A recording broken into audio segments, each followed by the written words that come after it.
Good morning and welcome to Sabina Park, where there's a natural mystic flowing through the air, and it's cricket, lovely cricket, for round 3 of the Cricket West Indies Championship 2026 between Jamaica Scorpions and Barbados Pride. I'm here at the toss with the captains of both teams, John Campbell for Jamaica, Craig Brathwaite for Barbados, and the match referee, Mr. Donovan Hales.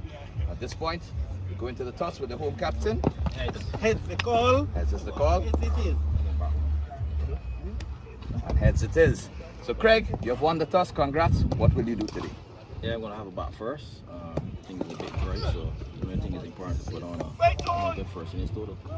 Any thoughts coming from the previous 2 games? Yeah, I thought we played some good cricket. Unfortunate, with the weather, missing a lot of overs in the game, but I think you guys up and running, to go for this game.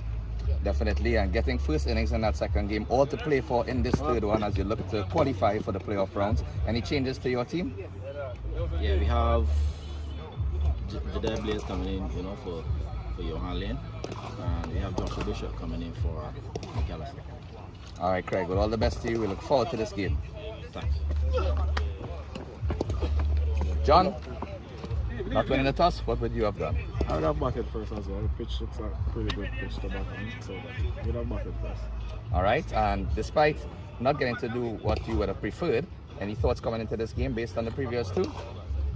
Just whatever we do, obviously we'll be bowling first. We just want to start well. Once we start well, and gain a momentum, then we'll try to filter that throughout the entire game.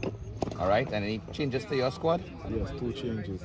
Kari Campbell will be making his debut, and Brandon King comes in. All right, John, we look forward to this game. All the best to you. Thank you. So there you have it, as both teams look forward to qualifying for the playoffs in Antigua.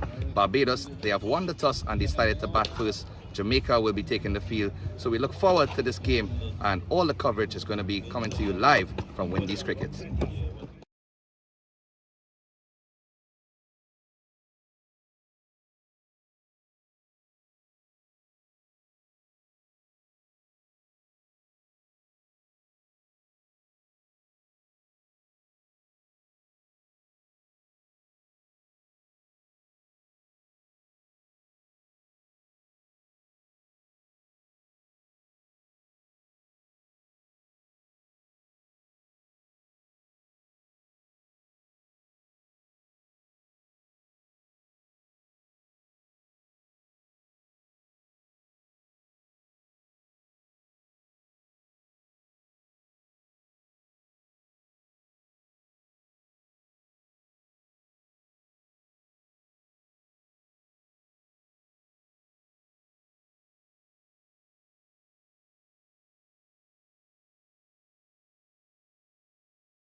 It's day one in round 3 of the Cricket West Indies Championship here from Sabina Park. It's the Jamaica Scorpions playing the Barbados Pride, and we'll have a look at the pitch here.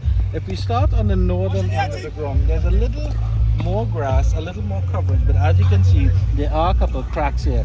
But what I can tell you is this pitch is really, really hard. It's concrete hard. On the southern end of the pitch, however, there's a little less grass. So the both pitches might have a little challenge in terms of the ends as to how the batsmen play. We're hoping that it'll be a different pitch compared to round 2, where it was really just a flat batting track. But I certainly think there's a little bit more in it for the bowlers.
Campbell looks eager to get going. Mosley deciding to take his time to get his guard right. There's no surprise Kevin Wickham tops the run table in this Cricket West Indies Championship with 366. John Campbell, is second on 298, and Kirk Mackenzie's on 290, while moving away. That's what you expected. Maybe a little too far. No foot movement from Mosley. If Mosley has a fault, if you want to nitpick, as an opening batsman, he tends to want to play at wideish deliveries that he can very well leave alone. And maybe that should be the line to him, because he's less likely to leave as opposed to, say, Craig Brathwaite. Yeah, I agree to have him reaching for it a little bit. That's why the cover region is open. Good cricket from John Campbell. Beautiful. That is where he wants to be all day, all night. Maybe targeting the stumps a little more. He hasn't really targeted the stumps yet, Carey Campbell. Getting some good bounce and good carry. Yeah, Pete Salmon is actually third in the wicket-taking column. Gudakesh Moti leading with 16, Jaden Seals with 13, and Pete Salmon with 10. So it just goes to show, I mean, in terms of the little figures here, that Jamaica are really working well as a team. And of course, they have the players that they're depending on. They threw that wide. The previous delivery to this was cracking, touching down and just shifting away from the left-hander. This one, threw it up wide. The offer was there. Maybe just a touch too wide. But Moses does throw his hands at the ball in an attempt to drive, but decided then, this was too far outside off stump. But not a bad idea to just throw the odd one wide. That is beautiful. That is absolutely gorgeous from Carey Campbell. This, Carey Campbell may be saying, I'm going to show you all for not starting me. He started absolutely brilliantly. Take a look at this. This touchdown just outside off, and look at the shape away. That left-handed delivery is supposed to be angling towards leg slip with a natural angle. To pitch off stump and then shape away from over the wicket is high-quality fast bowling. He needs to get one of those to pitch on middle and take that off. Well, this is high-class bowling. That's a good delivery as well. I think he was trying for that sort of same thing. Maybe a little too full. Mosley was able to just cover it comfortably. Yeah, Mosley is one of those opening batsmen who likes to field bat and ball. Likes to drive as well. There are some openers who will just nerdle it here, nerdle it there. But he clearly likes the off drive or the cover drive. Sometimes your strength can also be a weakness.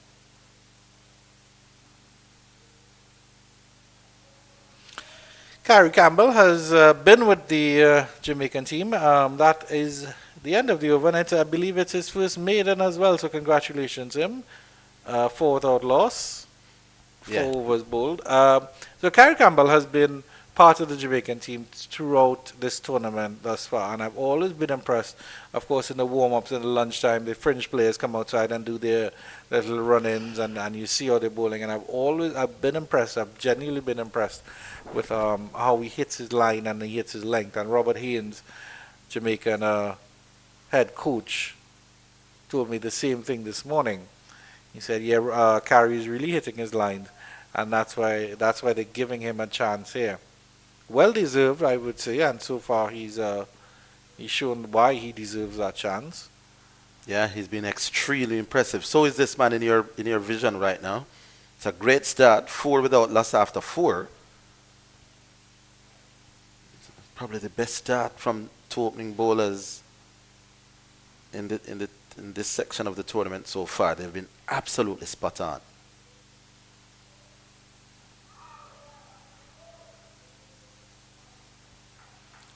Again, Craig with the fending shot. There's a leg gully, and I think there's a fielder at square leg as well. Yeah, so that man at that leg gully leg slash leg slip is there for the bouncing ball on the hip. They tried that against Craig of the spinners. Yeah, they did that that man round the corner to the spinners in the previous game, but now they feel that he may just be a candidate for fending off the hip, hence the leg slip slash leg gully, and maybe Minley's line will be a little bit more towards the stump as opposed to that channel outside off. So it's a good riveting contest here. Good to see. Yeah, well, we've always said Craig is a little bit susceptible to those attempted dabs and turns into the leg side. He always looks awkward. He always looks uncomfortable. That's a nice push. He waited on that one and smacked that through the mid-off region. Will that go into the ropes before? It does indeed. As easy as you like from Craig Bradford. Not a bad delivery at all. But maybe just enough width and just back of a length that he was able to push it nicely. Didn't overhit. The ball was pitched up, asking to be driven. And with that little heavy bottom-handed approach, not the classic drive. Look at how the bottom hand came into play. And stroked it elegantly enough up to long off with good timing, well played. And there's that fend into the leg side, just about gets away with it. Pete Salmon was sort of on the back heel there at that leg gully position. I think it could have been a little more interesting if he was a bit more forward. Yeah, that's one of the way they feel that Craig is vulnerable, especially early on. This time he took the bottom hand off, controlled it fairly well enough, but the bowler will feel maybe he has a moral victory, making the Barbadian opener feel a little uncomfortable. Now Shane Mosley, will they throw wide to him and asking him to drive?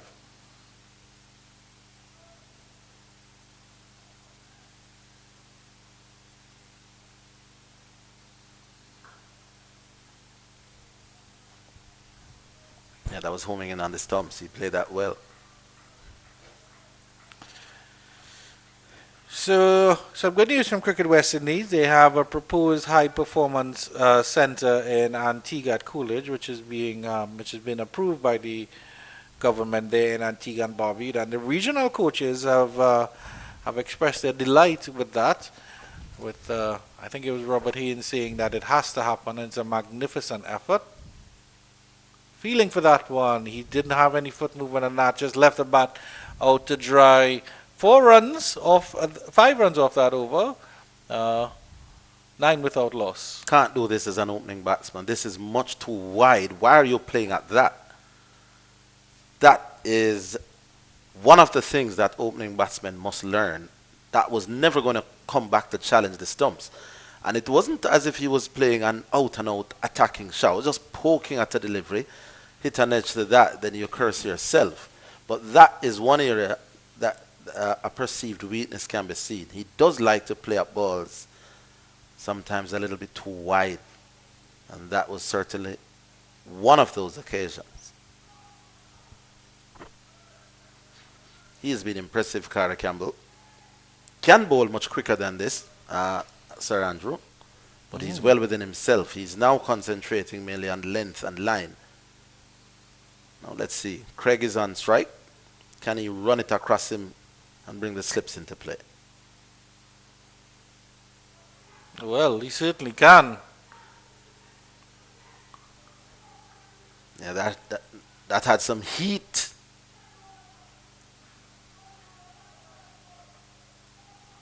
Good start. Good start this. He can be aggressive. He's telling the Barbados captain, I can be up and around your ears if I really want to. And I can also pitch length and angle them across you.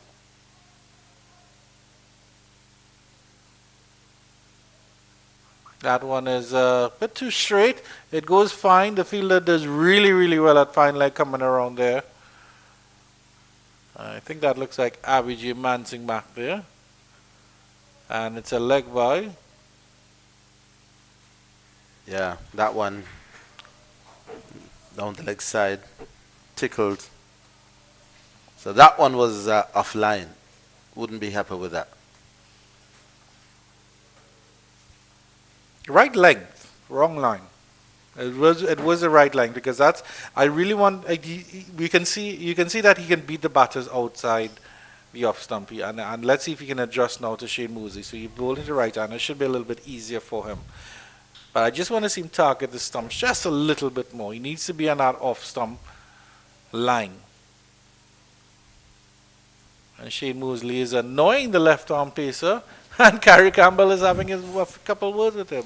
Yeah, batsman did nothing wrong. If you're not 100% comfortable, it's difficult enough to bat somebody running in with a hard, new, shiny ball. You want to be absolutely comfortable. He wasn't pulled away. Nothing wrong with that.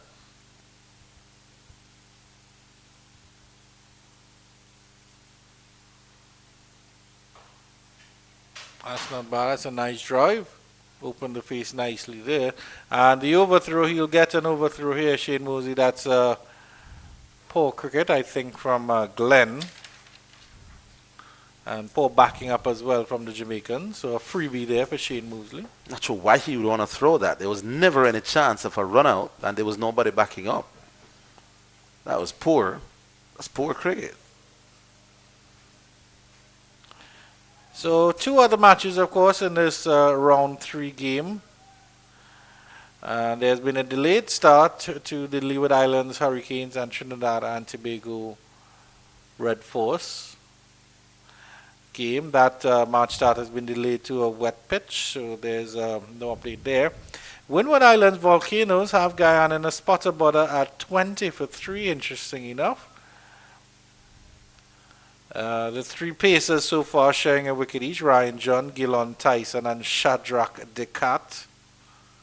Really, really good player, Shadrach Decat. Really strong fellow. And then, of course, here the Bajans at 12 without loss. Slow but steady start. Almost had him feeling for that one there. That almost had prodigious swing, I think, on that one.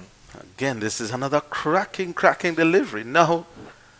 Now I understand why some people around these parts feel that he should have been in before now. Look at this. Over the wicket, pitching on and seaming away. Now, Wazim Akram, Michel Stark, all the other great left-handed fast bowlers around world cricket would be proud of what this youngster is doing. This is just high-quality bowling. I want to see the leg cutter. I want to see it coming back into him now. Going away, but too wide. And even Shane Mosley, who likes the feel, that was much too wide. Not bad, though, from Kerry Campbell. He'd be really, really happy with the start. Barbados Pride, they're consistent. 2 runs and over, 12 without loss, 6 overs bowled.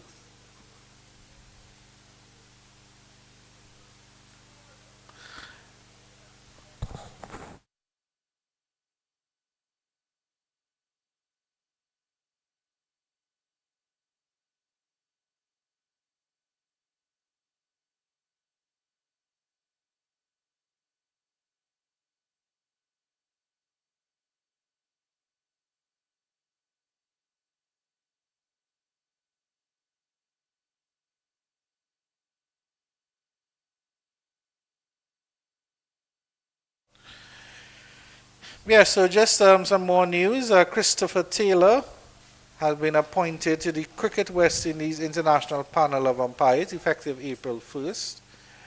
He earned his promotion by being the most recent CWI official. Is that an edge? Yeah, didn't carry though. Didn't carry. And John Campbell does well. Let's have a look at the replay on this one. Mindley finally finding this edge. Played with soft hands is Craig Bradford. Well fielded by John Campbell. That's an awkward one. Maybe that shows that the pitch, while probably not as slow as the previous one, still not the quickest Sabina Park pitch. Genuine edge and falling well short of the slips. Yeah, so earlier this year, the 45-year-old benefited from valuable international exposure through the ICC Umpire Exchange Program, where he actually officiated in Pakistan's President's Trophy Grade 1 competition. So that must have been a wonderful experience, and his performance was rated as outstanding. For speaking on his promotion, Taylor expressed both gratitude and pride in the journey that has brought him to this point. He added that the road to this achievement required persistence and sacrifice, considering he's been on the regional second-tier panel since 2011. Down the leg side, it's a no ball from Mindley, as signaled by that man umpire Chris Saylor. And maybe just striving a little bit too hard there, Mindley. Needs to get back to his line and length routine. And Chris Taylor is a good friend of mine, if I may say so. And what is impressive about him, he's not just a great umpire. This one was where he overstepped. Let's have a look at this no ball. Yep, certainly a good call from the elite umpire. Soon to be, I should say. Well, he is elite as of April 1st.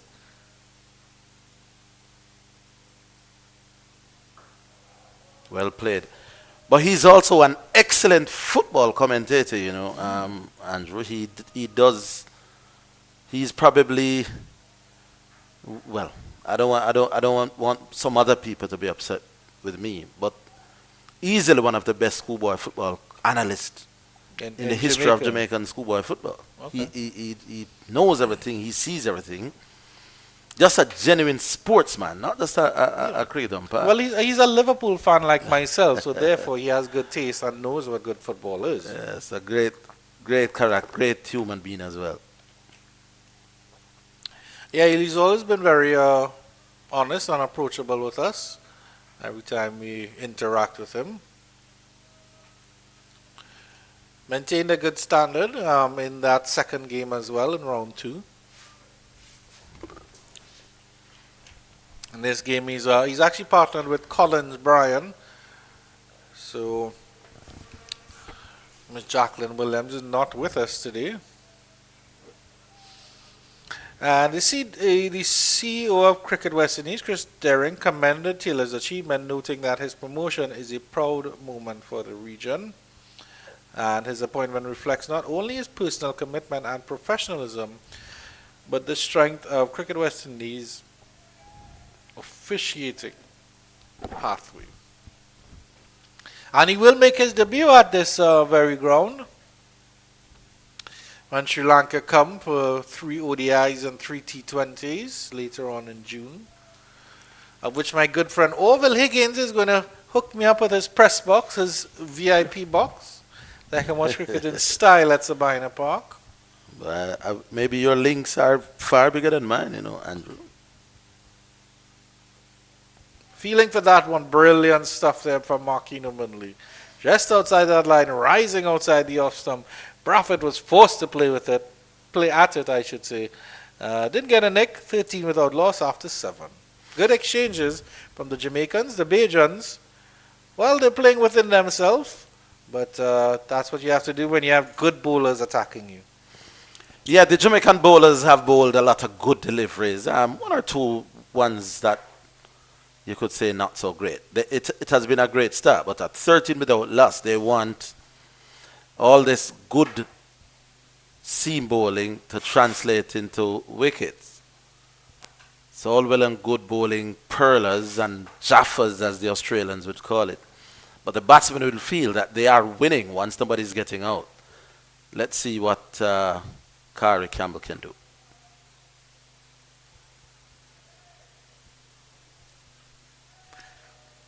Saying that Windward Islands Volcanoes versus Guyana Harpy Eagles, well, the Guyana have had much the better of the Volcanoes, but the Volcanoes are fighting back. Matthew Nandu is LBW to Gillon Tyson for a duck. Kevlin Anderson was bowled by Ryan John for 5. And Tevin Imlak was caught by Athenaeus off the bowling of Decat for 5. So really striking early there. Tage and Kemal Savory, the not-out batters. Yeah. Well bowled, well left here. Generally getting shape away from the left-handed Shane Mosley, but not full enough for him to drive, because you feel that once it's full, even if it's slightly wide, he does have the tendency to want to drive at it. Now with the shape away from the left-hander, you want him to be driving. That one was a little bit too wide, and he opted not to play. 3 steps and a gully. The new ball is doing a bit. You want him driving. You'll take the risk of being driven for 4. Straight, just getting something on that move. As he turns it into the leg side, he gets 2. Campbell had his hands on his head because I think if Mosley admit that would have been a candidate for the plumbest of plum LBWs. Yeah, opted to go straight, turn round through mid-wicket. Good shot that. Shane Mosley is a busy batsman. He's only 5 from 21, which doesn't give you the impression as if he's coming helter-skelter at the bowlers, but he is. He does have an aggressive mindset. He's looking to score. He's not just occupying time. And given any opportunity, he's looking to get the scoreboard ticking. Like I said, it's a great contest. Not bad. A little too straight there on that delivery from Campbell. A really, really good offering so far from the young left-arm pacer. Again, he's just making his debut today. Yeah, he's impressive. He's lively, has lively pace, gets the ball to bounce. He's getting the ball to shape away from Mosley as a left-hander and away from the right-hander as well. It's a good start, but now he needs to capitalize. Too wide. If it's that wide, then it has to be fuller. And he'll be aware of that. Almost putting up an apologetic hand to say, that was too wide and won't influence a drive, because Shane Mosley isn't seemingly somebody who's strong on the cut. He wants to drive up the road or through cover. You've got to give him a chance while the ball is doing something. Yeah, 2 straight. That's good cricket though from Mosley, playing that with soft hand, and he will pinch the strike. So he and Craig Bradford are having a battle over who wins the strike. 16 without loss, 8 overs bowled, consistently at 2 runs and over, but that's what the bowling is offering. A very good morning to all our viewers watching this stream live on YouTube. Of course, this is the Cricket West Indies Championship. This is round 3. It's day 1 from Sabina Park. For all those in Kingston and surrounds, please, of course, come down to the cricket and enjoy a good day out at Sabina Park. Yeah, that last over from Kari Campbell wasn't bad by any means, but you would say of the 4 overs he's bowled, that may be the least threatening. What are they doing here? Is Odin Smith having some kind of injury? Seems to be looking at his hands. Oh my. Is that Odin Smith already? And one of our commentators on, one of our commenters on the live chat has asked us to read out the 2 lineups. So for Barbados, Craig Bradford, Shane Mosley, Dominic Drakes, Kevin Wickham, Ruston Chase, Kyle Mayers, Lenico Boucher, Shamar Springer, Joshua Bishop, Jamel Warrican, and Jediah Blades. So it's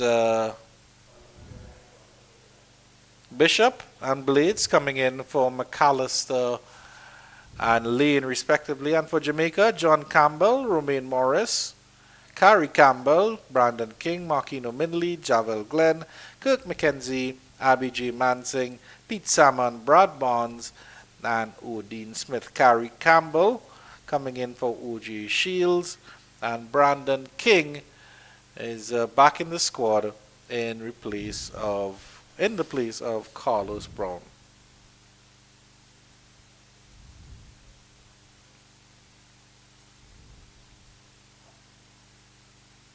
It's a very you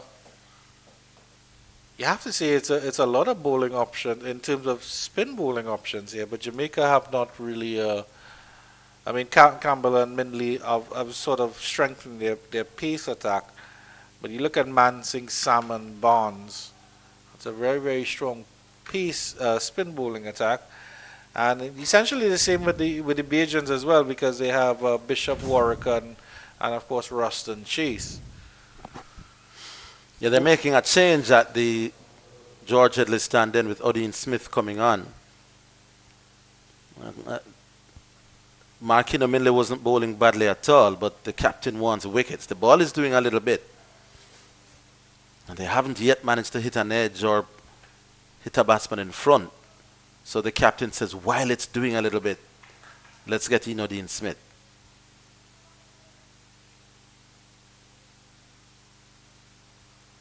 Feeling for that one, and he almost gets a wicket with the first delivery. Shane Mosley wafting his bat at a loosener outside the off stump. Yeah, this is one area that he has to work at. If he wants to get back to being in contention for West Indies cricket, then Shane Mosley have got to make better decisions. I think in the end he just might have taken the bat away from that, maybe just in time. But those deliveries, instinctively, he shouldn't be thinking about playing. Not with a new ball that's doing a bit, not this early in his innings. Short delivery, wide-ish delivery, not called wide by Chris Taylor, who's heading down leg side. And no run on that.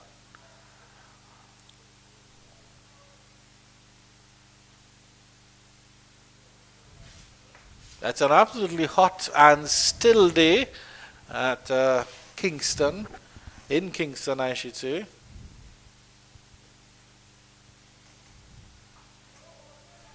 Yeah. So were you in Kingston last night? Or yes, I actually happened to be in Kingston last night. Had a little birthday gathering, you could say.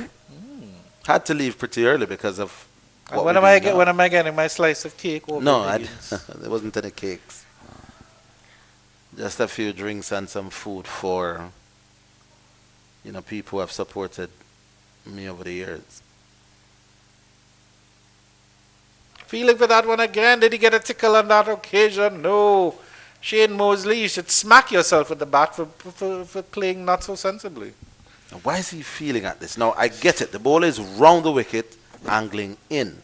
And sometimes it's more difficult to judge what to play and what to leave when the fast bowler is round the wicket to the left-hander. But look how wide this is. Why are you playing at that?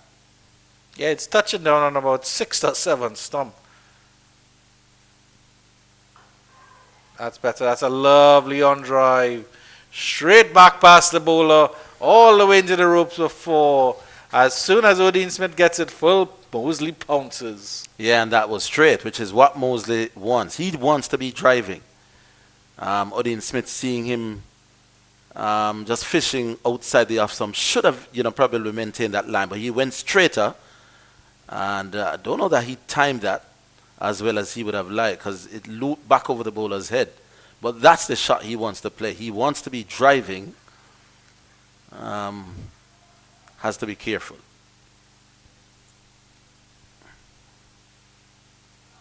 Goes for the hoik. The big pull. Misses out. And at the end of the over, it's 20 without loss. 9 overs have been bowled.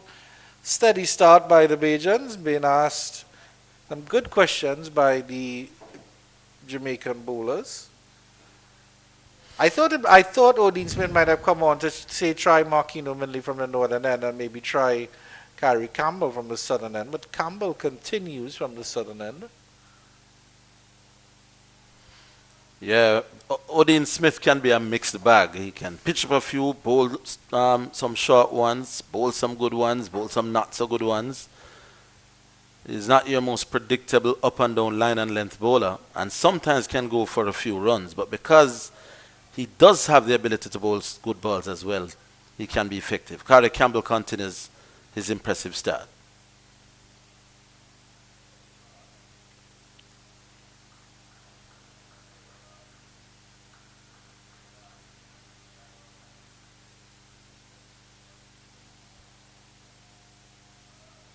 I don't want to draw too much comparison to Gary Campbell and put a weight on his around his neck, but he certainly has a sort of a Mitchell Stark left shoulder drop as he comes in.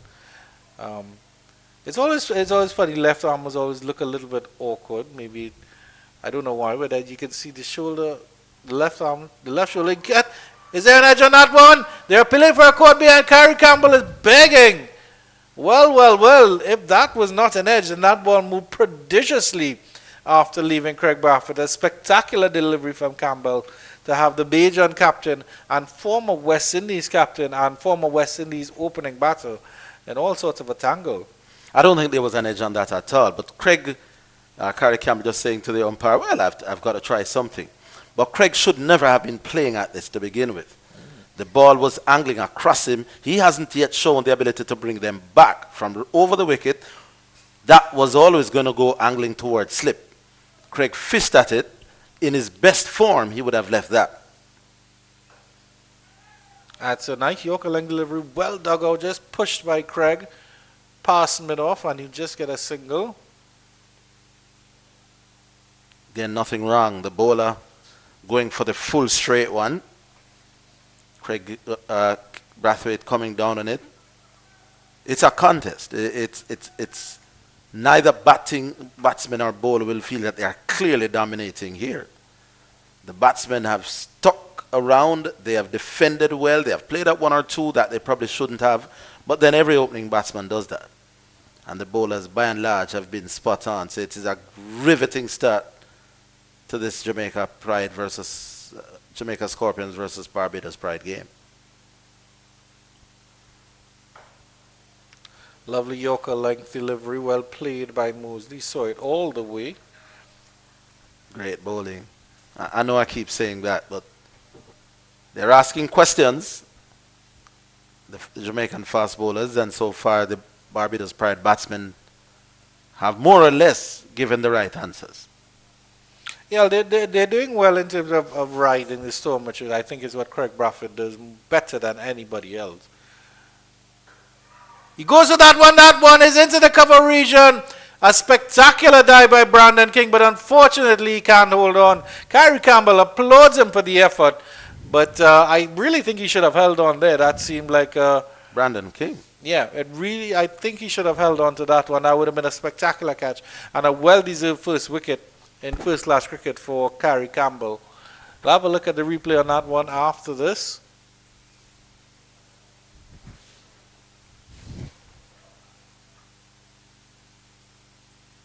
He got both hands there, Brandon King, which I think is why the catch should have been taken. Another excellent over here.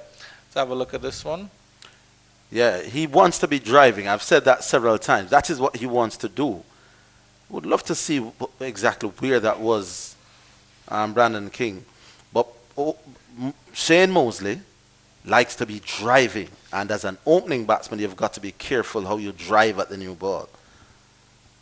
And sometimes they say, as I would have mentioned, your strength can become your weakness. He does play a little bit away from his body, and he's clearly one who loves to drive.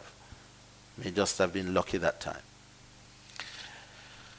To Brandon King, it went his weaker side, his left side, but I still think he should have taken it if he got it both hands to it. That's what you expect from him.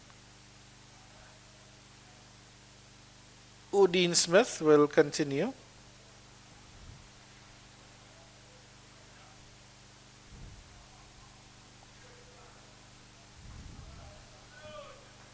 "47 minutes played so far since the start of the day, so been slow going by the Bajans, coupled with some accurate bowling by the Jamaicans." Yeah, Dean Smith hits a nice line and a nice length. The thing with him, his temperament is a lot more aggressive and attacking. He's not going to want to see batsmen just leaving and leaving. He'll try things, the odd york or the odd bumper.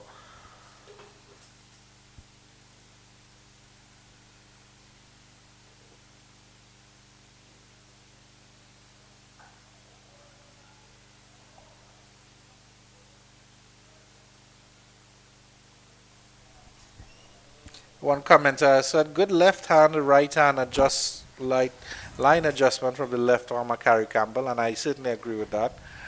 For a fellow who's now coming in, making his first class debut, he's really looked on point, and not sure how old he is, but certainly could be one for the future. No ball by Dean Smith.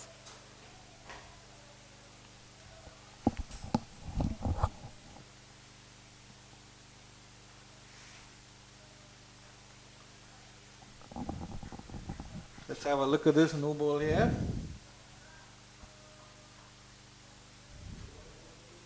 Yeah, just stepping over that front line.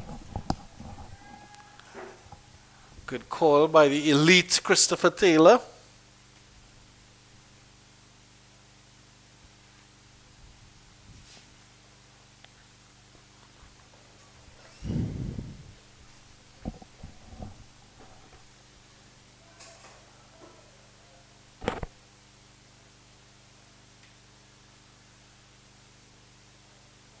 That's a full delivery down leg side, and he gets a tickle on that one, does Craig? Yes, he does. It is off the bat. It will run for four. A fortuitous four by Craig Bradford. Odin Smith seemed excited about that one. I'm not really sure why. Yeah, I can see why now. It sort of did tuck him up, and he got into an awkward position. I thought it was full, but it actually did bounce, and not a bad delivery from Odin. Maybe a little bit too much leg sidey. Yeah, that one was heading down.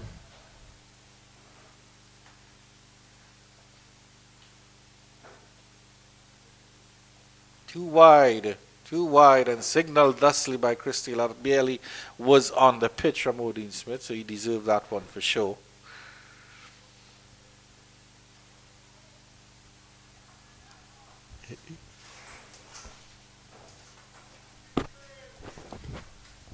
Just two slips of the gully for Odin Smith. A little bit more protection around the field as I feel that extra cover as well. Effort delivery there, effort ball. Yeah, you've got to let the batsman play. They are getting more and more comfortable. The batsman will give you the first half an hour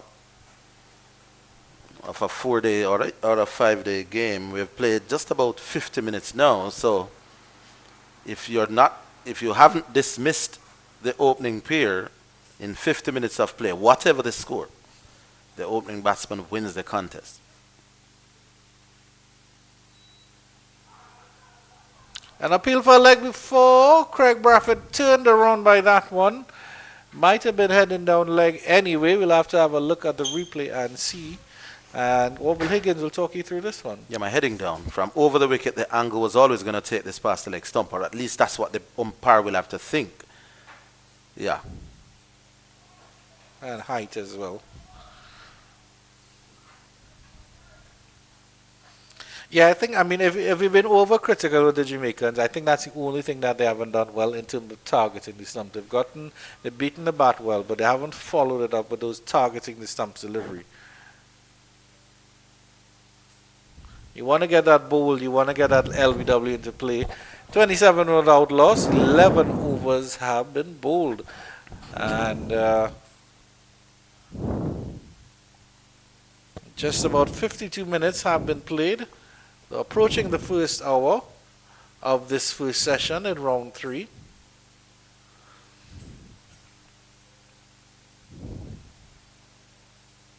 An absolutely sedate start, you have to say. Yes, the scoreboard is not running away from the Scorpions by any means, but the batsmen are doing the right thing. You really don't force the pace if you don't have to at the start of a 4-day game or a 5-day test match. Your aim at the very start, when batting is probably at its most difficult, new ball, pitch with a touch of moisture doing a bit, the mode should be survival, and they have survived well. They've put away the odd bad ball when it comes.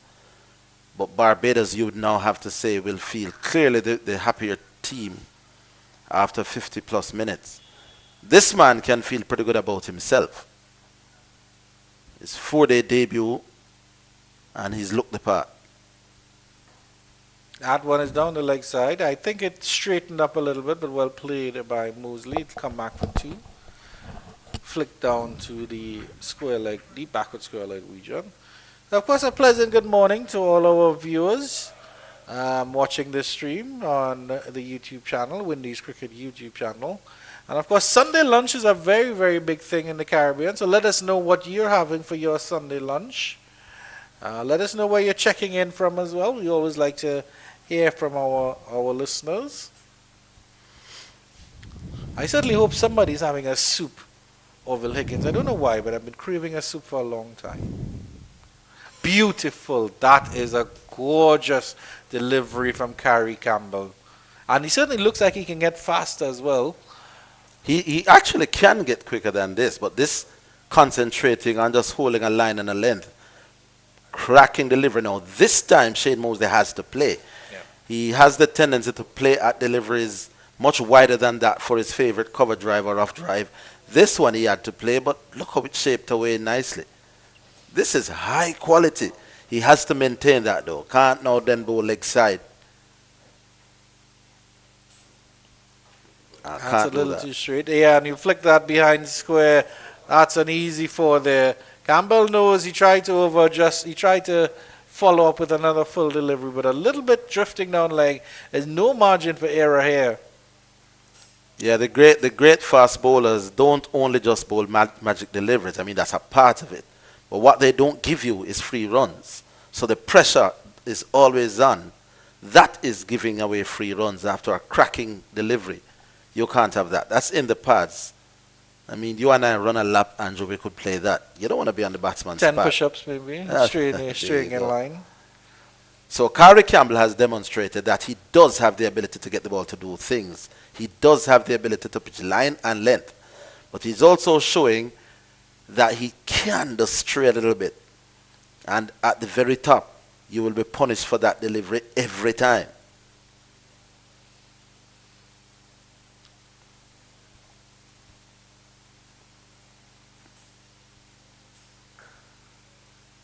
Here is where he wants to be. And look how Shane Mosley wants to drive. This is a batsman who likes to come onto that front foot, likes to drive. Every opportunity he gets, he does that. And sometimes even when it's not the opportunity, ideally, but he still goes for it. That should be the area where they target. Get him driving for one that is on a fairly good length with a shape away, and you could be in business. A little bit too straight, angling down the leg side. I'm disappointed that they haven't maintained the 3 slips for Kyrie Campbell. There's just 2 slips in a gully.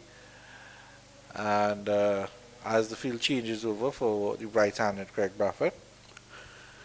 One viewer checking in from Bermuda. They're having codfish and potatoes for lunch. That sounds like something right up your alley. Codfish and potato. Codfish and potatoes. I don't know. Have I ever had codfish? Or codfish and saltfish are the same things. Oh. Well, I've had codfish. Well, mostly with your ackee, probably. Yeah, well, I had one this morning. Oh, Codfish and ackee. Beaten by that one. That one moved away again a lot as it left Craig Braffett. End of the over. 12 overs bowled, 34 without loss.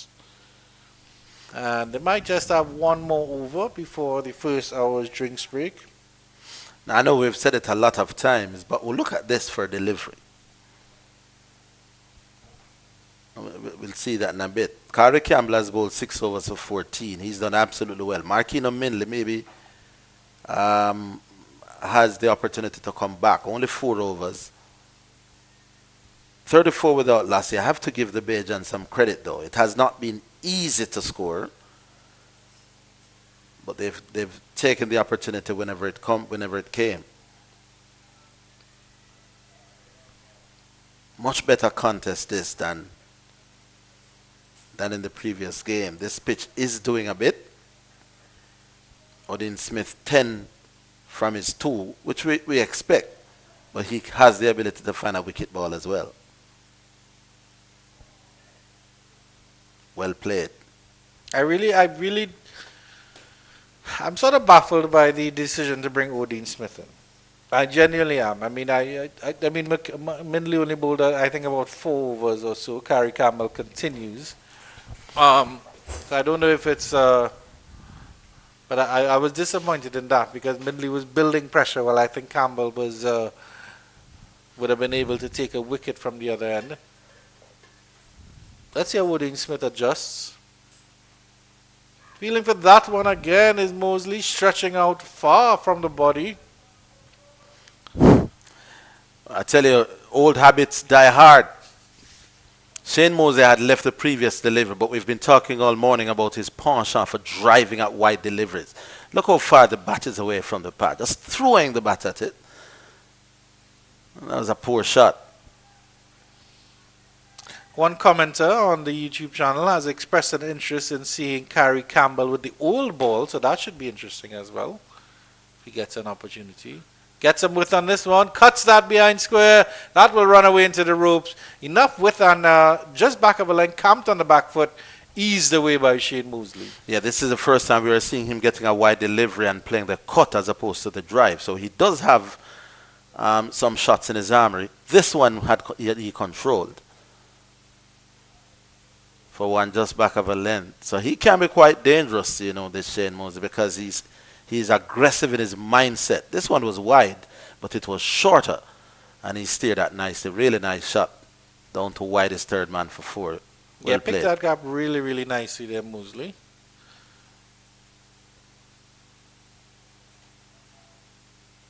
No ball this time again by Odin Smith. Yeah, you could see Dean Smith genuinely trying to run in a little bit quicker there. That one was him trying to work up a little bit more pace, but maybe striding out just a little bit too much. And in the end overstepped. But genuinely looking to up the ante as far as his pace is concerned on that one. So that view from Bermuda.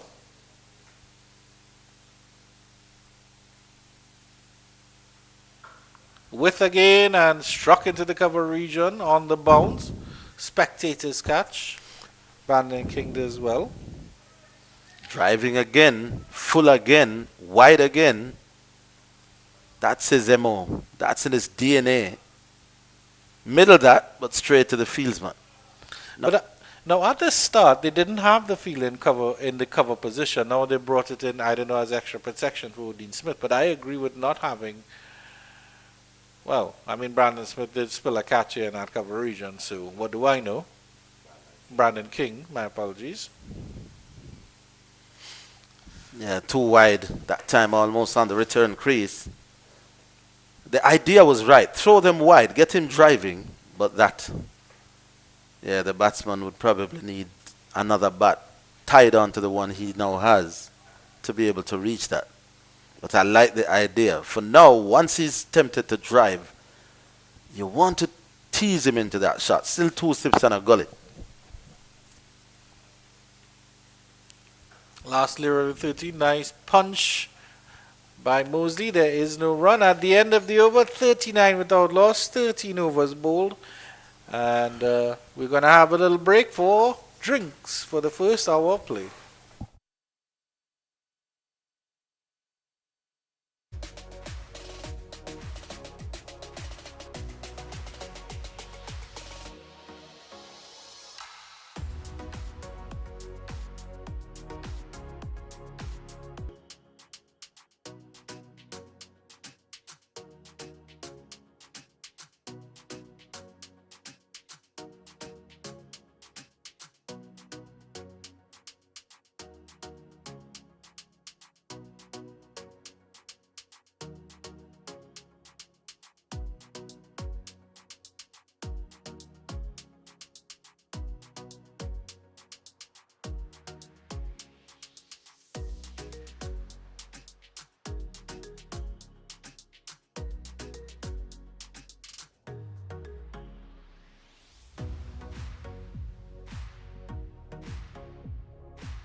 I would say not a cloud in the sky, but they're light blue fluffy clouds.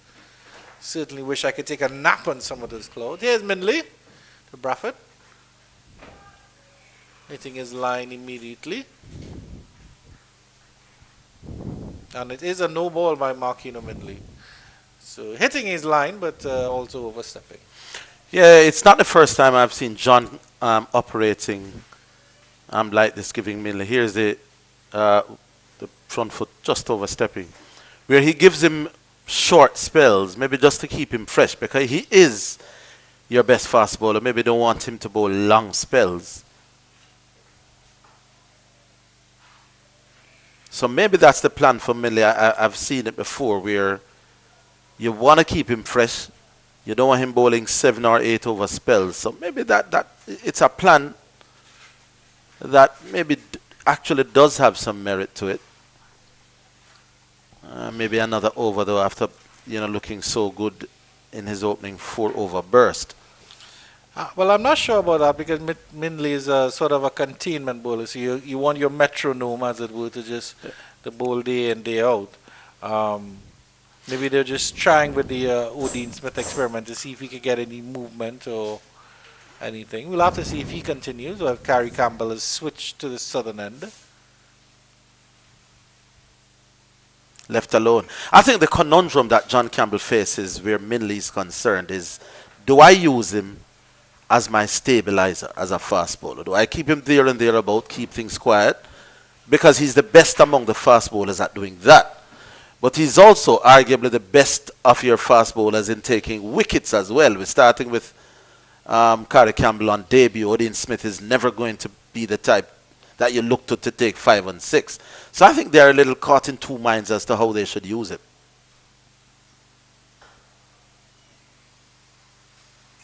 Do you keep him as your frontline strike bowler, 4 over spells, running in hard and trying to get people out? Or do you ask him to back off a little in terms of pace, bowl 7, 8 over spells? I've seen him doing both. And just maybe John is saying, for this game, now that we have Carrie Campbell, who is young and inexperienced, and Odean Smith, who you never know what you'll get from Odean, be my strike bowler, 4 over spells, run in and get me wickets. Maybe that's the plan. That, though, was too wide. Well, I mean, I still think if you look at international standards, which is what these players should be striving for, even your tearaways like Mitchell Stark or Kagiso Rabada or to call any other good name in football, but Jasprit Brummer in cricket, I should say, they can still put that ball on line and length. So you still have to work on that. Almost bent over by that one was Mosley. Eventually got it out to that cover region, and there's no run. But it's sort of like line and length is your striking. That is your strike power. Every single batter in the world struggles outside the off stump. There's no batter in the world who's like, oh, I'm very confident playing outside my off stump. They'll always have an issue.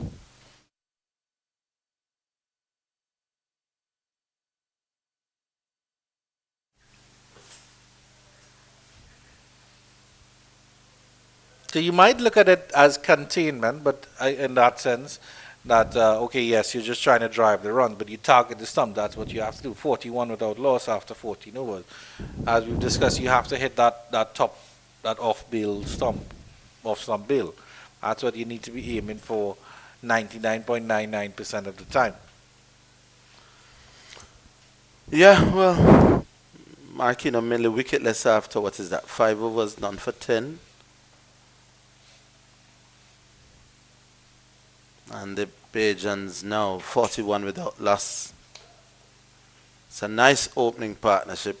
Good old-fashioned 4-day cricket where the openers are trying to stick around, trying to score the odd bad delivery. Well, that's what Craig Bradford does day in, day out. So Shane Mosley is just joining him, really. Shane Mosley's moved on quite nicely, 20 off 50. Craig Bradford doing Craig Bradford things, 14 off 38. won the toss and elected to bat. He gets some width on this one, a short wide, cut in front of the square for 4. That's a authoritative shot from Craig Bradford. That's a lovely shot from a short ball. As I said, with Odin Smith, you never know what you're going to get. And that is one of the problems why I think they're not quite sure how to use Marquino Minley, because the captain is worried. He's not going to get too many wickets from the other end as far as the fast bowlers are concerned. Short and spanked away. That's a lovely shot. If wickets were coming from the other end in terms of the fast bowling, then Minley would settle into doing what Minley likes to do. Line and length, just nibbling it around a bit. But I think he's now being asked to take wickets by forcing the pace. Because at the other end, well... Throw comes in at the non-strikers end. Good fielding, backing up there. That was actually Javel Glenn. Yeah, at the other end, you're not sure what you're going to get. So a comment from that commenter who was having codfish on potatoes. Yes, he said codfish is the same as your salt, but in Bermuda they try to take most of the salt out of it here. He's had saltfish in Jamaica, St. Lucia and St. Vincent. It was too salty for him. And then somebody else asking, what did you have your ackee and saltfish with? Roasted breadfruits and fried green plantains. Oh, lovely. Ever had that? Lovely. Absolutely good food. Yeah. I'm not a fan of ackee. I think it's just the texture and the look of it. It looks too much like egg, so my mind can't really wrap around it. You know, you sort of bite into it thinking it's going to be egg, and then it's not. Yeah. So ackee and saltfish is maybe not on the top of my list. I have tried it. I can understand and appreciate why Jamaicans love it so much. Yeah, there are some Jamaicans who wonder why is ackee and saltfish our national dish. I've heard people asking. It does or it doesn't mix. Does not. Somebody's agreeing with me. I think that the food that Jamaica, the protein that Jamaica like the most, I'll get back to that. Beautiful. Odin Smith gets a good one. And again, it was across Shane Mosley. Sort of played in the line, inside the line of that one, I think. Yeah, it didn't go across him as much as he thought it would. From over the wicket, that one touchdown just outside that did, if anything, come slightly back and Maybe cramped him for room. A bit of late swing, maybe. Yeah, Just came back in a little bit. Just coming back while he was expecting it to go away with the angle. Yeah, I thought it missed the outside of the outside edge, but it cut back in just a little bit. Just came back. Width on this one into the cover region. Well fielded. Yeah, this look how wide this is, but because it's full, he will drive. Probably disappointed to pick up Brandon King for that shot. Yeah, loves to drive.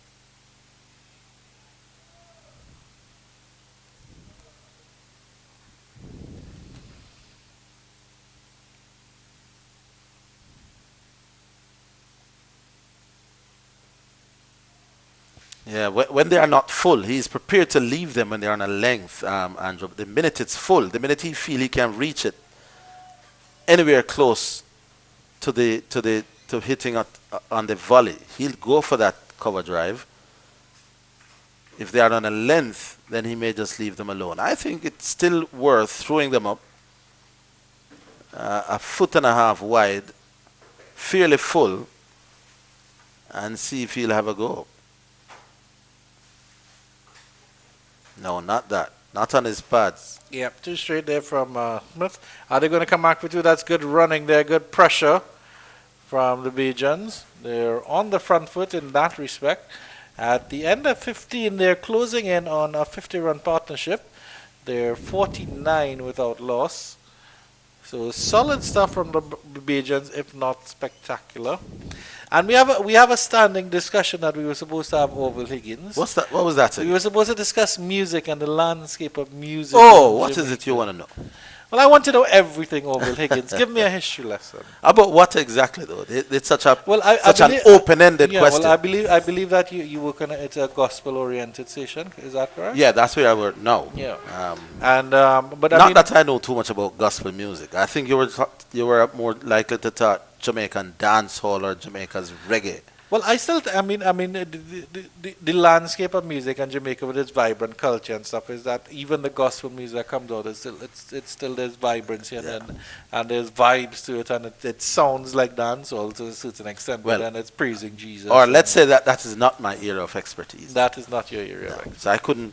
What is your area of expertise if it's as not far as music is concerned?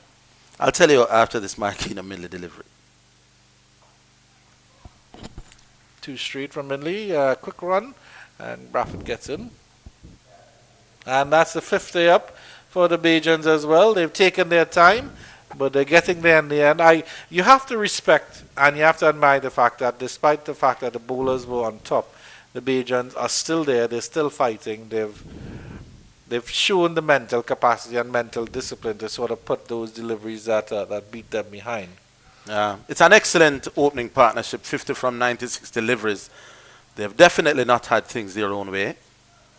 They've had to fight and scratch and scrape for every run, but they're still there. And as a batsman, that's all the important thing. Runs on the board, and they're making the bowlers work hard. Just a reminder of our viewers of the points table. Guyana is on top at 43.2. Trinidad and Tobago Red 4 second, 37. Jamaica 29.6 and Barbados 19.8. So those are the top 4 teams in the championship table. So it's really a mid-table clash here. And I think whoever wins this game should go on to the next round in terms of the semi-finals and such. So there's still a lot of cricket to be played. Square drive by Mosley. He's very good at that square drive, is Mosley. We've seen him play it on a couple of occasions. In that last game, he actually had a very well played 56, I believe, 53. A 105 run partnership, opening partnership with Craig Bradford. Yeah. So this is one of the things you can know is the difference between regional cricket and test cricket. Now, Shane Mosley likes the drive. We've said that ad nauseum. At the international level, he'll get those drives, but they'll be a little bit more on the ball. Calm ball there. At international level, they'll throw it up. The McGraths of this world, the Pat Cummings of this world, the Andersons and Broads, they'll throw it up. But the ball has a little bit more on it. The ball will shift off the straight and narrow a little bit more. So a lot of those drives would find themselves in the hand of the third step or the gully. At regional level, bowlers don't do as much with the ball, which is why it may come off, and the pitches may not be as bowler friendly as you will find, say, in Australia or in England. So this kind of technique where you drive at wide deliveries can probably work at this level, but at the top level, he'd get in trouble for those.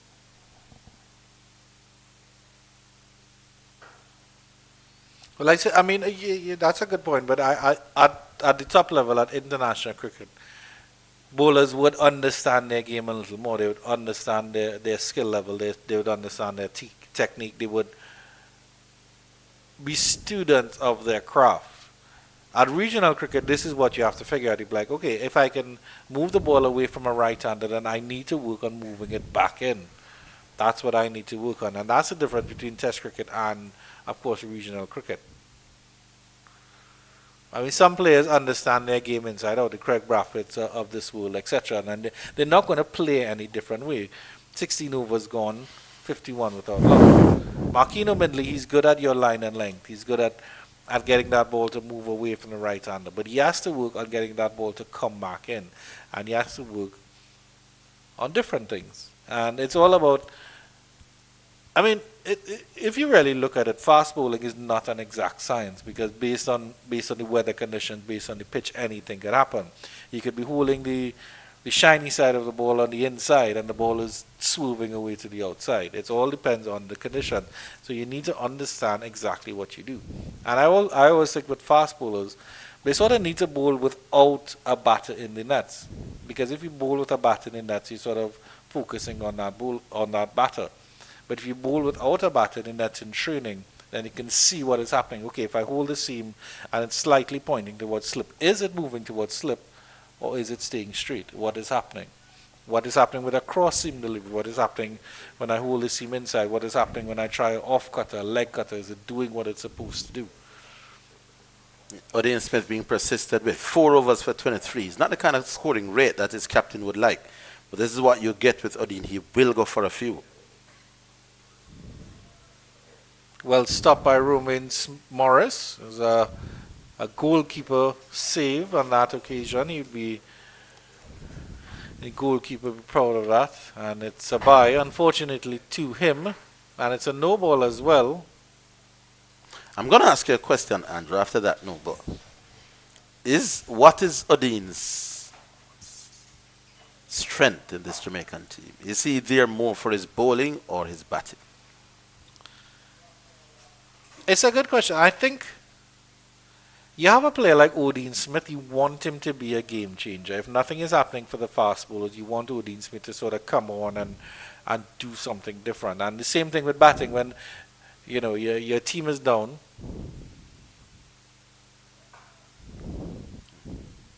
Short delivery, just turned into the leg side by Craig. Didn't try to hit that too hard. He's not batting in your top 7. Yeah. But I think he's still...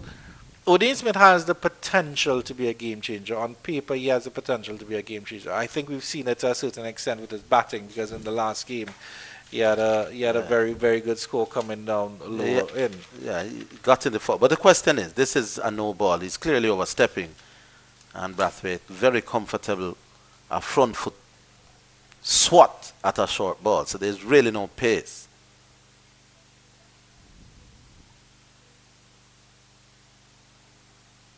I'm not sure if he understands his role as a bowler. I think as a batter, it's fairly easy to understand your role. So you either have to guard the strike or you have to go on. So which brings me back to the question.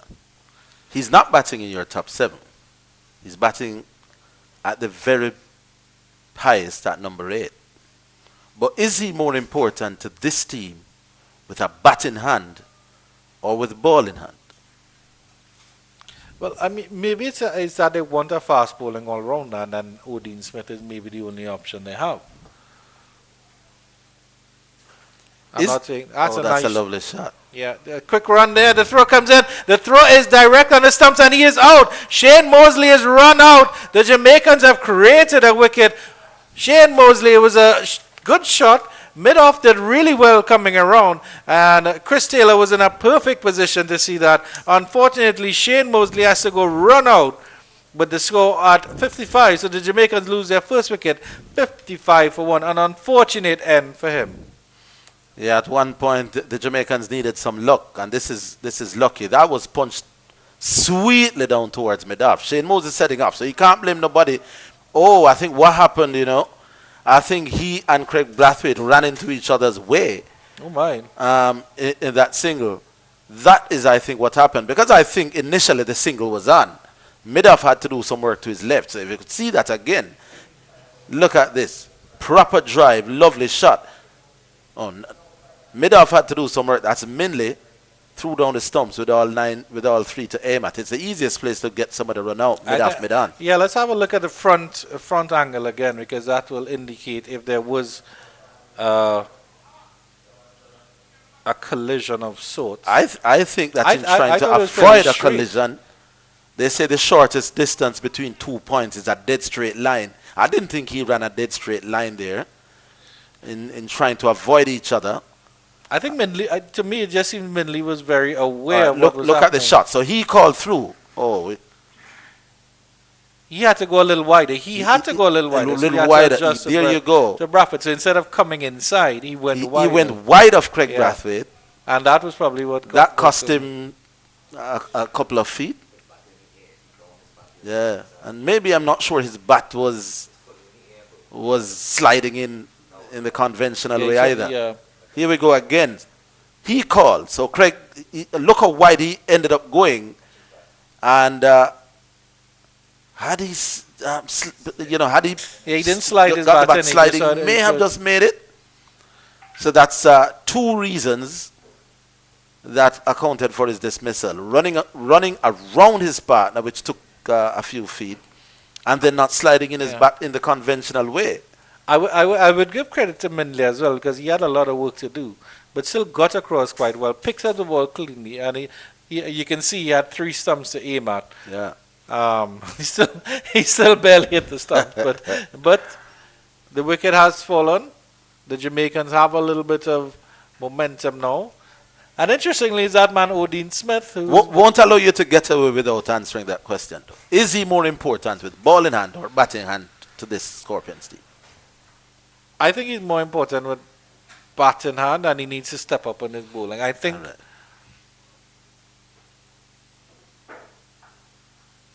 Odin Smith has experience in the white ball game at the international level, and I think that's what they want him to bring. It's sort of like, okay, you have the skill and you should have the control if you're bowling white ball cricket. If you're bowling in white ball cricket, but you cross seam, you're bowling slow deliveries, you're doing that sort of thing. So it's almost like he's torn between, I'm trying to do something and I'm trying to contain, which is the challenge of the red ball game. They want him to be a fast bowler who can bat. At the moment, for this season, I'm not talking last season, for the 3 games we have seen so far, he's a hard-hitting lower order batsman who can bowl. Now, I'm not sure that is how they want him to be. They want him to be a genuine third fast bowling option who is dangerous with a bat. At the moment, as you said, he's more likely to hurt opposition this season with bat than ball. Can all change for the remainder of this game. Well, you see, I think, in terms of the red ball game, in terms of red ball cricket, the best form of attack is sort of defense. So you sort of contain yourself in terms of your bowling. You're hitting that off-stump bail all the time. That's what you're aiming for as a bowler. And even as a batter, you're playing the ball on the eyes, you're playing the ball safe, you're playing the ball late, etc. In the white ball game, the best form of defense is attack. That's sort of what you're all going out for. So it's sort of Odin Smith might be caught between two worlds. Like he wants to attack, but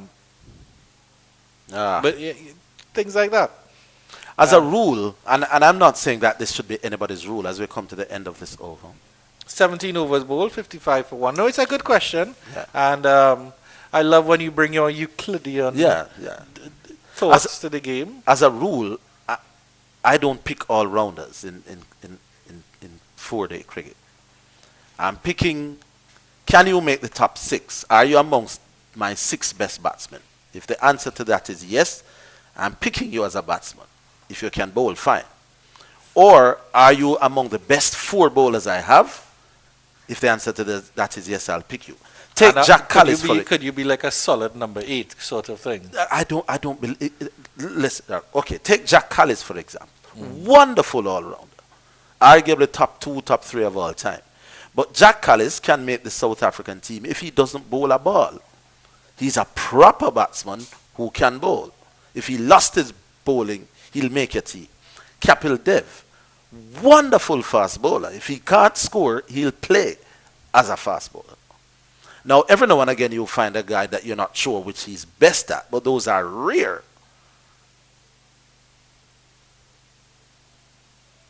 Tucked away.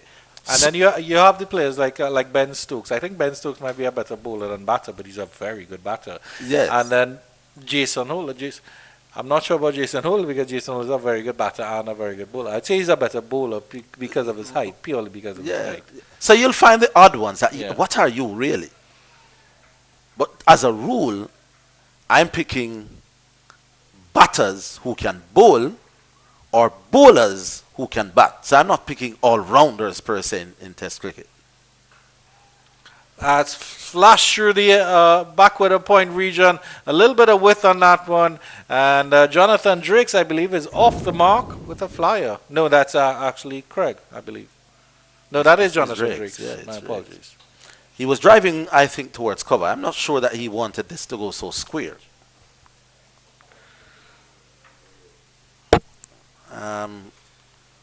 The Barbadian batsmen generally like to drive. They are good drivers because in Barbados the pitches tend to be hard and firm, and they are good drivers. But this one, ball thrown wide, he went at it, no feet. Went maybe he intended it that. Not sure he wanted to go into the air like that. Yeah, a bit up, a bit through square. He might have wanted to go through cover. And it's good cricket from him. Tucks it nicely. Jonathan Drakes also showed a bit of form as well in that last game. He got a wonderful, well-played 50 as well. Looked really, really comfortable. Looked really, really composed at the crease. Fortunately, didn't go on to get a milestone in terms of 100.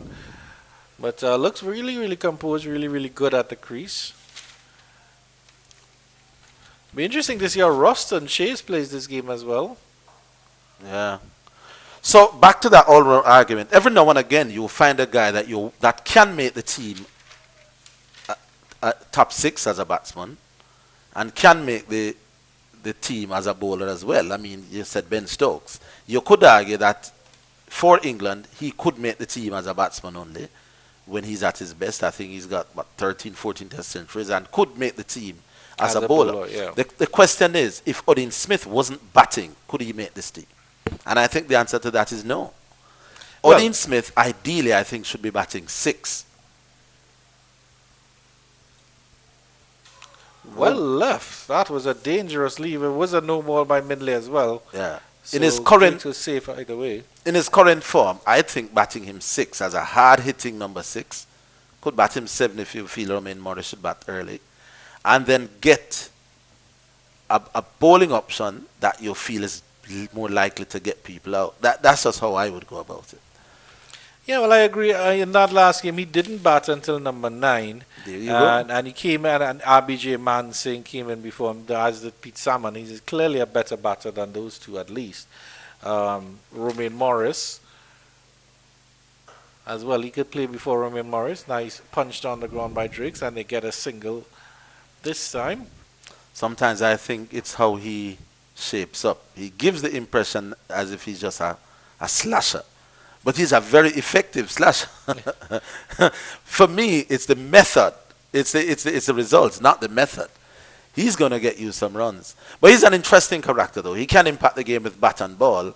And last year, he did get some wickets as well. So I think he should be playing, but his role needs to be redefined sometimes.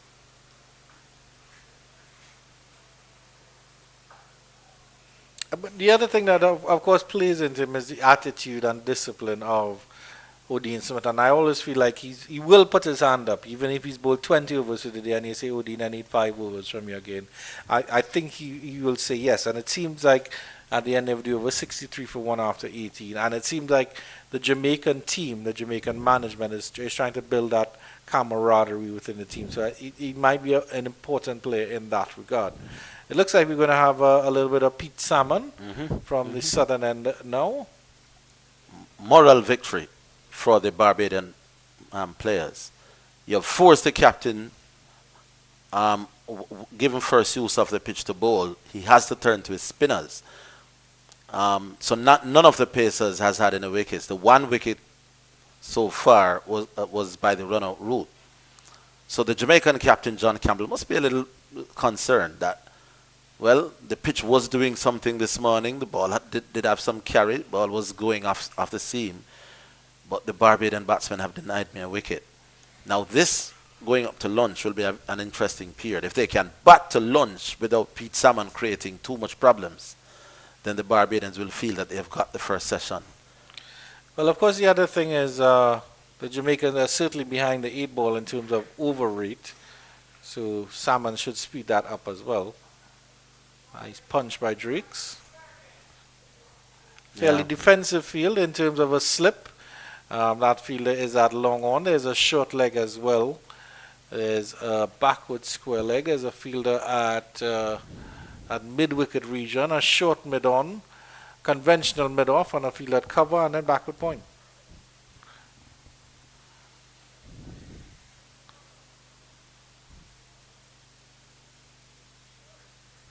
I would like to see Campbell come back for a couple overs just before lunch. Just 3 overs, go at them, see what happens.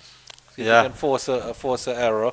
Maybe the batters are starting to shut off, take their minds off, and they're already thinking about the rice and peas for lunch. Yeah, they've brought a man over from point. There is he going in towards that leg gully region, going a little bit too deep. Well, he's all the way back now at that 45, they call it. Almost turned around by that one, Craig, but well dabbed down. So interesting stuff from Pete Salmon. It's still a fairly new ball. He's a tall fellow, really long, slim fingers. And you must have seen a lot of spinners in your day coming out of Jamaica. Anyone that you particularly like? I remember the days when my favorite time of watching the Jamaica. I'm torn between watching Robert Haynes and Nehemiah Perry in operation. Yes. Or Nikita Miller and Odin Brown in operation. Which of those were more deadly against opposing opposition? Well, I would say Nikita Miller was very unassuming. He didn't look threatening, but then he was very, very effective. It's sort of the same like Jamal Warwick, and maybe sort of a smiling assassin at the end of the over. 66 for 1 after 19. No. Nehemiah Perry. I didn't really see Robert Haynes, but Nehemiah Perry, and I always remember his middle name was Adolphus. Nehemiah Adolphus Perry. Wow. Very, very languid, very, very tall, very, very easy to watch. Yeah, I have had several arguments with the old timers. Nehemiah Perry, Robert Haynes, and a fellow called Marlon Tucker, who used to be the captain of that team.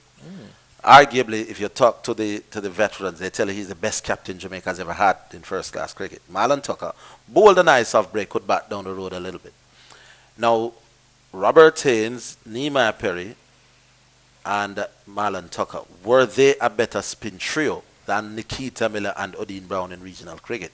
When I point out that Nikita Miller has 500 first-class wickets at 16 apiece, they say he wasn't bowling to nobody. That's why he was not so successful. Badly lined. They feel that the only reason why Nikita Miller took so many first-class wickets, as well as Odin Brown, Jamaica won 5 straight regional titles. These two would just bowl on everybody every year. Yeah. And they say that they are not better than Nehemiah Perry and Robert Haynes, but the standard of regional cricket has so gone that you turn your arm over, you get a bag. But I feel Nikita Miller is underrated. And I've said that, I've defended him many times. He's far smarter than he looks. Yeah. So that's the question. On the current team, I don't know that anybody on the current team is at the stamp of those I mentioned. Well, the old timers are quite right in that regard, because I mean, as skillful as Perry and Haynes were, they would have just been there to sort of give the fast bowlers a little break. Well, they actually did well in regional cricket. You know, they helped Jamaica to win titles and dominate games. I remember when Robert Haynes started, for example, he took a bag, and Nehemiah Perry was good enough to spin down people till he actually played Test cricket here. Yeah. His debut against Australia. So they did fairly well in regional cricket, getting people out. That's a nice flick. How close is that going to get to the ropes? It just about dribbles into the Kingston Cricket Club. Easy as you like from Craig Bradford. Just a flick into the leg side all along the tooth. Yeah, the morning session started as 4-day pitches start, with a little moisture, a little seam, a little zip. But as the sun is beating down on it, and Lord knows it is hot, I think the pitch now is leveling out. That's a nice shot. That's worked away effortlessly through mid-wicket. So I think the pitch now is flattening out into being a decent batting wicket. And the 1 wicket has gone to the run-out route. Jamaica must now be really concerned.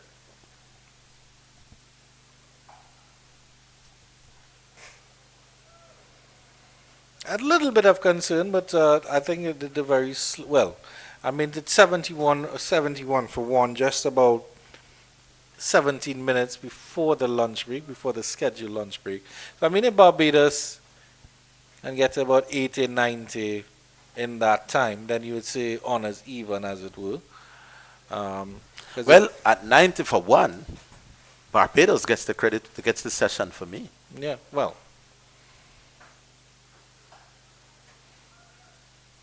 But they have been a little bit slow in the run rate. It has picked up just a little bit as the pitch, as you mentioned, has flattened out. But you would have watched a lot of cricket in Trinidad. Understand that the Trinidad pitches over the years have been a little bit more spin friendly than those that you would have seen in Jamaica. Well, I mean, Queen's Park was always traditionally a little bit of up and down pitches, always a little bit of a spin friendly. But I mean, the fact of the matter is that after this delivery, there's a culture of spinning as well, because Trinidad has always sort of produced spinners. You look at all back in the day of Sonny Ramadan, and then coming forward to Dinanath Ramnarine, and then Dave Mohammed Tadpole, who was a very, very good performer in regional cricket. And then, of course, the modern days Sunil Narayan, and then even now you have guys like Ricky Jaipal who are doing really well, and then guys who've come on. Samuel Badru is another really good one as well. And then guys that have come on and really taken the game by storm, and then they've sort of faded away, guys like John Ross Jagisa and stuff like that. So I think spin was always part of the diet of Trinidad. In Jamaica and Barbados was traditionally fast bowling units and fast bowling pitches. So Trinidad has always been sort of conducive to that as well. And then, I mean, of course, the matting wickets, which are probably a thing of the past now. I don't know if anybody still plays on matting. Pete Salmon to continue. And matting was another way of breeding those spinners.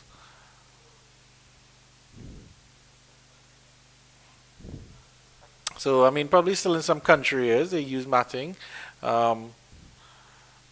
Easy 2 here for Drake. He looks positive since he's come to the crease. Yes, he definitely has.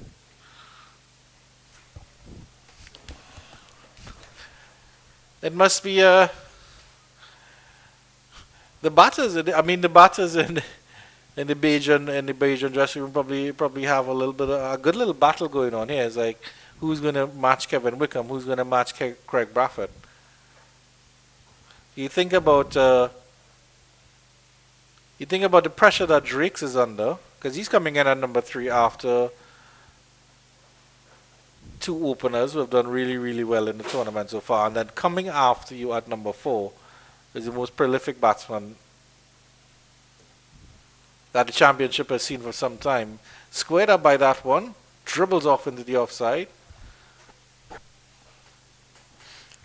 Shane Mosley must now be kicking himself. There is nothing worse as a batsman than to work hard and get a start, and then to get run out. You'll forgive yourself if you get a good ball, but to be run out, you feel that all run outs could be prevented. And he's seeing now where the pitch is flattening out a little bit, and he's saying, God, if I just stay there. But he called through his captain, had to run around him, and didn't slide his bat, so he may have contributed to his own demise. Here's Craig, unflustered, unbothered, as he always is. The other thing is that Bradford took off very late for the run as well. I think Mosley might have been a quarter down the pitch before Bradford decided, okay, I'm gonna have to run at this point.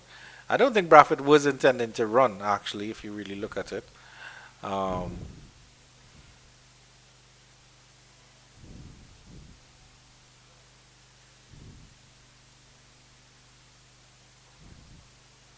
Bobbled up a little bit on that delivery. 21 overs bowl, 75 for 1. The Jamaicans seem to have the upper hand and slightly slipped away from them. I think Carrie Campbell is coming back for a second stint, which I'm glad to see. Makino Mindley not having too much joy. Yeah. From his second spell on this end. But Carrie Campbell is staying with the end where he bowled really, really well early on.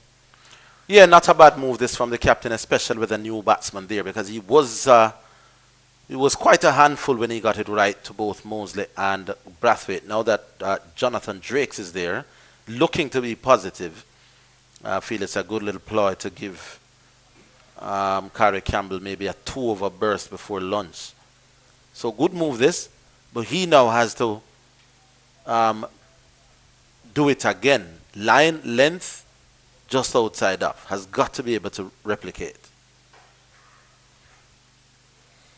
There's a drive. He won't mind that. The field is set for that. The field, there's a cover and a mid-off. And there's also 2 slips. So there's protection on the drive. Nothing wrong with that at all. Nothing wrong with the shot either.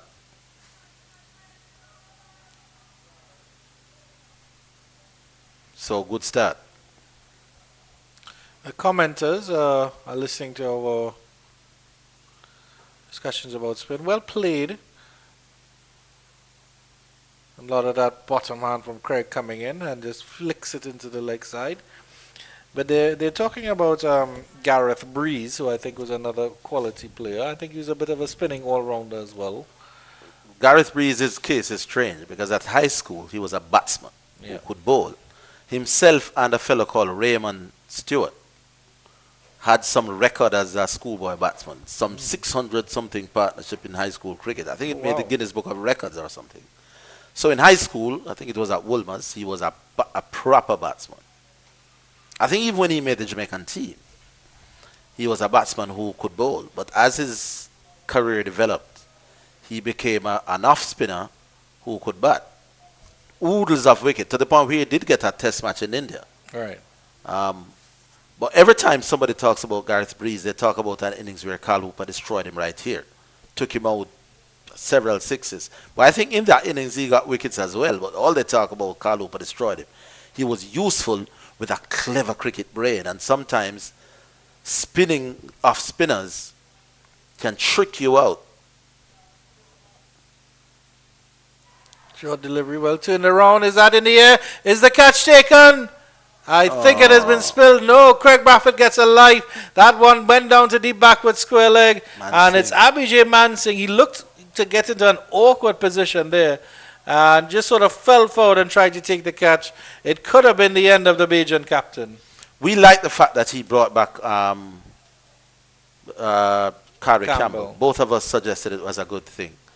This one was just pulled away, tucked away, round towards the man at long leg. Now that is a catch that should be taken 9 times out of 10. Seemed to have misjudged it, didn't quite get there. I don't know if it was the breeze that just hung in the air a little bit and it didn't quite carry. But Kari Campbell, the second drop catch off his bowling, he must be quite livid at the moment. I'd like to get a closer look at his action, if we can get a shot of it from mid-wicket, maybe not. But I like, if you look at his action, he's really, really extending that left arm. It's really, really coming up high. It's coming up hard over his shoulders. Excellent stuff from him. He really deserves, he should have had 2 wickets now based on those drop catches. Yeah. And it would have been the 2 Bajan openers, and all of a sudden the Bajan might have been 62 for 3 or something like that. Yeah. Keep going, young man. Keep going. Really, really good run up there. Yeah, you don't want to be that straight though and that full. Yeah, another blast from the past, which is a name that I haven't heard in some time. 22 overs, bowled 78 for 1. Laurie Rohan Williams was an excellent all-rounder. Yeah. He again, high school, Garvey Maceo, tear away pace bowler. He used to scare the life out of schoolboy batsmen. Laurie Williams, the man they call Fudge. But by the time he got to the Jamaican level, his batting improved and he then became a kind of seeming medium pace all-rounder. But Lord, when Laurie Williams played some strokes, he made batting look like something could eat. He was a classy stroke player. I still think he was a better bowler though. But by then, he was a medium paced all-rounder. But when he batted, sweet, easy on the eyes. I tell you something, his death is one of the reasons why I no longer drive fast. Laurie Williams died in a car crash one Sunday afternoon. We spoke at length on the Friday before he crashed. And his death still affects me a little bit. He was left out of a Jamaica team for some game in the country. Could have been a regional semi-final or something. They left him out and played David Bernard Jr., who was another high quality all-rounder at the time.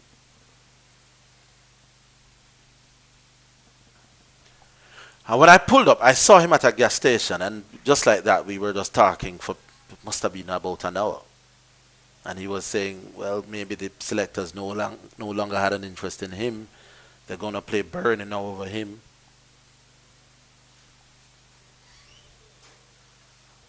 And then he crashed driving over to Portmore. And I can never ever get it out of my mind that mentally, I can't prove it, can't know for sure, but the way how he was angry and depressed and feeling down that Friday evening still makes me think, or still made me ask the question, did his mental state have anything to do with his judgment when he crashed 2 days after that?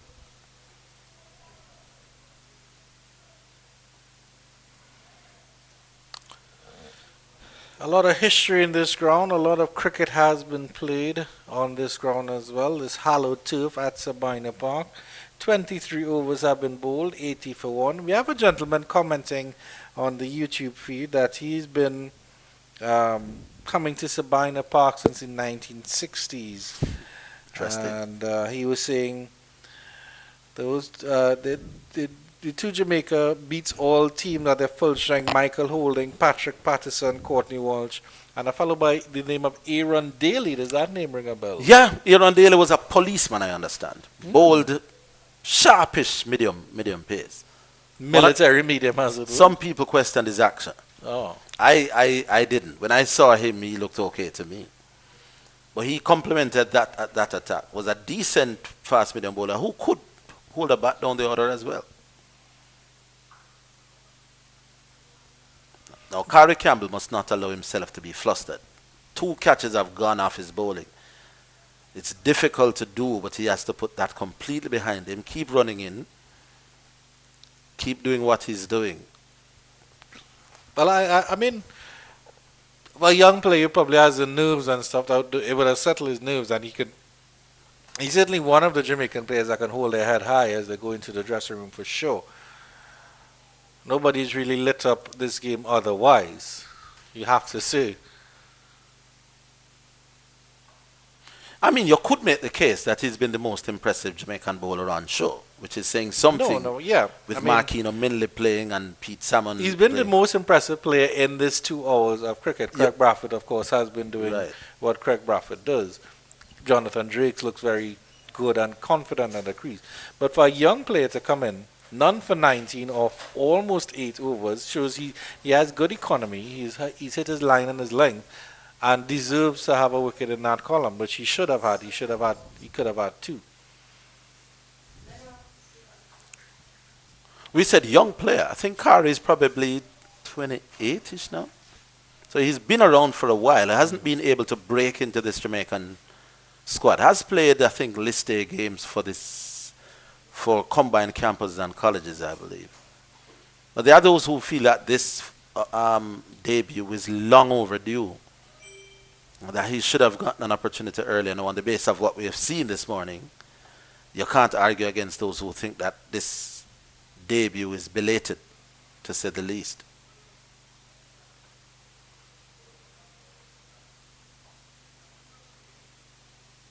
Craig Bradford seems to be quite trying to work him into leg and moving into positions where he can get him into leg, and they're having discussions there, Carrie and Craig. So it's something that maybe he has to push it maybe just a little bit wider.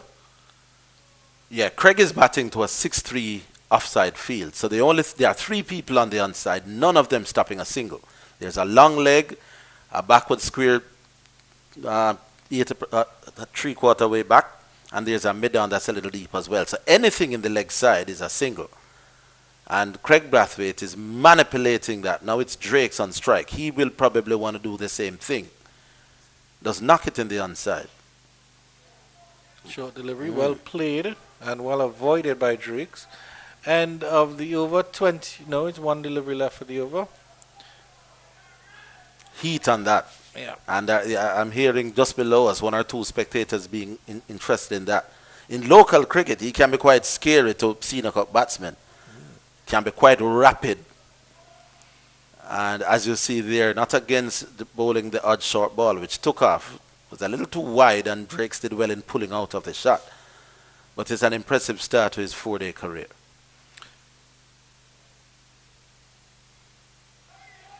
It's another short delivery, well avoided by Drakes. End of the over, 82 for 1, 24 overs bowled. So Campbell, you are right, he is 28. He was born on the 21st of March.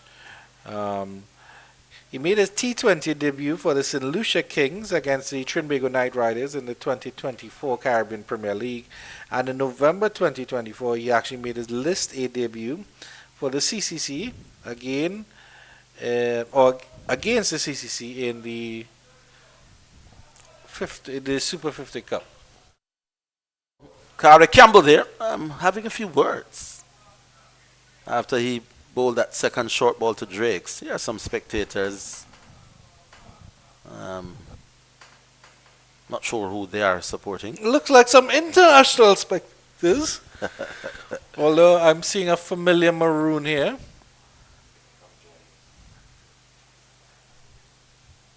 Salmon will continue. Going hard at that one with that bottom hand, Craig Bradford almost getting himself in a tangle. It's just about 11:58 on my watch, so this may very well be the last over before lunch. A decent over rate at the end of it, 25 overs, so they'll be a little bit behind. Suspect in the middle order that they will pick it up a little bit in the middle overs, in the middle session, when the spinners are on maybe fully.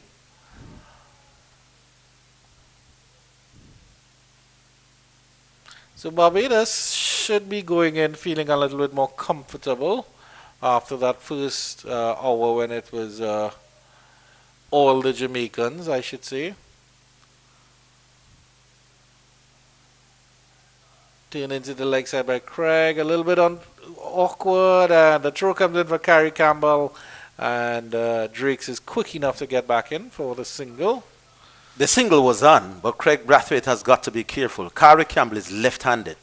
Now running from leg gully, you could call it. From behind square to forward square, it's going to be an easy pickup for him. So they have to be careful with the single going to his left. Sort of half up there by that field at mid-on, but they still get through for the run. Kirk McKenzie throwing himself around there. You'll have to be careful because he's sort of grimacing as he's holding that left shoulder. He's been having ice on that shoulder for the past couple of weeks, I should say. He picked up a little bit of injury in Chedwin. Craig is looking for a run. It's not there.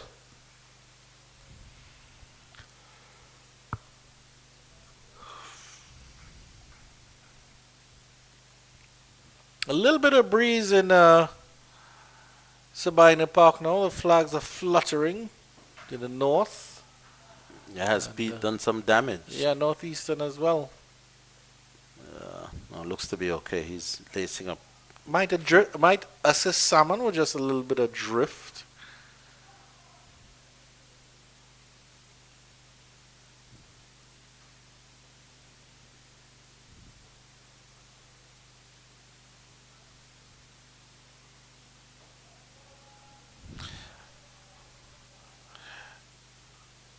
That is the end of the over. It's 25 overs bowled. The Barbados Pride, after winning the toss and electing to bat, are 84 for 1.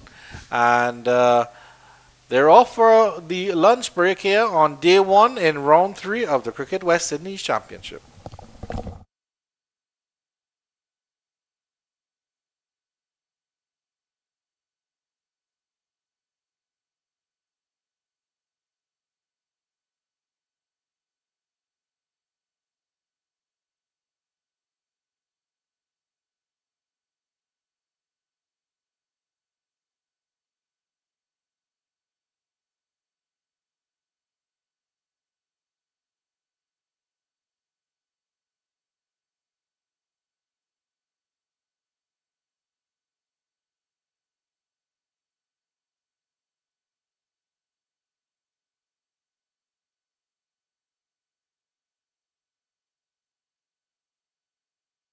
for dinner. Always. Who is most likely to be late? No, really. She don't Me. Important things. Important things, Nobody late. But like if it's dinner, Casual, whatever, I think me, for sure. She don't cut it Yeah, close. who lifts the most in the gym? Maybe between Andy and I. Oh no, you look strong too. You see But- my legs? Where's your squat? Ah, you win. Yeah, I think it's 3 Mine was 285 or something. Mine was 275. Who's the most competitive? It It varies. very depends on what we're doing. Yeah. Yeah. Table tennis. These two can't beat me, so I just always win. I just always win anyway. If it wasn't cricket, what other sport would you like to play professionally and why? For me, I'll pick track and field because that is what I used to do before. So for me, if it's professionally, I would always go back to that. It would be easier. Football. You're not good at all. Yeah, I used to play football and You wasn't good. you mad? Wait, mean on a game? Nobody, all them mad. Yes, fine. Yeah, I have medals for football, eh? They give out participation medals too. No. Squad banger from outside the box. Right. Top corner too. You. I would choose football because I actually played football at a decent level. Okay. I played the highest school Next. football level. Wait a minute. Next. Hey, I have an intercol game, eh? I've played intercol final and the big sellout stadium. About 5,000 people watching. Who do we think did the best at school? Definitely not me. Not me at all. Why that question? Jaden. I don't have a choice. Who is the toughest opponent or player that you have faced in your test career? Probably say like Josh Hazelwood because of his skill. Yeah, I think he was one of the toughest bowlers I've had to face so far. Can I say it's just about enjoying the battle this far for me. Only one man I can call. Drew. What Ben Duckett? Nah. He only do it for one game. Drew do it for 6 games, you know. From the Caribbean to England. It have to be Drew. He gives you nightmares? Nah, he not give me nightmares. It's just, He's make you think a little bit. yeah. He's make it hard work. Yeah. Who is the teacher's pet? The whole team. All right. Nobody. Nah, if we go in batting coach, the teacher for the batting coach is Kevin Hodge. Oh yeah. Full stop. Yeah, conversation done. Nobody else. It had nobody else. Conversation done. Kevin Hodge. For sure. For batting coach. Full stop. This next one, real interesting. Who is the best dancer? In the whole team. Louis. Yeah, Louis has some moves. Yeah, Louis has some moves. Louis has some moves. Shema would say he has some moves too. I never see it, so you can't see. Shema would say he has some moves. I see Louis play down. But I see Louis dance. Yeah. So Louis. Louis. Yeah. Who has the best fashion sense? Sinky. No.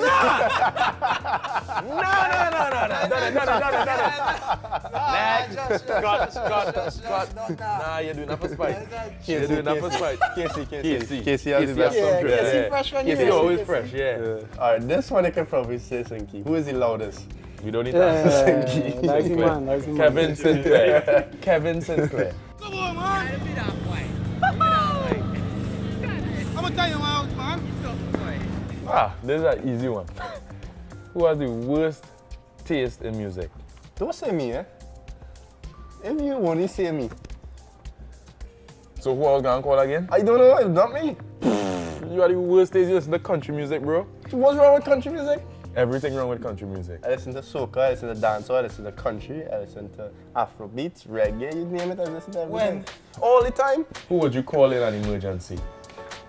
Anyone out of you two? Yeah, anybody Yeah, there. anyone out of these two? Yeah, Anybody there. definitely. Yeah. Anyone. And who deals the best with pressure? I think one name that stands is just Craig. Craig for sure. Yeah, Craig does Yeah. be real calm. You No can matter never the tell if he's situation, taking yeah. on anything or not. Yeah. Can't tell what he's thinking, he's just... Yeah. So yeah, Craig. Easily Craig. What has been the most memorable moment in your test career so far? You go first. I would like to say my Test 100, but I think beating Australia in Australia is probably most memorable. As a team, personally, it would obviously be Test 100, but I think beating Australia, especially in the Gabba, where it's their fortress. For me, it had to be my first 5-wicket haul. And not even the 5-wicket haul, it's just the fact that we win the game. And how we win the game was close. That is the most memorable thing for me. Yeah, I remember watching you jumping.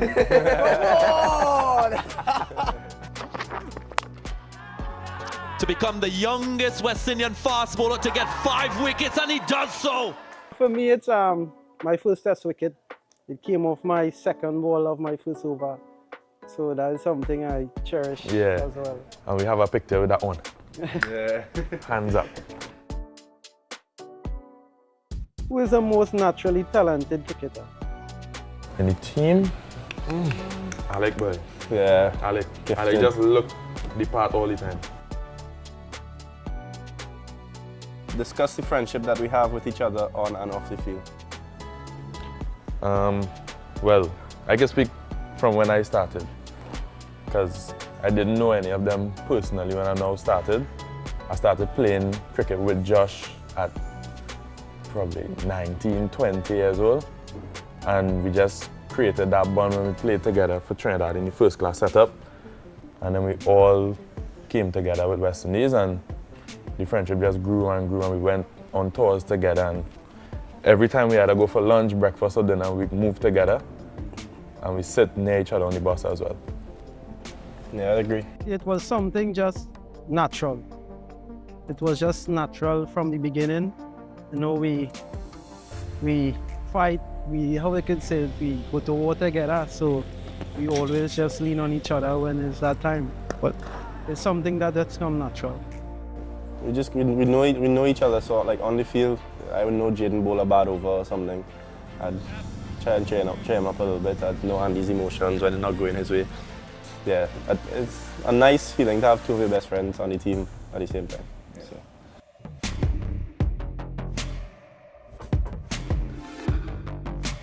Off the field, you can't beat me in FIFA though. What? Next question. That's not like. Next question. We have to do a video of us playing FIFA and see how much. The other night we played, I scored 20 goals. I scored 19 with Haaland. Next question. What is your favorite thing about playing for West Indies? I get goosebumps, yes?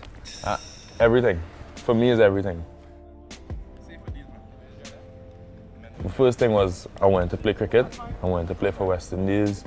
And then obviously playing, you get to experience Test cricket. You get to experience singing the national anthem. And doing it home.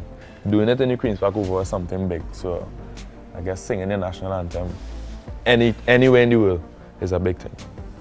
I think for me it's about representing the region. Not everybody gets to do it. There's a lot of people who aspire to do it, but not everyone gets to do it. So I think for me is that weight on your shoulders. It's obviously a big weight, but it's something that you cherish forever. And to get that Test cap, nobody could ever take that away from you. Yeah, it's a great feeling, you know, to represent the region, as just said. And you know how it started for me, it was funny because I had friends who used to play cricket, who I would go down on a weekend and watch play cricket and, you know, get the opportunity when they are short. And I know those are the ones who actually wanted to play for West Indies at the time, because I used to do track and field. So it's not only for me now, but it's for them as well. So I'm actually living their dream for them as well. What moment has made you the proudest of each other? I think we were all there when we beat England, right? Yeah. We were all there when we beat England in Grenada. Jaden and I played, Andy didn't debut as yet, but yeah, I think just all of us being on the team and then being there to do something historic like that was a special moment for sure. Goes down the ground. He thinks he's got there. He certainly has. What an innings from Josh De Silva. The ecstasy written all over his face, and boy, he's deserved that. The way we celebrate and enjoy each other's success, that's something I cherish. That's something I definitely enjoy. For me, when Andy made his debut, I was very happy for him. And then obviously getting the first test wicket. I know how much that would mean to anybody. So far more getting your first test wicket on debut in your first over is obviously a big thing. So I was very proud of him in that moment. And for me, with Josh, it's scoring the first test 100. And not because I was batting, just because he get it. Because he was batting well throughout the series. He had, I think, 150 before that. And he was looking like he could push on at some stage. And he did it in that last game, in the most vital game of the series. And he got to that triple figure mark, and we won the series in the end. So I was very proud of both of them in those different moments. What are we expecting from this test against Bangladesh? Win? I would say definitely a series win. Definitely a series win. Yeah. Not much, not too complicated, just to win. Just to win the series. Yeah, do the basics well and make Craig and coach proud. Yeah, that's all.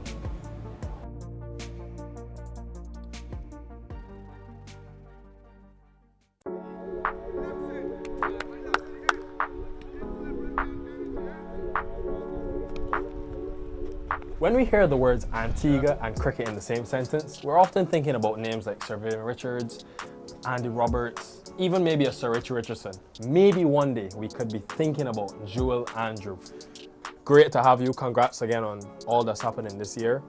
We are in Antigua, where it's all started for you. Tell me, first of all, how does it feel to be in a West Indies camp?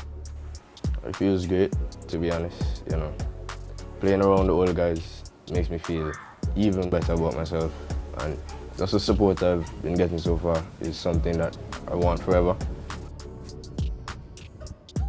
It's well documented that families played a big part in your journey.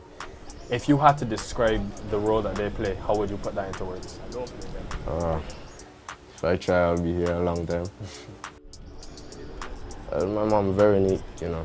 She's just my backbone, I should say. I mean, she's more confident than me. You know, just seeing her in the stands, you know, gives me that extra push. And you know, she's just joyful and a good person to be around, and someone that you should have in your corner. Joel started to play at a young age with big men, so he doesn't play name cricket. You bowl to him, and once you bowl to him in whatever loose ball, he just put it away. So he's fearless.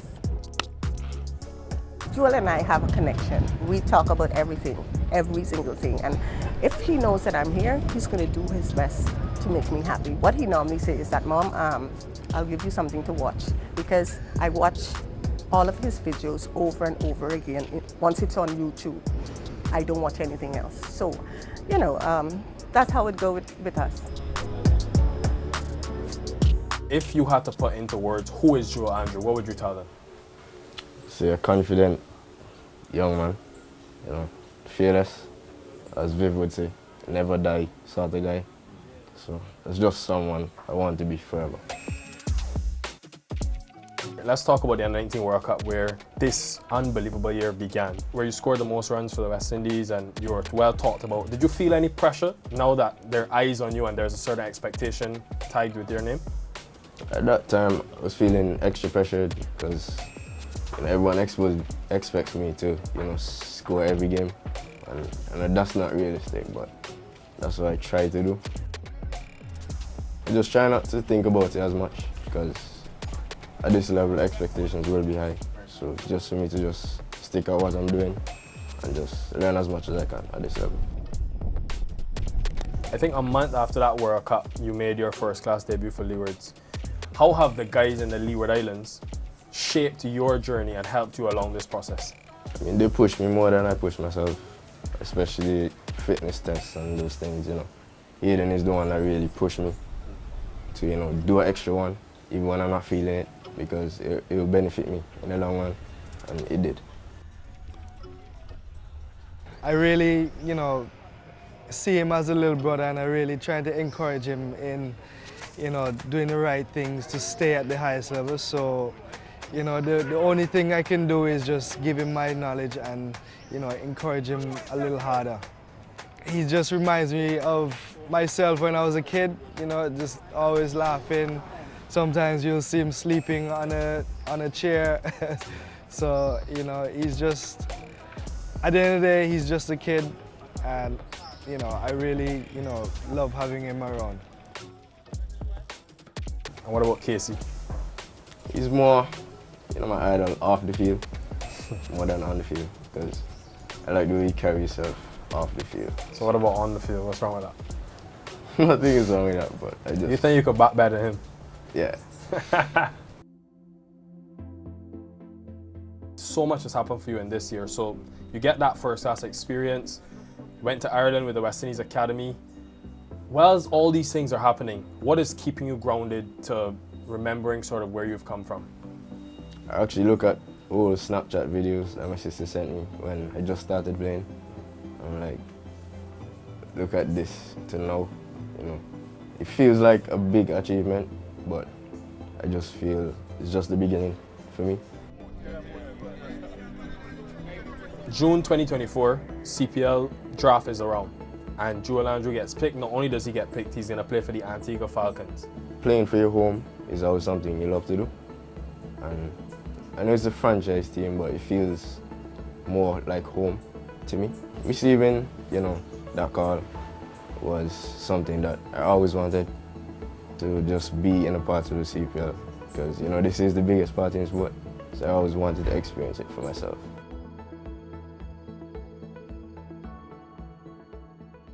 After the CPL, West Indies call up. Where were you exactly when you got that call that you were going to be part of the West Indies setup? What was your emotion? I was actually on my way back home from the CPL, and I cried instantly. Because, you know, just receiving that from the coach, that I would be a part of the team, it made me feel good about myself, and it's something I always wanted. That squad was captained by Shea Hope, who you've always said is your biggest idol. Why Shea Hope? I mean, he's just cut above the rest in my eyes. Averaging 50 in ODIs is never an easy task. So that's something that I want for myself. So if I see it in someone else, you know, I could just always emulate it, try to bring it into my game. So third ODI comes around, getting your cap from Alzari, who is obviously working his way to be one of the great Antiguan cricketers. What did that moment feel like? I mean, he's more of a brother to me than a teammate. We go way back in terms of Antigua and club cricket. So receiving my cap from him was a special moment that, you know, I would cherish forever. If you are to play in Antigua, to hear the rally around the West Indies, to be part of cricket with Antiguans all around you, what would that mean to you? I mean, every time I hear that anthem, I get emotional, because, you know, that's something that stands out, and it's something that means a lot to everyone in the region. If I get the opportunity, I want to score my first 50 in front of the home crowd. That will make me feel good. And just still learn as much as I can, because I'm still here to learn. 17 years old, we could be hearing Joel Andrew for the next 10 to 15 years. The guy makes me feel old, but brother, I hope you enjoy this. This is an invaluable experience that you will get on this series, and we can't wait to see what the limit will be for you. So all the best. Thanks.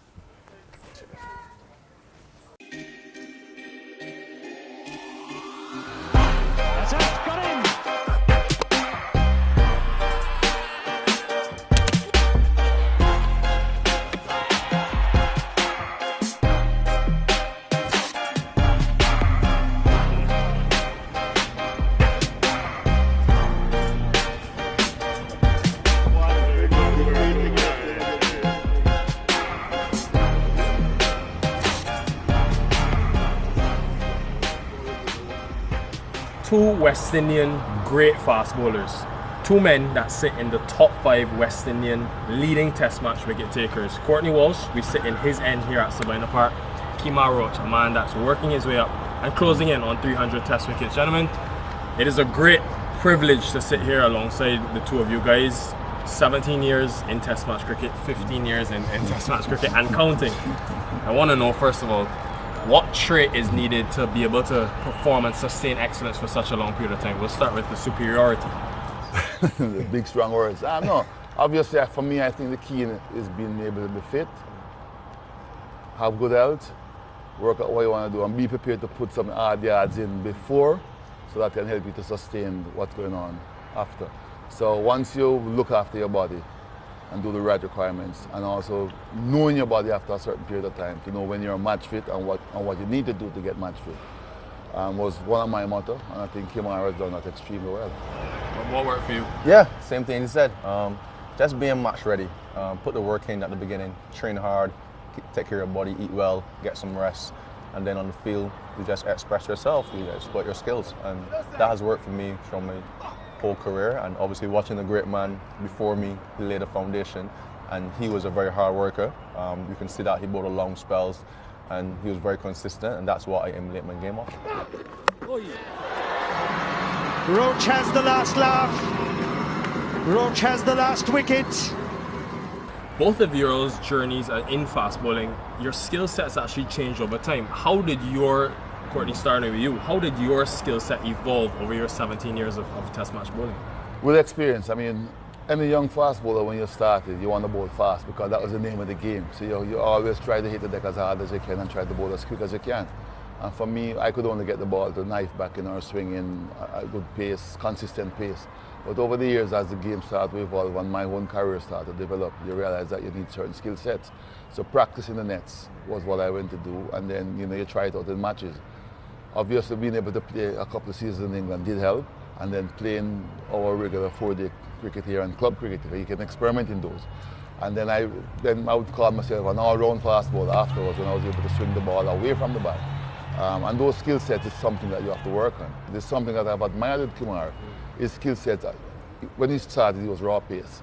But then when he sort of lost a little bit of that pace, his skill sets got better in terms of how he swung the ball and using different angles, going around the wicket and creating what I call, I think, to me, and I say it in front of him or behind him, one of the best around the wicket bowler to left arm spin batters, using up that angle, getting the ball to come in and then leave the bat. It's not something that happens overnight. It's something you have to practice. And that's how you get your game to evolve in terms of trying to be a complete fast bowler, which at the end of my career, I think I was closer to that than when I started. Second hit, magnificent from Kemar Roach. Third time lucky. When do you remember that time where it all sort of came together for you? Obviously, injuries help. Injuries help. Obviously, I lost some pace, so obviously I had to work on my skills more to become still an impact bowler in Test cricket. So I did a lot of work leading into 2015, 2016 after my injury on my shoulder, and some deep discussions and some reinvention of myself and my action helped me to do a lot more of the ball, and then I think I became a better bowler after that, in terms of working up batsmen, challenging batsmen, front foot, back foot, whatever, but getting the ball to go both ways. I think I enjoy bowling like that more than bowling quick. It might sound funny, but pace put fear in batsmen's heart, but I like the fact of exploiting skills and exploiting weaknesses in batsmen, and I just think that's where I enjoy most. Edged and taken, make that 51 before Kemar Roach is probed, and he finally gets the reward. What role did Courtney Walsh play in Kemar Roach's development and role in the West Indies? Yeah, obviously watching on TV, obviously we all know of him and the Curtly Ambrose partnership. I think those guys, they set such a high barrier for fast bowling in the Caribbean that you just wanted to emulate them. Watching it in Barbados on CBC, I think seeing him and Curtly Ambrose run together, it was just heartwarming, and you just go outside right after the game is finished and you try to bowl like them, and it was really good times, and it just is a good foundation for my cricket going forward, and that's why I'm here, playing as long as I can. And Legend, there's a picture of you around 2011 having a chat with the three West Indian fast bowlers. I think it was Kemar, it was Fidel, Darren Sammy was in it as well. What do you remember about Kemar Roach when he first burst on the scene that you really liked? Some of the questions he had asked, I liked his action from day one, but his attitude, being down to earth, some of the questions he asked. And then after that meeting, we kept in touch. I mean, we were always in touch, but we kept in touch more. And just to watch, you start to watch and follow the career. And I remember the one that stands out to me most distinct was a conversation I had with him in India when I was down there doing commentary, and he wasn't playing. And I was a little bit disappointed because I wanted to see him play, but they were just remodeling his action and stuff. And I said to him, it's only a pity you have to be doing the modeling of the action on tour. This should have been done before, and it should have enabled you to be playing. And he agreed, and we had good discussions about it to make sure that he didn't get downhearted, because when you expect to play, you're not playing, and he took it well. We kept in touch, we did a little bit of chatting after, and I just started to follow his career because of what I saw, his humbleness, but he wanted to succeed, to be sort of at the top level. And after that tour, he came back playing, and he hit the ground running. And whenever he see me, he would say, "Legend, what you think about this and what we think?" And if I see something, I'd say it to him. And the way how he accepts it, and he would try, and we would have a chat after the game. This didn't work or that worked.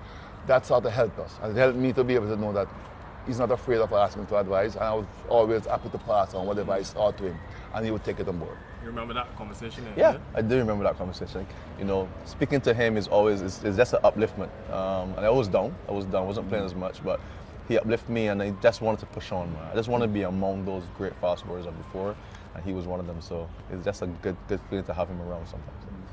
Another question in terms of looking back on y'all's careers, you've obviously played against so many formidable oppositions, but which opposition, if you had to pick one team, always brings the best out of Kemar Roach, always brings the best out of Courtney Walsh? Starting with you. I wasn't playing against England.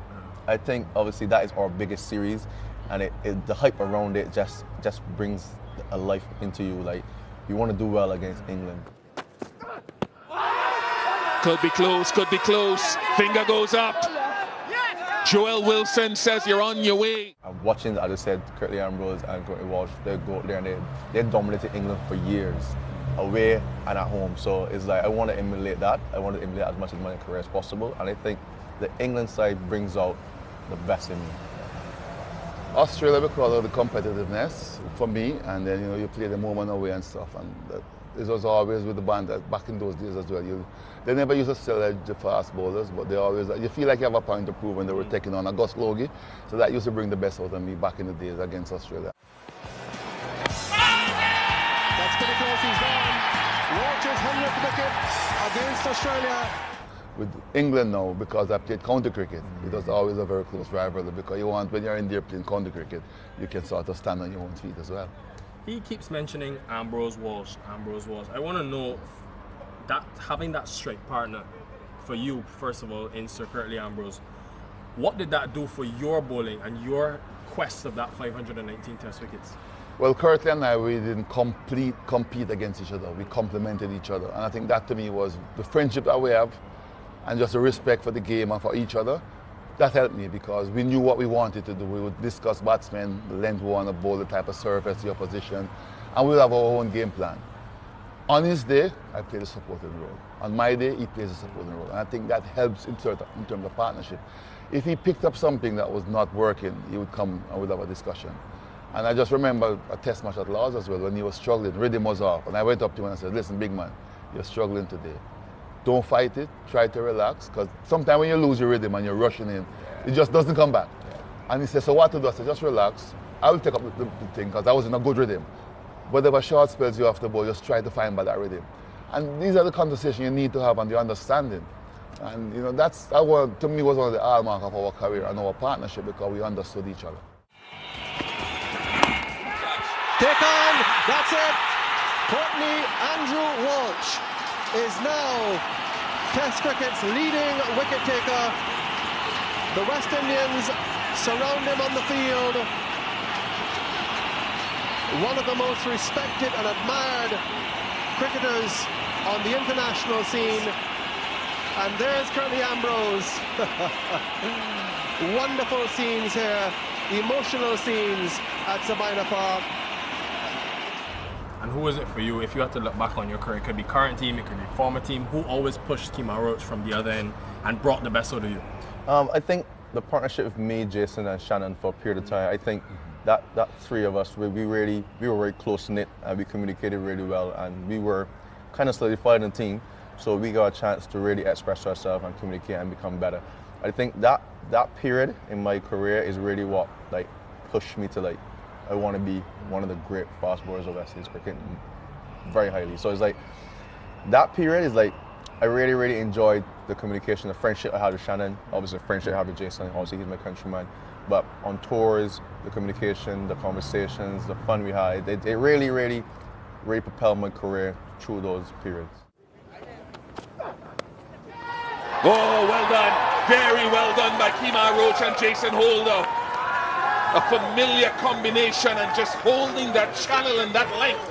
Obviously, we celebrate the high moments in both of your careers, right? One thing that many people don't see is the time off the field where it's not necessarily going to plan, there's adversity. What pushed you and allowed you to come out on the other side of those moments? Both of you guys started with your court. The challenges.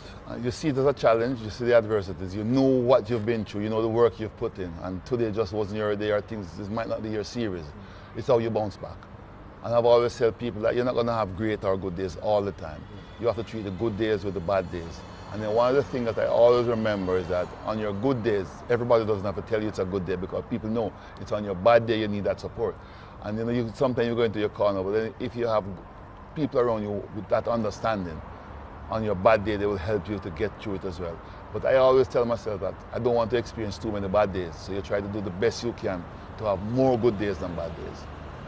Yeah, I just like the fact that people doubting on me. I like that. That pushes me to prove people wrong. I've had that most of my career. When I lost my pace, everyone said, will he be the same bowler? Can he still be challenging at Test cricket? I just wanted to prove people wrong. And it's worked. It's worked. That's a big motivation for me.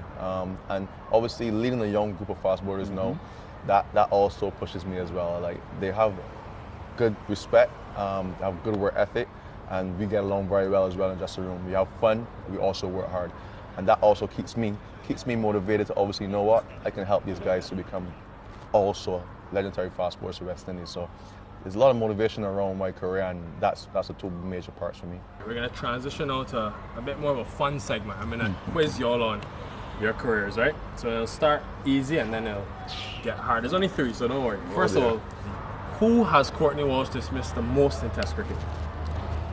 Mike Atherton. Easy. That's a good question. I don't think... Is it a Bangladeshi batsman? No, it's not. It's got to be an England batsman. Yeah. Is it Ben Stokes? Yeah. Figured that much. Shakib is 6 times. Yeah, so I think I know it's one of those. Off spinner, basically an off spinner from Roach. It goes high in the sky. And Shamar Brooks makes the catch look very easy indeed. Everybody remembers your first Test wicket, but can you remember your second Test wicket? Yeah. Who is it? Graham Yallop from Australia 1984. caught Desmond Haynes at bad pads. I don't forget those. I remember my first part, I remember quite a lot of it better than at the back end. Who's your second Test wicket? I know the first was Shakib. I'm thinking the second must be Mushfiqur. No, Mamadullah. Mamadullah. Yeah, I'm thinking about the order. Yeah, it was Mushfiqur. Yeah. And lastly, who has hit more Test match sixes between Courtney Walsh and Kemar Roach? That I don't know, but I'm going to back myself. I don't know, but I hit a few. I'm going to back myself. He's not a big six hitter. Me. It was a close race, guys. But the winner with 19 sixes is Courtney Walsh. Got you, man. But you still play. You can he has 16. And he's right up and down. Right up so there. He has much more time to play. There's Walsh. That's a huge six. That's gone. That's a gigantic six. So Courtney Walsh is going down with all guns firing, as they say. On those 4 fast bowlers, that 4, almost 5 prong fade pace attack we see now in the West Indies, do you almost feel like it's a rebirth of that cricketing legacy that we've seen for so many years in your time and the times before with the 4 horsemen? What do you see now on the field? I like what I saw, especially in the last Test match. 4 fast bowlers, not just going at it, but being sensible, being very competitive, making adjustments as they read the pitch and stuff. That's what you want to see. And that was what impressed me the most. They were well looked after on the field of play in terms of not being overboard because they were back-to-back Test matches. So the planning just looks very good. The execution by all 4. Alzari, I think on one day wasn't in his rhythm and stuff. Everybody compensated for him. The next year he came back and it just drops nicely. And that's what you want to see, because everybody's not going to have a good day every day.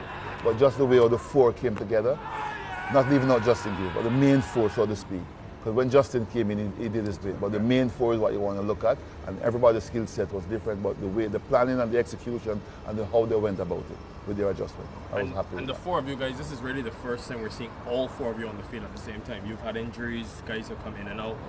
Why do you think you guys are able to complement each other? Yeah, I think we all different skill sets. I was very obviously at high pace. Jaden obviously good pace with good swing and skill, and then Shamar shorter, a little skiddier at high pace, and then I just do my thing on top of off stump all day. So I think we complement each other very, very well. As I said, we communicate very well in the dressing room. We plan well. We know what is expected in this session, and we just try our best to go out there and emulate it. So it's not going to go right every day. It's cricket, but I think once we have an understanding, you have a template of what you want to do, you just follow it and you express yourself and have fun.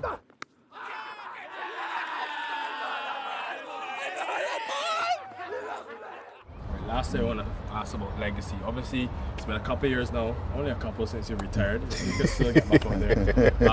He's been telling me in the commentary box he can bowl a few. So he says. But I want to know, when you look back at Courtney Walsh's cricketing journey, what impact did Courtney Walsh have on fast bowling in the Caribbean? I probably not the best person for you to ask that, to be quite honest, but I think the legacy that was left behind, what I found out now is that it probably had more impact than I thought, because everywhere you go and you move around, people say, boy, we used to remember the good old days that you were playing, and it's good that you're still involved with the game and that you're helping youngsters and you can pass on advice, because to me that is important. But for me, I just enjoyed every moment of it, and it helped me to develop as a better cricketer, better person, better human being. And Kimar said something that I would just agree with 100%. When I just started, it was just pace. I was just thinking of raw pace. Injuries help sometimes, and losing pace helps. When I ended, the way I ended my career, I was much happier because I was able to challenge batsmen. I was swinging the ball both ways. I know how to use a short ball, and to me, it was just a fascinating career to know that I stopped at one end and then I got better at the other end. And listening to that, Kimar, obviously you're far from finished, but when you do eventually end your career, what would you like Kimar Roach's legacy on West Indies cricket to be? A hard worker, a trier, someone who gave West Indies cricket their all. I've been committed to West Indies cricket from the beginning.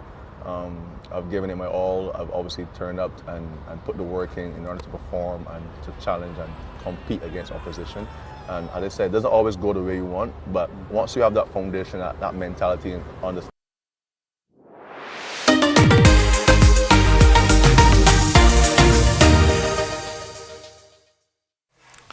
It's back to the cricket here at Sabina Park in the second session on day one of this round 3 match between the Jamaica Scorpions and the Barbados Pride. Barbados Pride went to lunch 84 for 1. You'd have to say they won the session after a salvo, an early opening salvo by Jamaica. Kari Campbell on debut, the left-arm pacer, and Marquino Mindley starting really, really well. Andrew Chan in your company, and I had a little extra work during the break because I had to rouse my co-commentator Orville Higgins from a slumber so deep, my goodness. Yeah, at one point I didn't wanna get up going. It has been a warm, hot day. I don't envy the cricketers. But now that the action is about to restart, I'm wide awake. This should be a great session here, Andrew. The first session, the Barbadians were scoring at, we'll get that to you, 84 from 25, 3.36. So it is decent. But the second session, where you expect the pitch to even out and flatten out some more, you'd want them to up that to maybe 4.5. The Barbadians will feel they have to make the running. They want an outright result here. To get ahead of Jamaican points and force themselves into the playoffs. So they've got to make the running. I don't know that first innings points alone may do. So we should see well, first session was intriguing, but this one could see a little quicker rate to the scoring. Good to see that. The Jamaicans are starting with Kari Campbell. 8 overs, none for 20. A really, really good debut. Deserved a couple of wickets. Here he is to Drakes. And Drakes smacks that square drive. Square in front of square. It wasn't a bad delivery, maybe too full. And Barbados off and running immediately. Yeah, he's Looking businesslike is Drakes. That was the first ball after lunch. Welcome to you, Mr. Kari Campbell. And it wasn't a half volley. He drove through the line, which tells you that the pitch is flattening out a little bit. This morning, similar length, there may be just a little bit more nip on it. Audacious start. Like I said, they may just score quicker here. It really wasn't a bad delivery at all. Maybe just an inshore 2-2 full. He deserves a wicket, does Kari Campbell. He's bowled well, but he's got to maintain it. Let's see what he's got for this second session. That's better. Good adjustment. I like that in terms of what we've seen from him so far. He's shown that he can adjust. When it was Braffett and Mosley, a right-hand, left-hand combination starting, he adjusted quite nicely. He's actually been a lot more consistent than O'Dean Smith. And even Marquino Minley in his second spell to an extent. Yeah, you nailed it. He did just pull back the length. This time a little bit too straight. And the tickle is on for Drakes. Yeah, Drake has started quite brightly. If you look at the difference, Craig Brathwaite has faced 76 deliveries for his 33. And Jonathan Drake's 23 deliveries for his 20. Like they are batting on two different pitches. I'll give you an update on games around the region as well.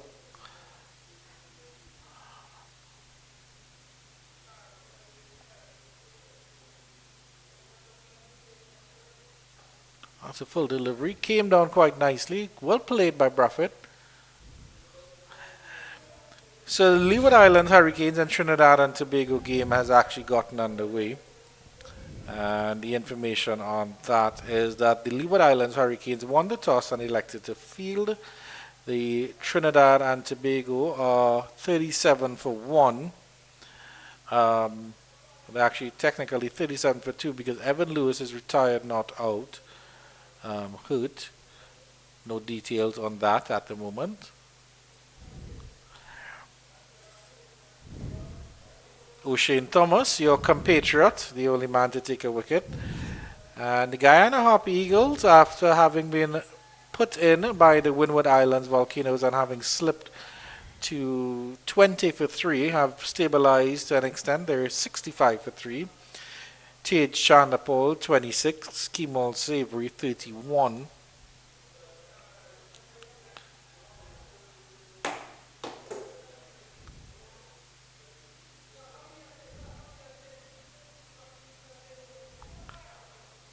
Short delivery by Campbell, but wasted as it's slightly down the leg side. 90 for 1, 26 overs bowled.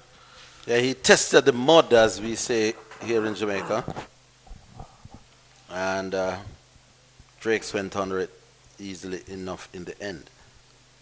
So this is what I was saying about the point standing. Jamaica is on 29.6 points. They are in third. Barbados, fully 10 points back, almost 19.8. First innings points is 8 points. It moves Barbados a little bit closer. But then batting and bowling points would come in there as well. For Barbados to be 100% sure of advancing above Jamaica, they'd want to eke out a full result. So you think they've got to make the running and maybe a little bit more bold in their attempt to win the game than they were second time around. So I expect them to be a little bit more positive. Pete Salmon starts. That's tucked away. Craig Brathwaite is 34 from 77. He's batting the way Craig Brathwaite bats. The rest of his team, and Drakes is doing it very well, a touch more positive. Good appreciation for the game situation, and good batting from both of them in their own way. Now, of course, Craig Braffett won the toss and elected to bat, and you understand why, because I mean, however you look at it, coming into this game, Jamaica have the upper hand, as you mentioned, 10 points ahead. So all Jamaica have to do is really not lose. So once they pretty much get a draw, then they're okay. The Bajans, on the other hand, will have to make sure that they get first innings points, at least get those points in the bag, because those have to be your safety points, as it were. But either way, I hope that the Jamaicans do try to make a battle out of it and not just sort of camp on the back foot and say, okay, we're doing what we have to do, bare minimum. Because, of course, it's all about momentum going into the next round, and you're going to have to play more than likely Trinidad and Tobago, I believe, because the first goes through automatically. Of course, we could see a case where the Bajans get first innings points. It's going to be difficult if they don't win outright. I was going to say first innings points plus some other bonus points. Oh. That's lofted nicely, square. And that should run close to the Kingston Cricket Club ropes, and it does indeed. It's another delightful little 4. No, it stops just short, and they're going to run 3. Well done there.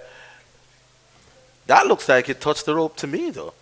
But the umpires have absolutely no way of knowing that. Let's just look at this again, guys. Did it touch the rope? That's a lovely lofted drive over the covers, deliberately. Now let's look at this. Yeah. It did. It did touch the rope. But then the umpires can't see where they did from 100 yards away. I think they have signaled it as 4. Oh, they have? Yeah. Yeah, because now Craig Brathwaite is coming. Did they ask one of the fieldsmen? But yeah. Just about touched the ropes, indeed. Just about. But it certainly did. End of that first over from Pete Salmon. Good little battle developing here. 97 for 1, 27 without loss. So I think it's very good that Jonathan Drakes, he's shown positivity throughout the series. Maybe hasn't pushed on in terms of getting to that triple digit mark, but he has a good platform here. Craig Brathwaite and Shane Mosley did the early hard work. And it's a good, I think he's a good foil for Craig, because we always know Craig plays as Craig does. And Jonathan Drakes is still at least positive in the sense that he's able to get after the bowling, interested in getting after the bowling. Yeah, the captain now being a touch more defensive. They have taken out a slip in your shot there. So now it's a lone slip. They are giving Carter Campbell a little bit more protection on the leg side, which means that they are now asking him that you can bowl straighter. And immediately gets a nice delivery that has Craig's legs almost stuck in concrete. Yeah, he's worked hard, but then fast bowling is hard. That's what you signed up for when you become a fast bowler. Didn't like this part of cricket. I couldn't be a fast bowler. Really? Too much work. I didn't enjoy being in the field at all.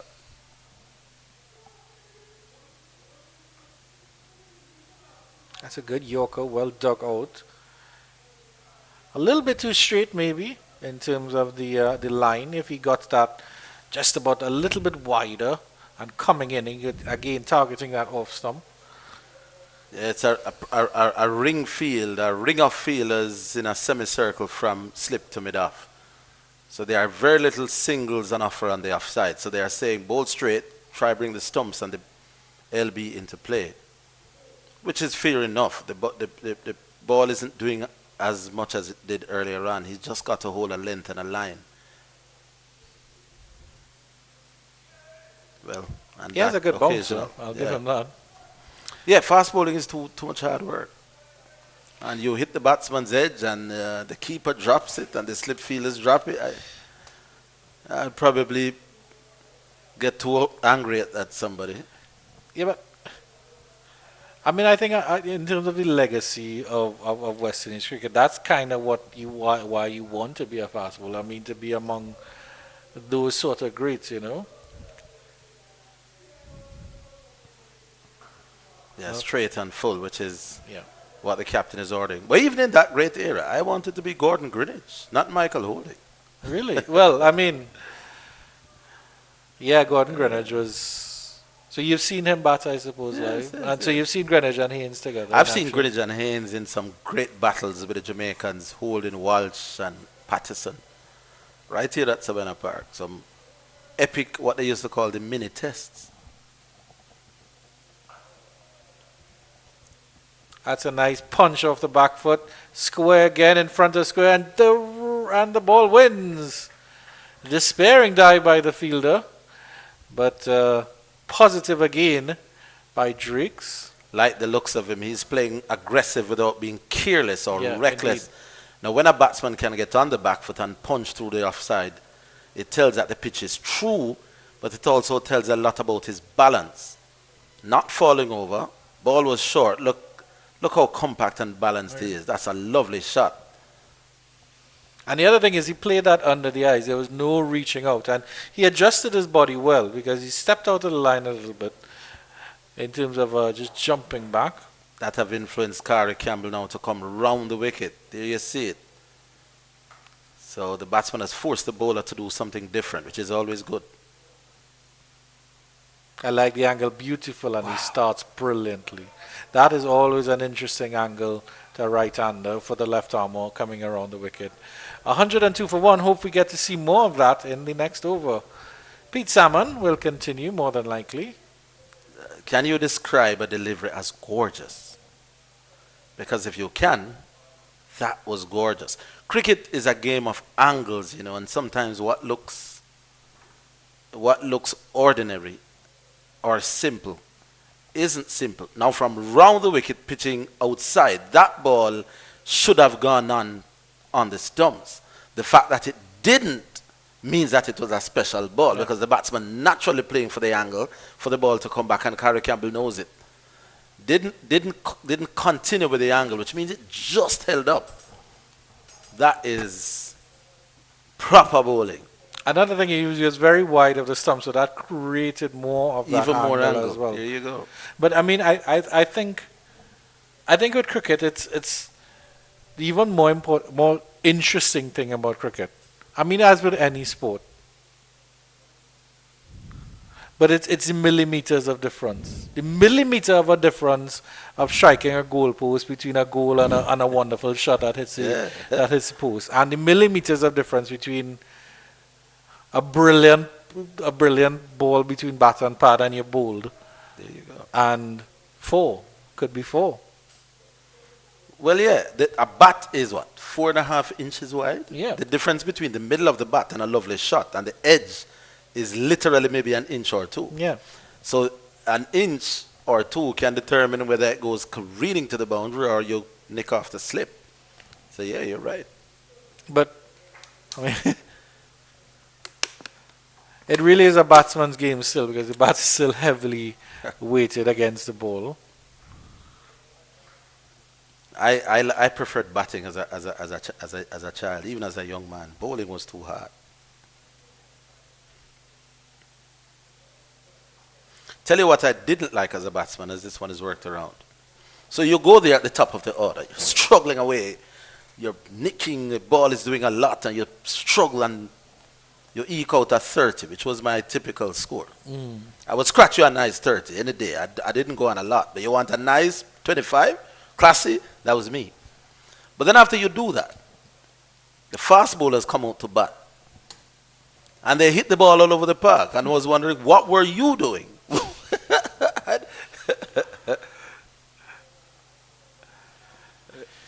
Had a fellow called Joseph Grant. This one is fine, and it will run close to the ropes. Now Odin Smith is the fielding. Turned around the corner yet again. And good cricket by Drakes. I like the fact that he has the soft hands as well to negotiate the ball as well. Yeah, not Pete Salmon's best spell, this though. And a 50 partnership between these two. So 250 partnerships in a row for Barbados. Are you good at accents, Orville Higgins? No. No, you're not? No. Well, I was telling you, so I had a fellow on my team called Joseph Grant. Eventually played for Jamaica, my community team. Opened the bowling with Patterson and Walsh in the early 90s. He played for my community team, and he batted down the order, 9 or 10 or something. So I would scratch my way to my regular 25, fighting off the new ball. And he'd come down the road and he'd smack a quick 50 or a quick 45 and then ask me, what was I doing? And I couldn't explain to the guy enough that you're not picked for batting. Which means when you step to the crease, you can play with gay abandon, reckless. And you never had the pressure. He couldn't understand that. He says, those balls that he were hitting away, I could have done the same thing. We argued about it for days. That was why I used to hate the fast bowlers for that. Reaching for that one very, very wide off, outside his off stump, is Craig. No run. Yeah, Carrie Campbell is back over. So in two minds as to which is his best approach. Well, he should have had Craig Bradford with a catch down at fine leg. That RBJ Mansing spill. So he still has that ploy.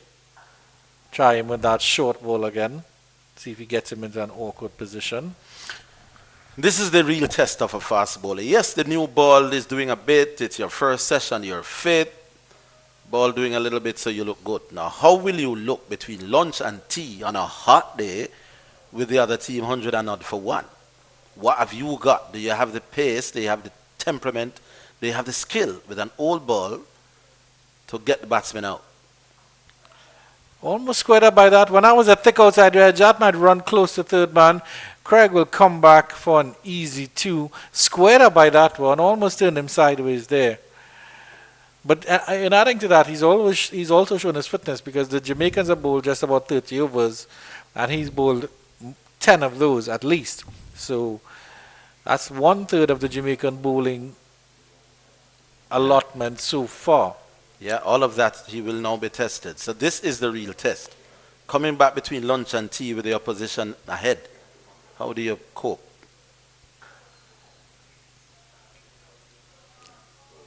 Batsmen playing with a little bit more freedom, so they are coming at you. This is the real test. So far he's not done badly, but he's not looking as threatening as the pitch flattens out. You can't hold that against him. But what you do now, when nothing is happening and the batsmen are on top, can you hold a line? Can you stay focused and disciplined to not give away runs? 2 and over, 2.5 maximum. Again, I think that's a really, really good delivery. Craig managed to manufacture a run out of it. Be jumping very, very far across his crease. It might be an opportunity to maybe target a Yorker leg stump, maybe a Yorker and leg stump, as he's jumping across so much. Yeah, that one though was too straight. It is okay when you get the batsman bowled or LBW. That one may have just pitched outside legs. I'm not sure the leg before would come into play. But the best bowlers, given this kind of condition, they are going to be outside off, just on, all day. The Curtly Ambroses, the Glenn McGraths of this world. When nothing is happening. The great Courtney Walsh. Just about there, although that was a little bit straight. Now, if you are not getting wickets, you have to frustrate batsmen out. You've got to hold that length and that line. And then if you can get the odd one to do something, so it's a learning curve. So far, I'm still impressed. But you've got to give the Barbadian batsmen some credit. 108 for 1, 30 overs have been bowled. Excellent work by the Bajans, coming back out after lunch. And they survived the first 20 minutes after lunch fairly well. Yeah, this period between lunch and tea is for batsmen. You remember Richard Austin, opened back in the day for Jamaica, had a few games with the West Indies. We called him Danny Germs here in Jamaica. Danny Germs. He was an opening batsman for Jamaica. And I had a brother that played youth cricket for Jamaica back in some time ago, early 2000s, called Zenny Fowler, my mother's son. And I remember one day taking him to Danny Germs, or we were seeing Danny Germs, who was then a street person, if you know what I mean. And he still talked a good cricket game as we watched Drake's. And I asked Danny Germs to give my brother, who was an opening batsman for Jamaica youth team, some advice. And even in his state, when mentally he was going, He said, young man,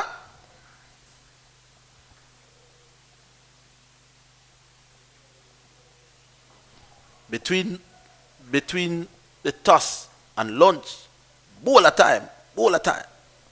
Don't worry, bowler get that time. But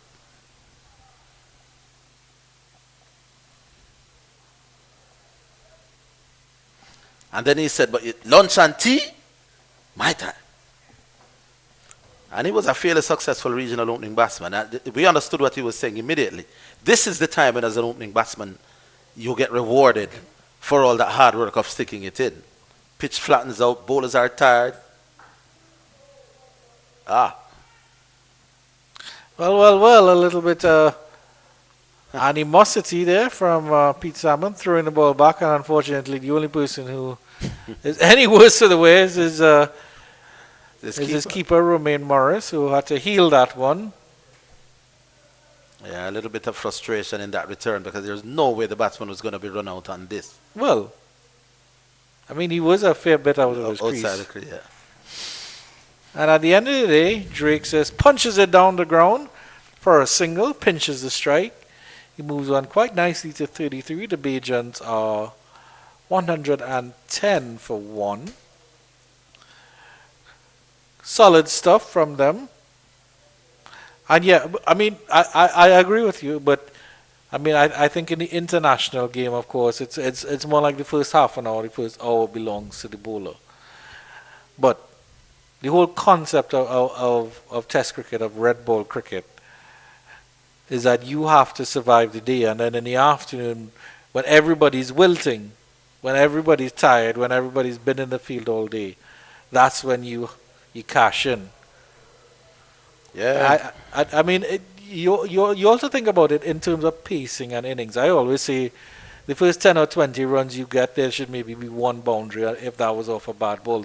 The other 12 to 15 runs should be knocking the ball around, getting your ones and twos, feeling batter on ball, understanding the gaps, understanding the field, understanding what the bowlers are offering.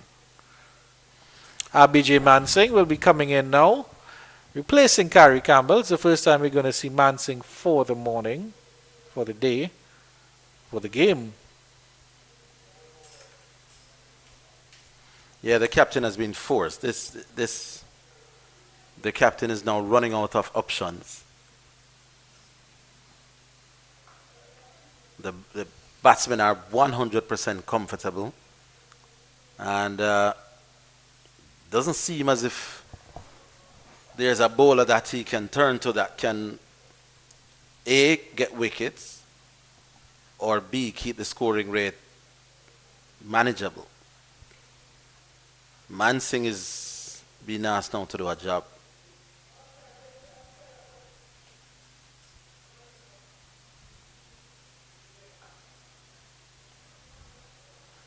No problems at all here, Andrew. It's now a nice batting track. Well, it certainly did offer something in the first half an hour, 45 minutes, as we saw. Maybe the first hour, if you want to give it that much.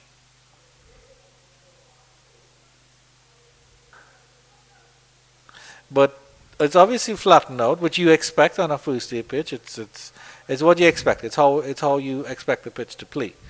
The question is, will it deteriorate as it should over the 4 days, or are we going to have a road, as my good friend Keshav says? And did you know he's also a lawyer, Orville Higgins? So be careful what you say around him. No, I didn't know that. Yeah, libel and slander, that's right up his alley. No, I didn't know that. I didn't know that. I didn't know that, Keisha. Why you didn't tell me that? I've been sued so many times from him, I have to rent my shoes now. Well, not doing a lot. Not spinning. Not doing anything. Just coming on nicely. And Craig may be eyeing a second consecutive 100 here, you know. Got 100 enough. 176 or something. And he's looking, yeah, well, I'll just bat. Who knows? He may be eyeing another massive 100 here. A little bit of bounce there, a little bit of spin, a little bit of drift. A little bit of something for Mansing, maybe. 32 overs have been bowled, 112 for one. But I think, it comes on to the team manager and it comes on to the team's think tank. Okay, what are you going to do in a situation like this? What are you going to try? What plans do you have? Obviously, plan A was Carrie Campbell and Marquino Midley. It did well for the first hour. After that, the Bajans have sort of taken control of proceedings. Yeah. You've gone back to lunch. You were lucky to get a wicket. You didn't build on that wicket, which is the other thing. You created an opportunity, and you got Shane Mosley out. A bit of luck, a little bit of something spun your way, in a way. What did you do to build on that? And what are you going to do to build now that you've gone into lunch, you've recouped, you're coming back out? This is a difficult session. What are you going to try? Yeah. Let me tell you one of the issues that I've discussed. I wouldn't say I'm worried, but it is worth a discussion. It's a space shuttle, Orville Higgins. Probably not. Jamaica has 4 spinning options in the squad before today. Javier Royal has been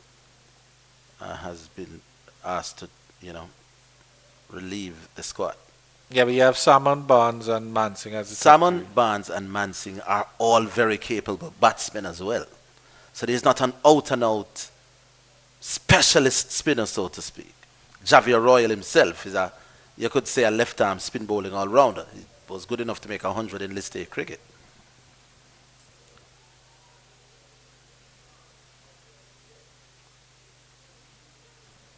Yeah.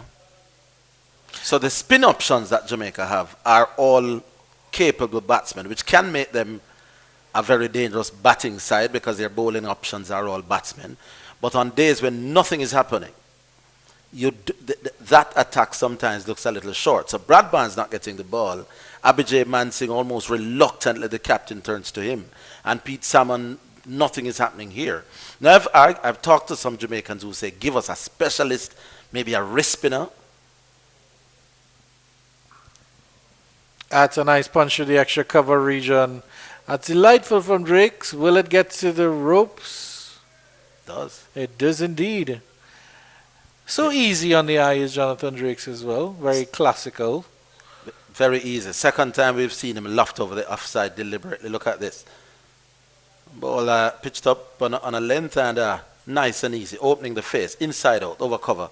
Lovely shot, young man. Yeah. Really nice shot. But yeah, the point I'm making, Pete Salmon is a capable batsman. Some say could make the team as a batsman alone. Or, bat 6-7. He's bowling now. Brad Barnes. Good cricket from Drake, turned into the leg side, easy single. Is still seen by many as a batsman who can bowl a bit. Mansing, similar thing, but they are all your spinning options.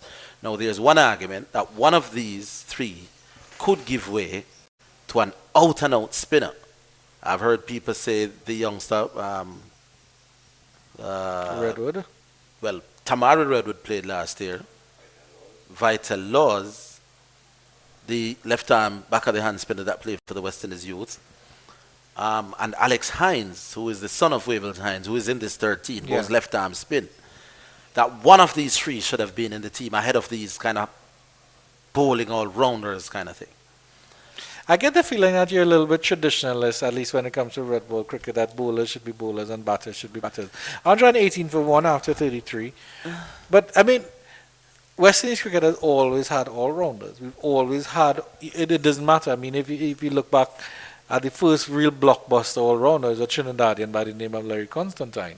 And coming down the road, you've had, again, many of them. Gary Sobers was, of course, the greatest all-rounder possibly ever seen on a cricket field.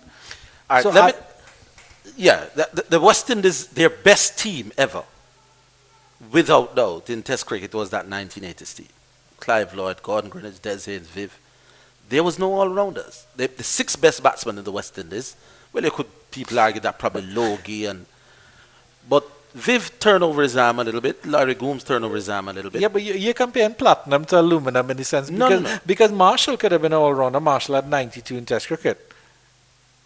Yeah, but Marshall, it's just the batters did their job and the bowlers did their job, so there was no need. Marshall was not picked because he could bat.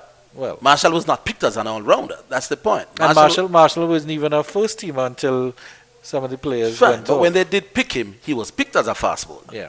If he got runs, it's a bonus. So that was arguably the best team in the history of Test cricket. Some would say then the Australian team, the Steve Waugh team, the Mark Taylor team is probably the next best if you're not going back to Don Bradman Invincibles in the 40s. That Australian team with Steve Waugh and Mark Waugh. Now Steve could bowl, Mark Waugh could bowl a bit, but they were batsmen picked. That's what they were picked as. The people who half bat, half bowl, I'm not convinced. In red ball cricket, now in one-day cricket, that's different. Oh, that's a full toss and has whacked away. That's easy for Craig Bradford. And how far does it go? It's a 4. It's a wonderful. I meant to bring attention to it. I love how Collins Bryan, who's making his debut as well, signals that for us. So it's almost like he's swatting away an annoying little fly. We'll have to have a look at it again. It's a poor delivery. It's a full toss. I could have hit that for 4. I mean, that's the easiest ball you can bowl. I think even I could have hit that for 4 to the left. Yeah. I mean, I wouldn't have to run a lap or do some push-ups to get that. That's the kind of batting you like over Liggins. No, bowl that to me. I'll make 100 all day. I'll help you on your way to your beautiful 30. Or, yeah, there you go. Or your fighting 30, I should say. So this is what I'm saying. Mansing, Pete Salmon, Brad Barnes are not what you would call out-and-out individual specialist bowlers. Well, I would say Pete Salmon has justified himself because he has 10 wickets in the tournament. 3rd leading wicket taker. So he's justified his play. I'll give you that. I'll give you that. The others, they are thereabouts. Could Jamaica have opted for a specialist ahead of Odin Smith is half bowler, half batsman as well?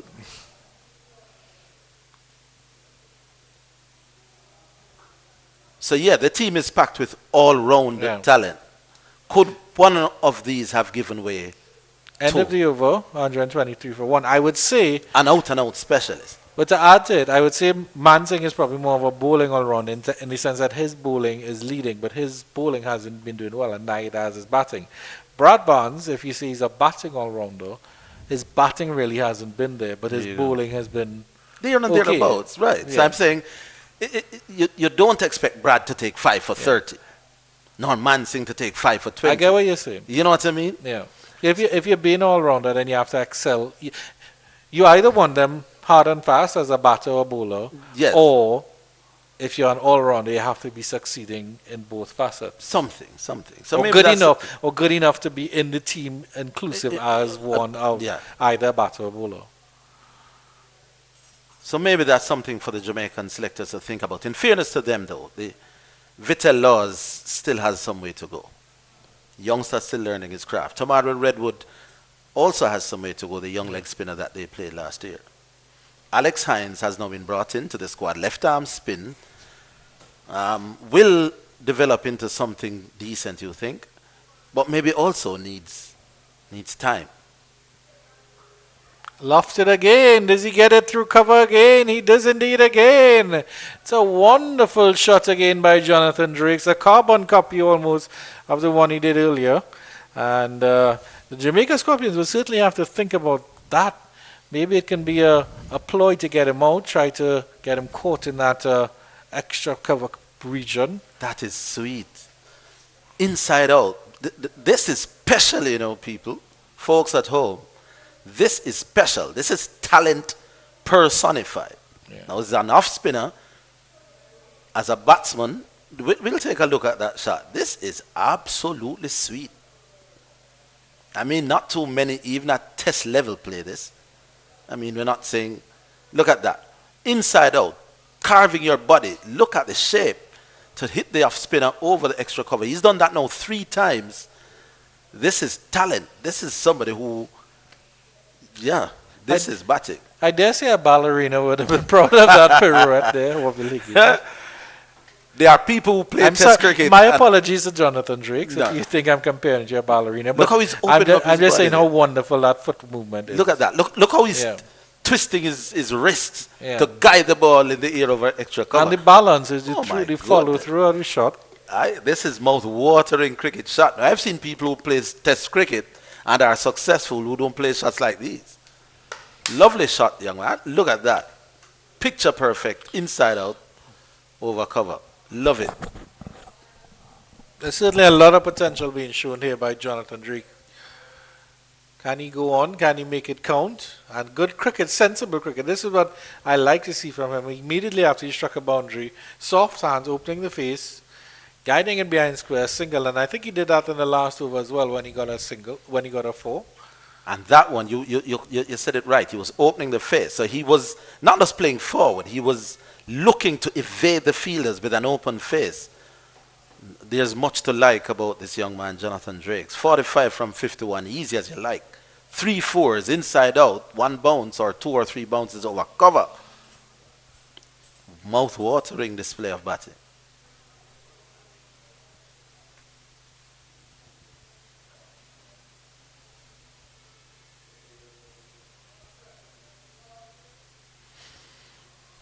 Still absolutely gorgeous weather here at Sabina Park. A little bit of breeze around. But it's certainly hot and still out there for the Jamaicans. Still in the sense that nothing is happening. They're trying a leg slip now. John Campbell is in that position.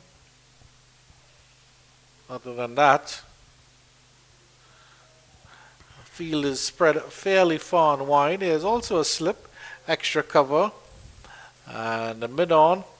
Mid-off, conventional, short mid-on, long on, a fielder at cow corner and a fielder at deep backward square leg as well as forward square leg.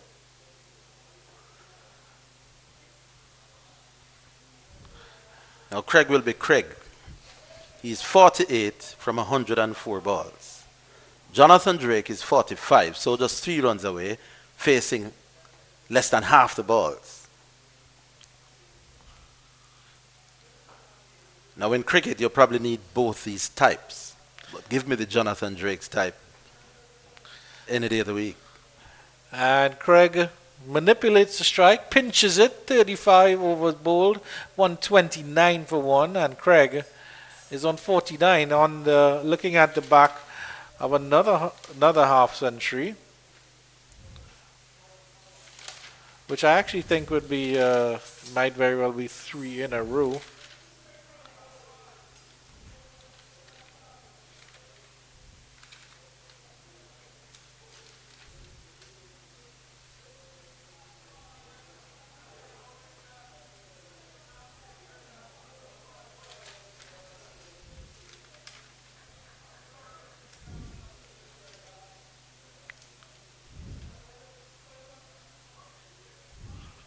That is 50 for Craig Bradford. So another good innings by the Barbados captain. Leading from the front, barely acknowledges it. Yeah, Craig is doing what Craig is doing. You can't fault him. He's been playing regional cricket now for years. He's not going to change. So he's doing his job of standing there and stonewalling the effort. But I also think Drake's is also doing his job.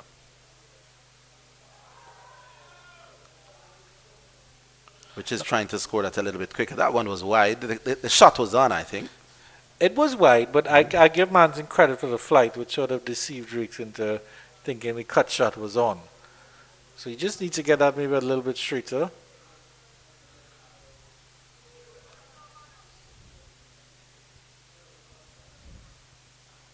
Must develop the googly though, Andrew. If you don't develop the googly as a leg spinner, you're too predictable. So when he's pitching outside off stump, Drakes can do what he just did. Back away for the cut shot, knowing that he won't be spinning back.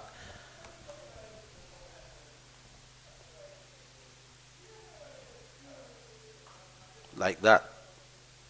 Now that's too easy. Bowl him 1 googly. You don't have to bowl 2 or 3 per spell. Just 1 that he's ripping back.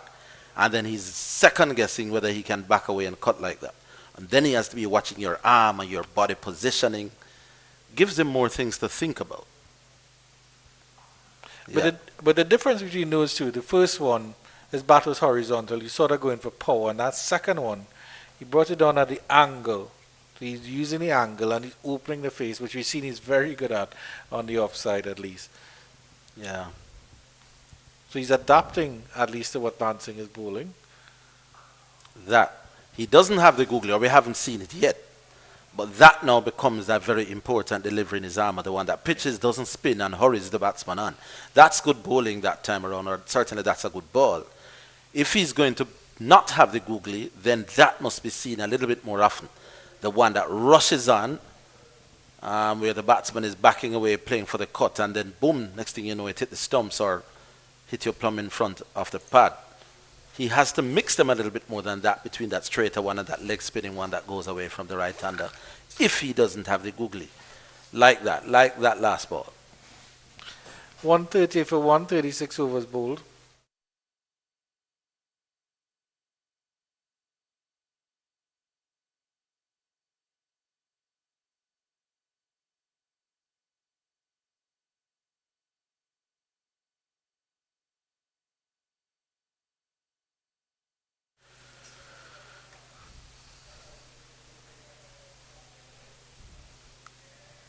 Pete Salmon continues. Not sure why. I mean, he's bowled 9 overs for 34 runs. He hasn't asked any questions, and the Patriots have been fairly comfortable with him. But this, I mean, we made this point in the last game where the game was sort of meandering. Instead of bowlers having these marathon spells, at least change your bowlers fairly often. Okay, Pete, you're going to get 5. You just sort of letting the game go on. It's a first day pitch, and then here you are bringing on your spinners in the hope that something could happen. A lot of cricket is, of course, hoping that something happens. You hope you take a 5-wicket haul. You hope you make 100, but you still have to give yourself the chances and do something positive to make it happen. The Jamaicans may live to regret those 2 drop catches. Craig Brathwaite was dropped down at long leg. Yeah, I think he was about 31 at the time as well.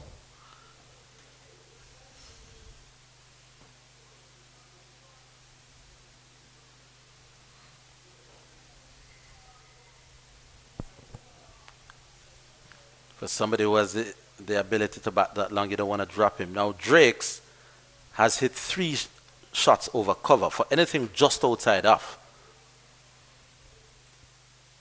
The fielder is back in the extra cover position now. Yeah. Guess what Pete Salmon is not doing yet? Giving him room outside the off stump for those lofted extra cover drives. Not a bad over from Salmon, settling in a little bit. 37 overs bowled, 131 for 1.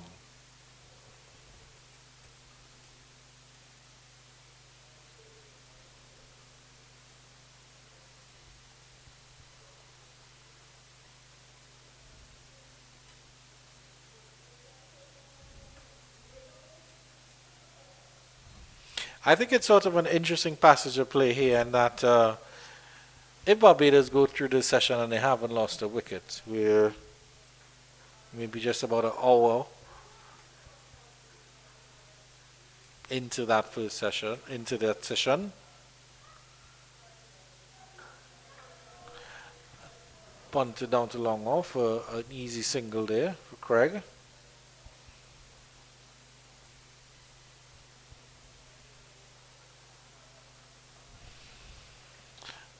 Might actually just be the last over before the first hour.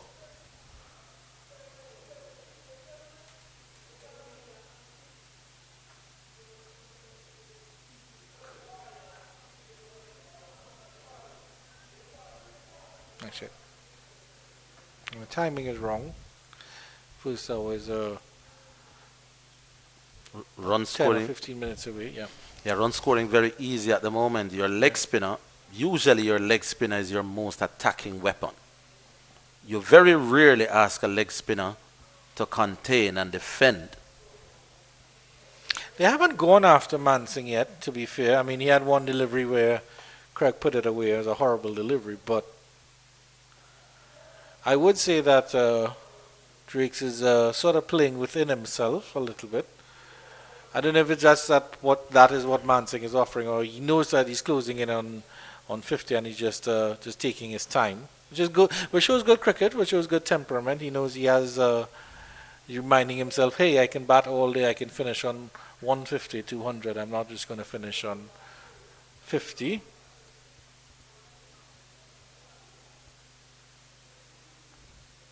Right, so the point is making your leg spinners are usually your most attacking weapons. You don't ask your leg spinner, it's a difficult enough art to bowl out to the back of your hand, to then ask him to be containing. Mansing is bowling, and the only person in a really attacking position is John Campbell himself at slip. Now, it's a good wicket, 2 set batsmen. But in an ideal world, you'd want your leg spinning option to look like a wicket taker, even if he goes for the odd runs. Mansing is capable. He's good talent with bat and ball. So we're not questioning his ability. We're questioning if maybe the captain could be a little bit more positive.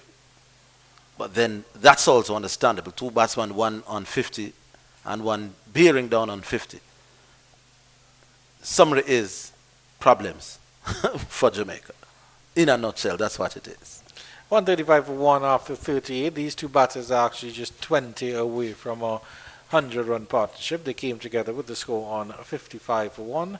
And Shane Mosley was unfortunately run out by Marquino Mindley. The score was 23. He scored 23 at the time of 61 deliveries. And again, really unfortunate dismissal in the sense that he had done the hard work. Jamaica bowled really, really well in the first hour.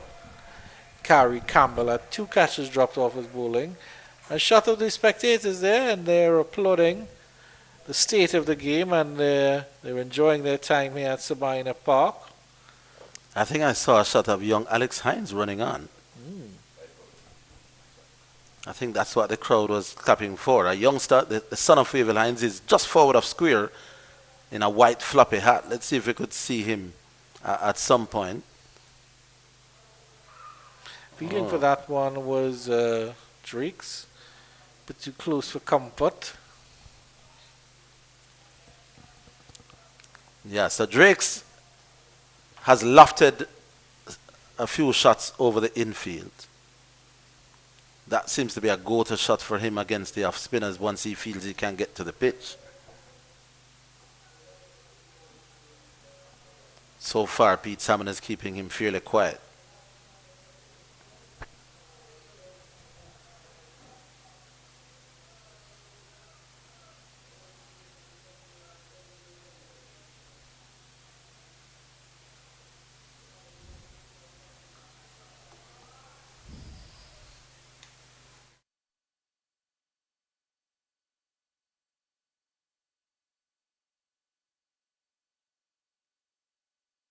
Craig wants a word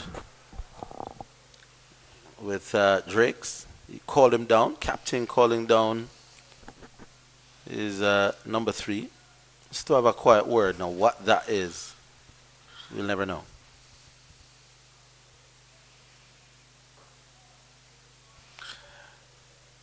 He's allowing himself to be bowled at, Jonathan Drakes, which I'm not happy with. I mean, you've taken your loft out, but there's still, you can bunt it into the covers. There's a lot of space in the covers to get a single or even a 2. This time he does get it through that extra cover region. Will they come back for 2? They should. Does it get into the ropes? It actually does indeed as well. A delightful shot by Jonathan Drakes, and that will take him to 50 as well. Brilliant batting by the young Bajan batter. They are named the Barbados Pride, and the Bajans can feel very proud indeed of Jonathan Drakes. Again, inside out to the offside. This time he did not go as aerial as he did in previous innings, but still just giving himself back a little leg sided of the ball and stroking it nicely. Well played, young man. Very well played.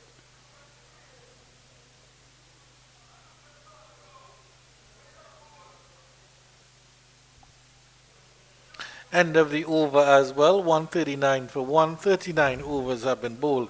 And I think that's the problem with Pete Salmon in so far, from what we've seen, is that the batters are comfortable enough with them. Drakes is getting a 4 almost at least every over. So that's an issue that they have to look at. Ball's not doing a lot. This morning to the fast bowlers, it was seeming. Now, nothing happening for the Pacers. Yeah. And the ball is not really spinning for the spinners either. So at this point, 139 for 1. The Barbadians will feel that they can go on to get a really huge first innings total. There's still Kevin Wickham, the man who has scored 100 every time he bats. And there's still Ruston Chase, who we know at this level can hurt you as well. So the Jamaicans must be feeling at the moment that they are really under the pump. Now I have something to discuss with you, Orville Higgins. If you put on your Euclidean cap, and I will lay out my proposition for you after this delivery. Nice bunt. We all know that there's a different dynamic in terms of spin bowling, and I've actually wanted to bring this up with you. There's a different dynamic in spin bowling in, of course, white ball cricket, and then, of course, red ball cricket. And I was actually thinking, has the advent of white ball cricket, in terms of your pure cricketer theory, in terms of white ball cricket, creating more all-rounders when players aren't really concentrating on one aspect of the game, because it's, you can get more involved in the game, and then of course you get different aspects. But on the flip side, in a situation like this, is a nice square drive, again behind square, that will run away for 4. Lovely by Jonathan Drakes. I love how he stretched forward and still managed to get it behind square for 4. Lots about him to like. He definitely favors the offside. I think that's obvious now. Because even when they are straight, he's backing off and hitting towards cover. That time he's steering past point. So he's showing that he loves the offside. Look how he just stays leg side of the ball and opens up for that slashing square drive. It could be, you could be onto something that. No, but there was another twist I wanted to add to you. Though. We're talking about containment now. Shouldn't the spinners, for example, Pete Salmon, take something out of the T20 and ODI game and just bowl stump to stump? Mansingh, you can see, is getting a little drift, a little turn, a little bounce. Nothing is happening with Salmon. But Salmon should be well equipped enough to at least say, okay, I'm going to bowl stump to stump. I'm going to use my high hand. I'm going to vary the speeds as expected. But I'm not going to try to spin the ball. All you're going to get is stump to stump. If you want to do something, you're going to, the same way you have to manufacture a shot over cover.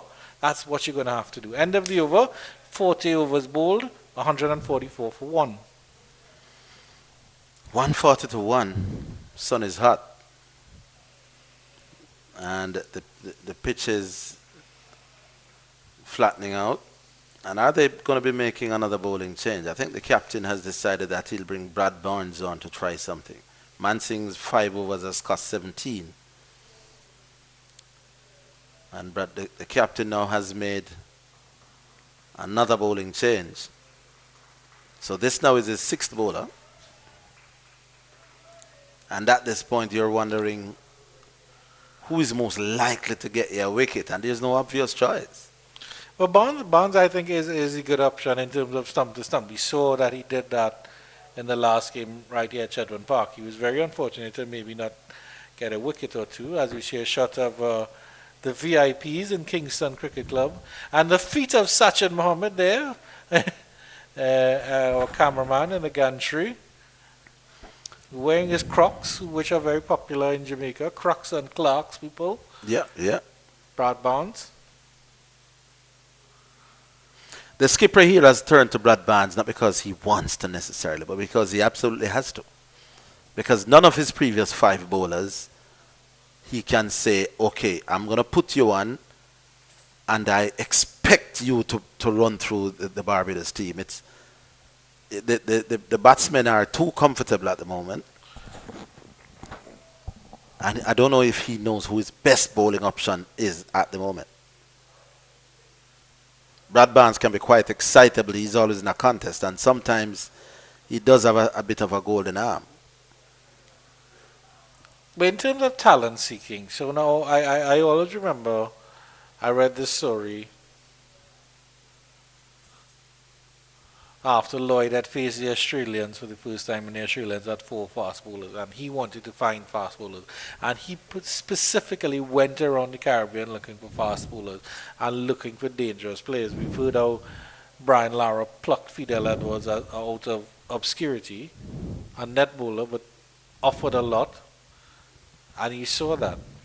So is Campbell being proactive in that regard as captain of the Jamaica Scorpions? Is he looking at the younger players? Is he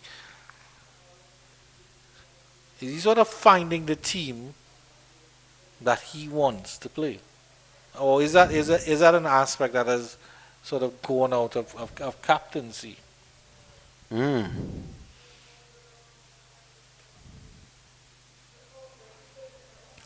This has to be the plan. It can't be just coincidence that 5 deliveries in a row were, leg side heading down. So maybe that's where they feel they can tuck him up and cramp Drake's up for a bit, as opposed to allow him to free his arms through the offside. So is the plan now to be negative to Jonathan Drake's bowl leg stump and hope to time up where he doesn't unleash those flowing drives through the offside? If that's the plan, then it's all defensive from here on in. Well, I wouldn't actually call it negative because we haven't seen much of Drake's leg side game, so we're not sure how he plays. It's not a bad ploy in that regard, in terms of finding out how Drake's plays on the leg side. Yeah, it could be a case of let's frustrate you into doing something silly. All right, so Craig Bradford, on the other hand, I feel like maybe the Jamaica Scorpions are just letting him play. They formulated a plan, and unfortunately Mansing dropped the catch where Kyle Campbell deserved that wicket. But what is the plan otherwise? You've seen enough of him, you know enough of him. John Campbell and he are pretty much brothers in cricket. Surely you must have more than one plan to then hopefully he just bunts a bottom out into cover or something like that, which is going to happen once in a blue moon. Yeah. He's easy and pleasant off the back foot. Well, Craig Brathwaite, I think the best option to him is to fly and bounce and hope you catch him around the corner. But there's nobody at all under his bat. So they've virtually given up on him making a mistake around the bat here. But that's what I'm saying. You know he likes to poke around the corner and get a single and stuff like that. Dry up those singles, make him do something where he's a little unfortunate. He might, and then they have this position here, which I actually quite like. He's Pete Salmon is about maybe 3/4, a little deep, a deep mid on. Because Craig likes to sort of tug into that area as well, into that corner region wide of long on. So with Pete Salmon back there at mid on, he might try a tug and it goes uppishly to Salmon. Well, Mansing is hoping he just spins one off the good parts of the pitch and catches edge. Otherwise, I don't see how they will get him out. Or that straighter one that just hustles on and trap him in front. So Craig is presenting a very broad bat at the moment. No way around it. And that's a bowler thinking, how do I get out the former West Indies captain? There are no readily available plan. Yeah, easy like Sunday morning. And as you say, former West Indies captain, as the over ends, Craig pinches the strike again, 148 for 1 after 42. Has Craig put up his hand? And that is the drinks break now. And I'll ask you the question, and you can ponder it. Our viewers can ponder it as well. Has Craig Bradford put up his hand to be back in the West Indies squad in contention? We'll get Mr. Higgins' perspective after we take this drinks break.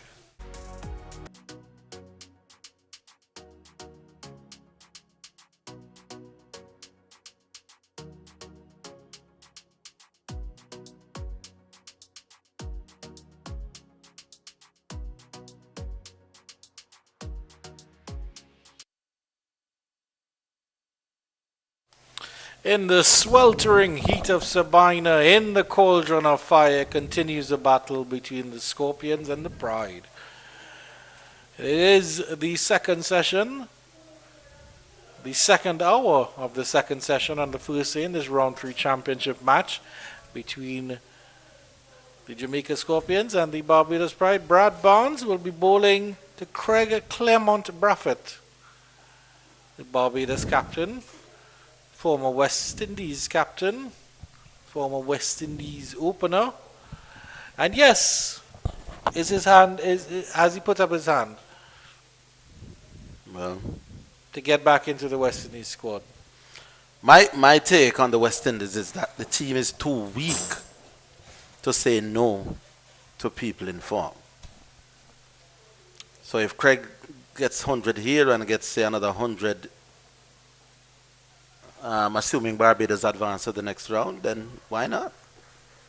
If he's performing better than the other openers, then why not? However, if there's another opener who is doing very well and they want to invest in him, I wouldn't have any issues with that either.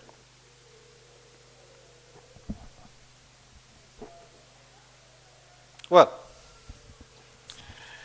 Campbell and John Campbell, as we've admitted and we know, is the incumbent, is the one that is more than likely, in terms of probability, will get a spot in terms of the opening for Test.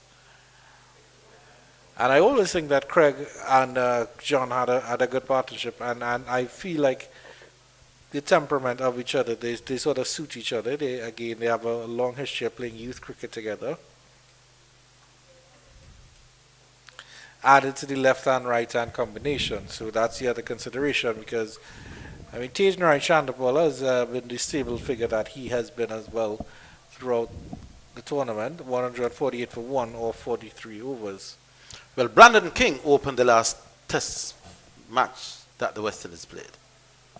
He opened in the last 2 Test matches against New Zealand, got, I think, 60-something and 60-something in that last Test. Yeah.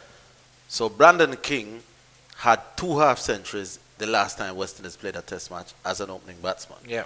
We may not have to look further than Brandon King, who I don't know is a natural opener, but he did the job, got 2 half-centuries against a good team in their own conditions.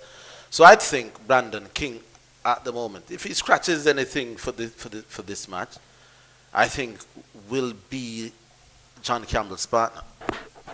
I don't know that if he's fit, they'll look past him. But then King's best score in Test cricket is at 75 against Australia when he was at number 3. Well, there you go. So, if you have Braffett who wants to open and Brandon King still deserves a spot, providing, and then this is the other consideration too, because he's coming to this game. So if Brandon King scores a decent score from number 3 or whatever, then he has to put his hand up. But the other thing to consider is who goes through in Jamaica and Barbados. Like, yeah, Brandon King might only have 1 innings to show what he's capable of. Craig Braffett has shown through a couple innings that he's there or thereabouts in terms of form. And if King goes through, then he would have to perform in the later rounds. At least Braffett has shown that he had some runs behind him in this tournament, and it has to count for something. Needs the Google. I was mentioning that the batsman is too comfortable leaving alone anything outside off because they know it won't rip back. He's a decent bowler, I'm not saying he isn't, but to be a better bowler, to be more effective, he's got to have the one spinning back.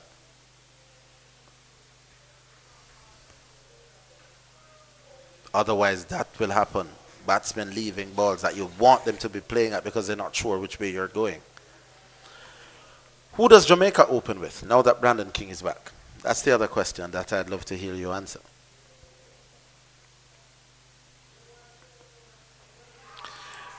Sweeps in the air. No, it falls just short of that fielder running around from deep back at square leg. Trying to force the issue is Jonathan Drakes. There were shouts of catch it. But while it went high, it didn't go far enough for the fielder deep back at square leg to get around. Safe. But Mansingh just creating a little bit of doubt, maybe, in the mind of the Bajan batters. Inducing an error to the sweep. End of the over, 44 overs bowled, 149 for 1. In terms of that, so let me lay out the case. It's up to, I mean, Brandon King is your up to West Indies management. Would the management say, let's break it up, or would they say if Brandon comes up to them and says, look, more than likely I'm going to open for the West Indies, I wouldn't mind some time in the opening. Do they give him that chance? Because, I mean, Kirk McKenzie is in form, more than likely will come in at number 3 anyway. And I think Kirk McKenzie is a natural number 3 as well, or he's a natural opener. Yeah, well, I believe that they'll continue with John and Kirk for Jamaica's first innings. But I wouldn't be overly surprised if Brandon King slips into that opening slot. I mean, if they are having half an eye on Brandon King's spot as an opener the last time he played, so do you select your team with an eye on West Indies, or do you just play it the way you see it? That's the question. So this is no coincidence. Brad Barnes is not allowing Drakes to drive deliveries outside off. Yeah. He's stump to stumps. He's saying to Drakes, you want to play those pretty lofted cover drives, you're going to hit me off stumps. I like the idea.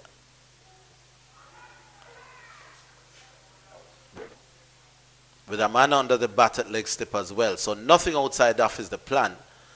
And it's a good plan. It's saying to Drakes, we know you want it to be outside off.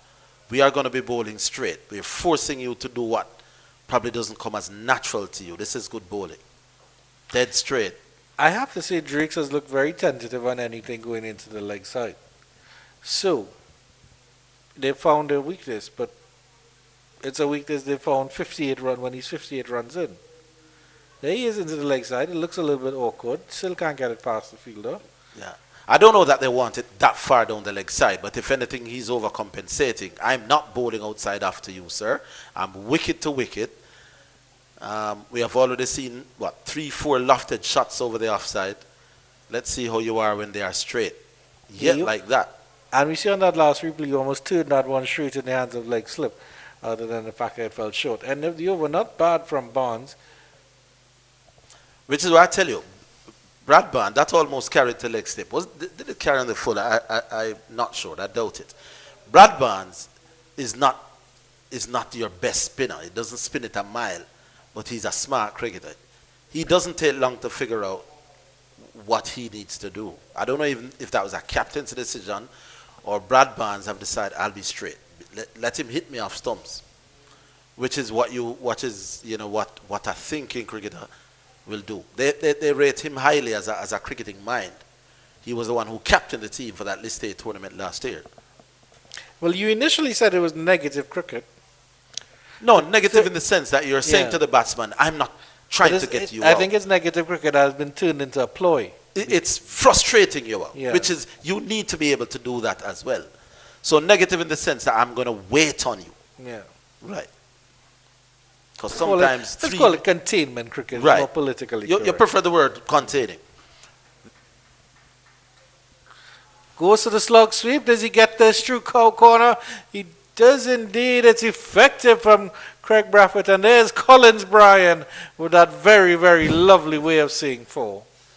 I've said it in the previous game. I'm not bowling to Craig Brathwaite. Sorry, and that's also the 150 up for the Bajans. 153 for 1. 45 overs have been bowled. I'm not bowling to Craig Brathwaite when he's set without somebody at the mid-wicket. That's his release shot. He slug sweeps fairly well. Well played, the 150 up, and the Jamaicans are wilting under the sun and the scoreboard at the moment. Look how easy that is. No pressure. Well, that's why I say this is where the T20 could come in. If you can't,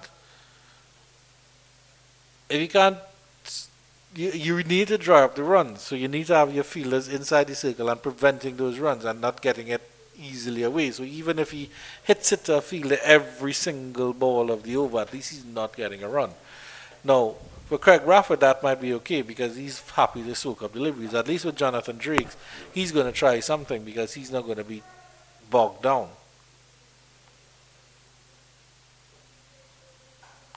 Goes again through that mid-wicket region. That was lovely by Craig Bradford. Onto his back foot and hit that through the mid-wicket region for 4. Almost extravagant, if you could say that from Craig Bradford.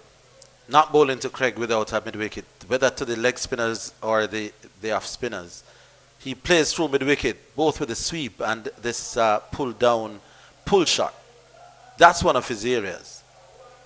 If you want to call it a strength, but that is where he scores a lot of his attacking runs. Look at that. Partnership now 100 from 178 balls. Yep. Here's another 600 loading here, Orville Higgins. At the rate, it looks like they could get 1,000.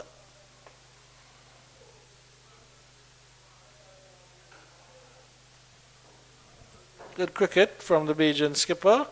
Takes the strike again as 46 overs have been bowled, 158 for 1.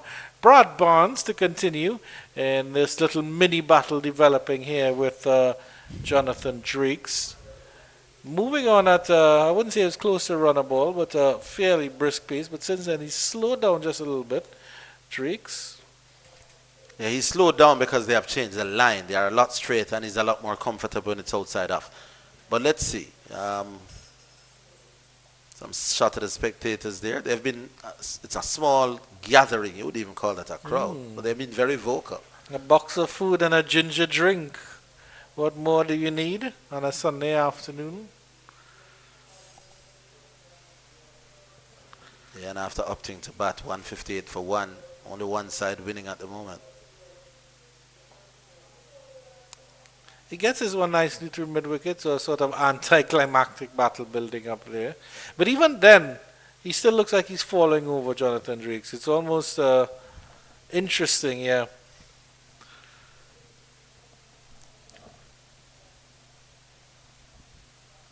Oh, that was actually Bradford, my apologies. So yes, he did pinch a strike. So what can Drakes do now on the leg side? Good line, good line. Can you hold it there, Brad Barnes? Let him get you to do, let stay where he's least likely to score at the moment, which is what four-day cricket is about. And he actually copies his skipper, flicks that to cow corner. Yeah, that's Brad Barnes saying, whatever happens, I prefer to err middle and leg than fourth stump outside off.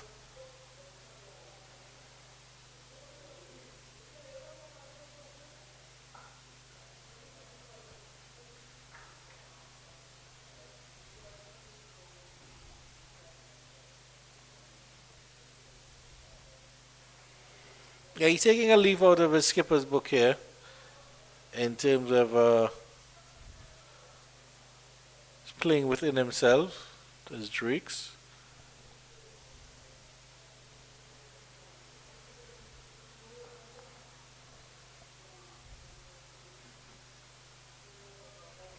Because at one point they were about even, and since then Craig, a couple fours against Mansing in the last over, has just jumped up to 67. Again, almost falling over to the leg side, trying to get that into the leg side region. 161 for 1, 47 overs have been bowled. Brad Barnes, 4 overs for 4 runs, and 3 of them came in this over, so he's doing a containment job for his team. Stuff not so great from the other end for the Jamaicans. Will there be an adjustment in the bowling from the southern end?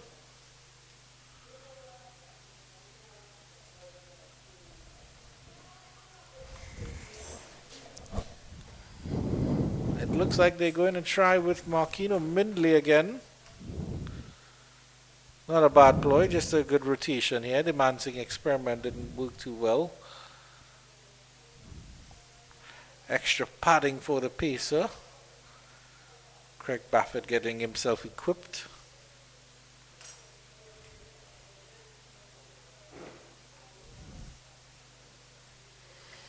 Javel Glende, back in his time, he could loop a few leg spinners, but he's deserted all that.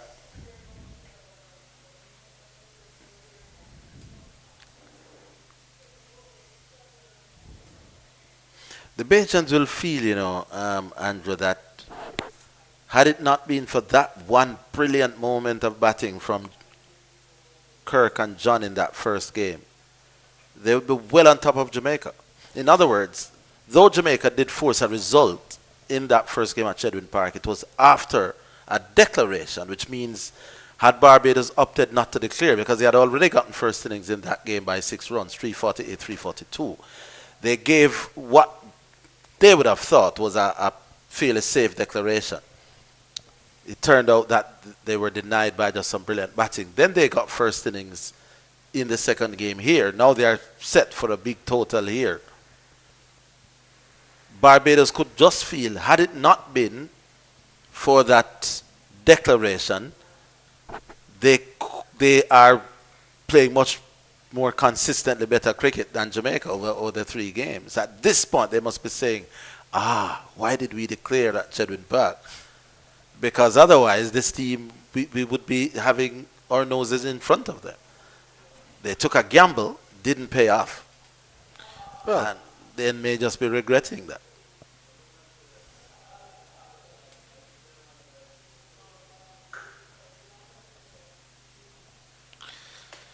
I mean, it was a fair gamble. It was a gamble that I would take. So I'm not playing wise after the fact. I thought it was a pretty safe declaration. But maybe it was because of Chedwin Park that influenced their defensive nature in Sabina, because they could have declared a lot earlier. Well, there you go. Yeah, try to make a game of it. So maybe that Chedwin was playing on their mind. Maybe it still is, which is why they want to bat first here and get that big total on. So I believe that the Barbados wouldn't have gone far wrong if they say, listen, we've had 9 days of cricket. Today is the 9th day. And for much of the time, although cricket isn't judged like that, but they could argue that after 8.5 days, we are just as good a cricket team, if not slightly better than the Jamaicans. Yeah, I would agree with you. Out of the 8.5 days, you can see Barbados played better for maybe 6. There you go. There you go. But Jamaica are ahead on points by 10 over Barbados. Such is the nature of sport.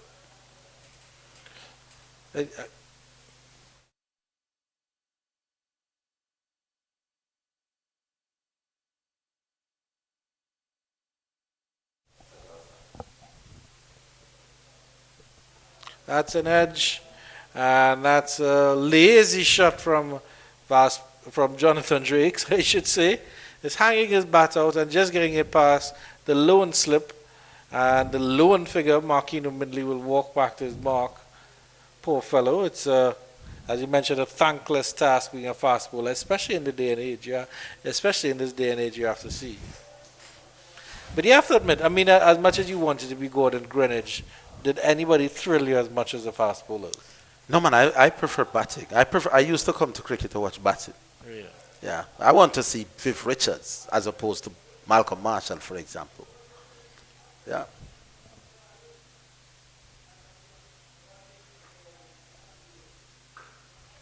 Solid. So it's in terms of Kevin Wickham, as you've seen a lot of cricket here at Sabina Park, as you've watched a lot of regional cricket, does it remind you of anybody of the past that? He did remind me of somebody. Can't remember who. But there's a lot about him to like as well.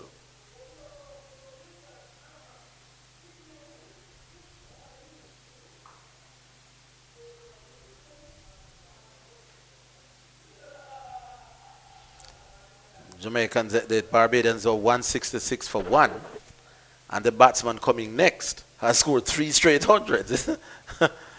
This is like me reading about West Indies playing England in England back in must have been the 60s. West Indies whole heat, 400 and something for 4 or something like that. A wicket fell, and it could have been Henry Blofeld or one of these English guys, I can't remember, so 400 and something for 4, and here comes Sobers. It's as if, oh my God, now 160 for 1 Ruston Chase is still to come, and we know what he can do. Batted carelessly in the first innings of that second game. But at this level, Ruston Chase can hurt you. Kyle Mayers as well. Kyle Mayers, who scored at 80-something or whatever it was in the last game, and Kevin Wickham. These are the next three in. Yeah. And the score is 160 for 1. And nobody looks likely to get anybody out. Could be a long day for the Scorpions. Overs none for 4 from Brad Barnes. And has Jonathan Drakes defending his on the leg side. So while we see his cover drives, Andrew, and his inside-out loft, he doesn't look to be particularly strong down the ground because mid-off is up. Again, flicked into the leg side. Appeal for something from Brad Barnes. I think he just thought it was such a good delivery, deserved the wicket. So mid-off is up, just out of your shot there. So the option is always there for Drakes to go down the wicket and loft straight. So far, he's not doing that at all. And Brad Barnes is doing the right thing. If you have to air down the leg side, let's see what happens here. Did that carry to the man at legs? Well, the man is at leg slip. I don't. That's difficult to say. My feeling is no, didn't carry.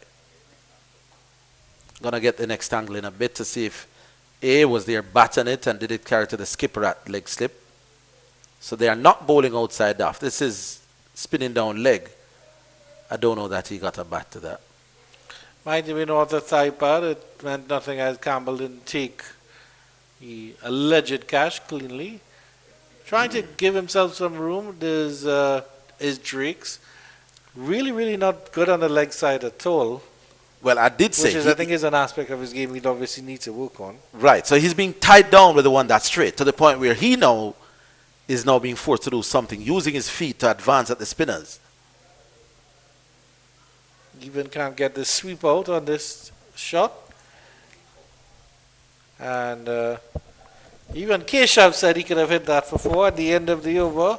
Making Brad Barnes look really good, but he's really good indeed. 167 for 1, 49 overs bowled.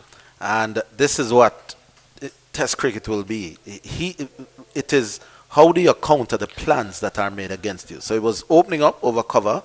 Now they are bowling straight, and his scoring has basically shut down. Now at the international level, you'll be found out. So you can't hit down the ground to the spinners. That's all you'll get.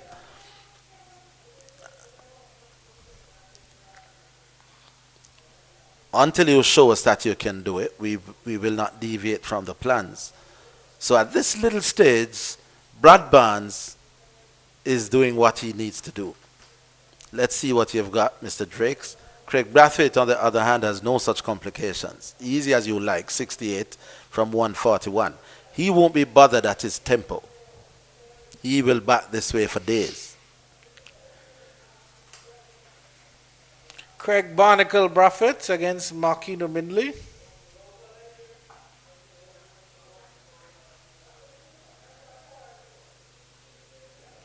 Well, I don't think anybody loves batting as much as Craig Brathwaite, that's for sure, because clearly wants to do it day in, day out.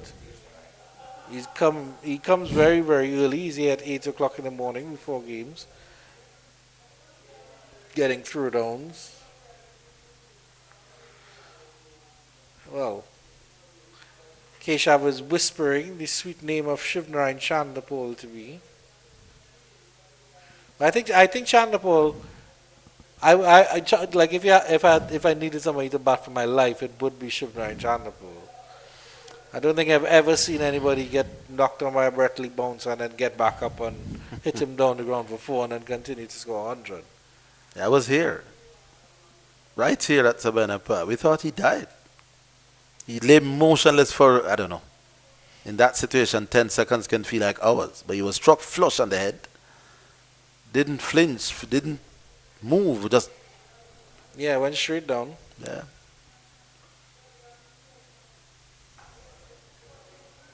And that's the thing, he still got back up and made 100. It was absolutely brilliant. You understand why they call him Tiger. A very good afternoon to you, Mr. Shiv Chandapol, if you're listening to us. We're all great fans of you. And thank you for being a legend to West Indies cricket. The unknown legend, the unloved legend, I have to say.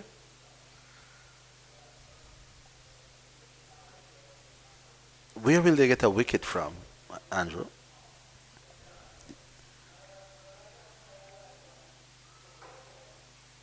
Apart from bowling and hoping, what are your plans? I'm giving you John Campbell's captaincy hat. It's a heavy hat to wear, sir. I think what Mindley is doing in this over isn't bad. It's all about building that pressure. So we have to make sure they don't get any run, they don't get any singles, they don't rotate the strike at all, and the batters are not allowed to get comfortable. So I really would rotate his bowlers a little bit more. Brad Barnes is doing well, so maybe Brad Barnes is holding up an end. I would give Brad Barnes a little more support, mainly with a no ball here, so that just relieves the pressure a little bit. So maybe give Barnes a little bit more support. I would even try is maybe take all of the fielders, at least for Drakes, take all of the fielders and put them on the leg side. He has a complete offside open to try to make runs. So anything that he tries to do will get him in a tangle if he doesn't push it into the offside. Marquino Miller working hard, just going over the top there. The other thing I would do, I would try the part-timers. I mean, Glenn does bowl a decent leg spin. Doesn't bowl at first-class cricket anymore for whatever reason. Either that or the captains have absolutely no faith at this level to give it to him. He doesn't bowl for list day. He doesn't bowl in first-class cricket. I don't know if they still think he's an option at this level, but he's worth 2-3 overs. John Campbell himself might be worth, when nothing is happening. Your bowlers are tired. You never know. Throw the ball to somebody else, not for 6 overs, 2, 1 even. You never know. Batsmen get relaxed. I'd bring Kerry Campbell back as well, maybe try him from the southern end, but give him a 4 over burst, like maybe a 4 or 5 over burst. Say, hey, Kerry, try to do something with that. 168 for 1 from 50 overs, and we are here wondering where a wicket will come from. The current rate 3.36, which is reasonable without, not really rushing away with the scoring rate. A minimum of 4-0 overs left in the day. We just crossed the halfway mark in terms of that respect. There's still a lot of cricket to be played today. There's still a lot to be played in this game. Brad Barnes will continue. Yeah, so I would move that fielder out of cover until you have sort of your lone mid-off on your slip fielder and see what happens there. Dancing up the pitch, and he still goes through the cover region, smacks it wide of mid-off, and will get it through to the ropes of 4. A little bit of release of pressure from Jonathan Drakes, but again, he still had to manufacture that shot. This is what I like about first-class cricket. The little individual battles that will go on. Now, he's been tied down for deliveries that are straight. He's realizing that he's not going anywhere with the scoring rate. He wants to score. He goes down the wicket at the spinners, but even then, he's not going straight. It's still over extra cover. If you notice that 4 again, he was down the wicket, but it wasn't dead straight towards the side screen. It was still, and it's an off-spinner bowling, spinning into the right-hander, but he was still hitting to the left of mid-off. Not anything dead straight on the ground. Down the track again. And even then, he can't get it through that field at mid-on. It was a short mid-on, but good bit of fielding. So on the basis of this innings, that I don't know too much about Jonathan Drakes, but on the basis of what we have seen so far, definitely favors the offside. Well bowled. But I still feel like this is something that should have been addressed. It's like, okay, Jonathan, you're very, very good on the offside. Let's spend a couple of days in the net developing that leg side. I feel that's something that should be happening. And he's not, I don't think, it'd be very interesting to see a wagon wheel of his batting, because he's barely gotten any runs on the leg side. No. The off-spinner bowling to the right-hander, you think, mid-wicket and mid-on would be busier than they have been. He's blocking the straight ones. And then, well... Gets this one fine. Will it run into the ropes? Odin Smith, no. Good footwork there from him. And stops what could be a certain 4. And they come back for 2. At the end of the over, Jonathan Drakes is still there. He moves on to, I make him 70. Yes, indeed, 70. 174 for 1. And just about getting in front of Craig Bradford now, who's on 68 of 148. 7 fours for Craig, 10 for Jonathan Drakes. And the only wicket to go is Shane Mosley, unfortunately run out by Marquino Mindley.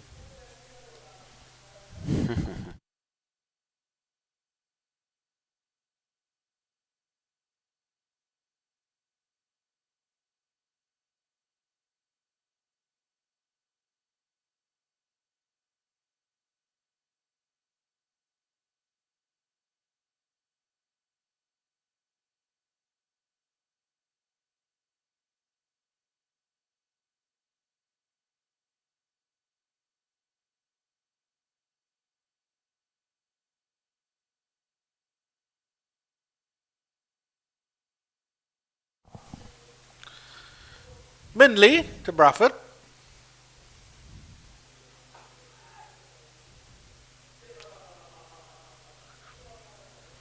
Mindley continues to toil. He's putting in an honest shift. But the little fizz has gone. Yeah, I think this has to be the Jamaican ploy. Basically, don't let Craig score a single run. And then that will build on the pressure on Drakes because he wants to see the scoreboard moving. And then he's under pressure from Barnes as well. So he might do something silly with Bond. But unfortunately, Craig, as we can see, is very good at nudging and noodling and getting the run and moving the scoreboard along. Slowly, but surely. But I think that has to be the Jamaican's ploy. If you stifle Craig, yes, Craig can absorb that pressure, but his teammate will feel a little bit differently about the situation. For Craig Brathwaite, they have a man at deep backward square and a man at long leg. If you're not going to bowl short, as Mindley's not doing, then that backward square has to get inside the circle. Good point as well. And that would stop that single. Yeah. And if he can stay outside the off stump as well. A little bit too much leg side. And that fellow at deep backward square leg again has to come around. So there's a deep backward square leg and a fine leg as well. I think that's too defensive. Yeah, especially you can ask Mindley to hold a line outside off. Barbados has to make the running. Jamaica can afford for the scoreboard to go to a grinding halt. Barbados to get ahead of Jamaica into the playoffs will feel that they need an outright result. Now, I as the captain, I'm saying, okay, nothing is happening. I'm staying defensive. I'm bowling a 7-2 field outside off, bore the game down to a grinding halt, and then say, Barbados, it's up to you. So that would be my ploy. I asked you earlier, what would you do? It's a 7-2 field for me. That square leg comes in close. There's a man at mid-wicket. 7 people outside the outside on the offside, and I'm bowling channels 18 inches outside off. I'm saying, Barbados, you need a win to advance ahead of me to get through to the playoffs. Okay, nothing is working. The pitch isn't giving me much. The spinner's not spinning. I'm boring you out, or I'm daring you to do something different. This now is a little easy. They're bowling on both sides of the wicket with 3 fieldsmen all the way back to the boundary and basically saying you can take singles at will. I'm not playing that. No, I don't. Yeah, that's what I don't agree with at all. Good fielding there. Second slip sprawling away.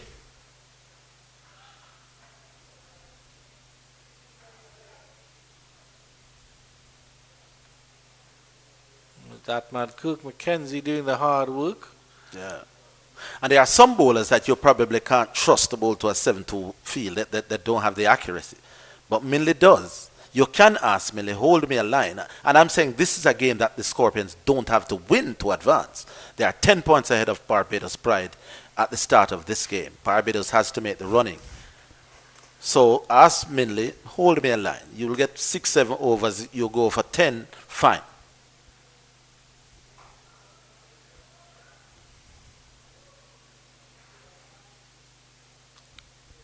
And then 177 for 1 after 52. And this is where, I mean, if you had a plan, then you would know how to use O'Dean Smith in a situation like this. If you tell him, look, O'Dean, Yorkers and slow balls, that's all I want from you. Yorkers and slow balls, Yorkers and slow balls. Let them manufacture those runs.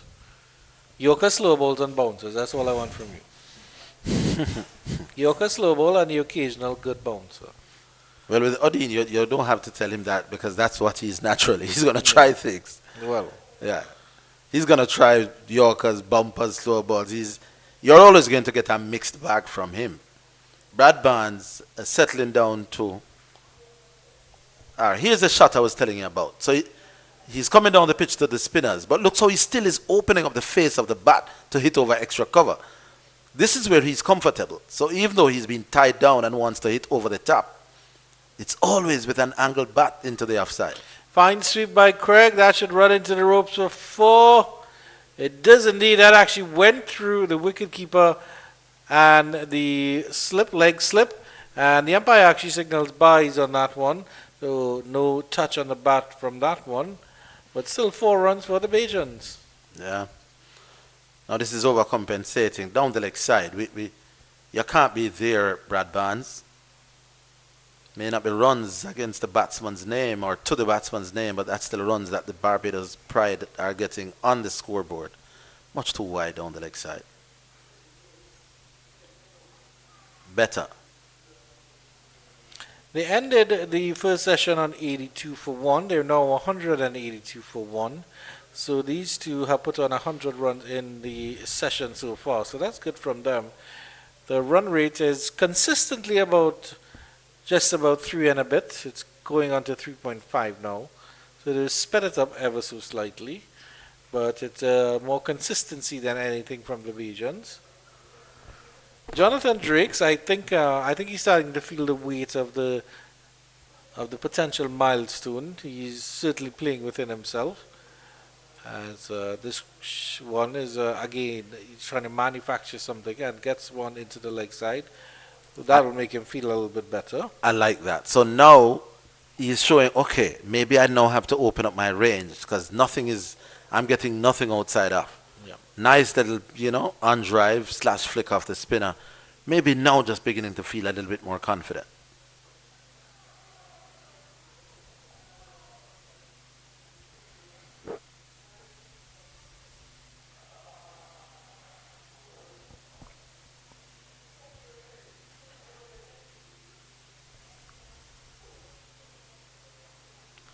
A little over 15 minutes until the tea break.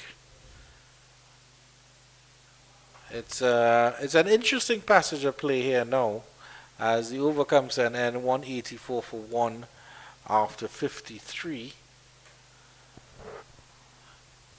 Not a lot of spectators in at the Sabina Park, makes it look even emptier than usual. But there are some fans inside enjoying the cricket on a balmy Sunday afternoon. Would you call this a balmy Sunday afternoon, Orville Higgins? Yeah, first I'd have to know what balmy is. But a hot and sticky. Let's just call it beach day weather. I don't think I've ever heard balmy in that context before. I've heard about the balmy army, but... That's balmy as in loco, not balmy as in B-A-L-M-Y. Oh, wow. Let's say you have a far more extensive vocabulary than mine, because I've never heard balmy in the context of heat and sun. O'Dean Smith, the juggernaut, is back. As we were waxing lyrical on what O'Dean Smith could bring, here he is coming to the party. Are you going to ask O'Dean to bowl length and line, or are you going to say, well, give me your mixed bag and let's hope on a wish and a prayer? It's going to be the latter for sure.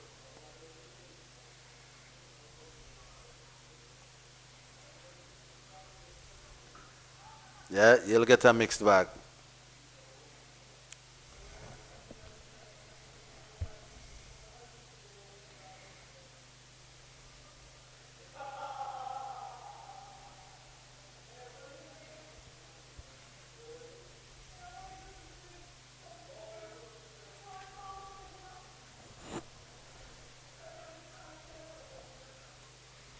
The balmy is an adjective describing weather that is pleasantly warm, mild, and refreshing. So I was kind of wrong on the hot and sticky. That's a short delivery and it's high in the air and he's hoiked it over deep fine leg for a 6. It was a sort of a freebie from O'Dean Smith. It was short and it was heading down leg side and Drake just helped it around the corner for a 6. Yeah, like I said with O'Dean Smith, you're not going to ask him to hold a line or, bowl channels and bowl defensive. That's just not who he is. He's going to be an attacking, aggressive bowler, always trying things. And he was a short ball, but this came up quite pleasantly at the batsman, and he swivels and pulls it around. No problem at all.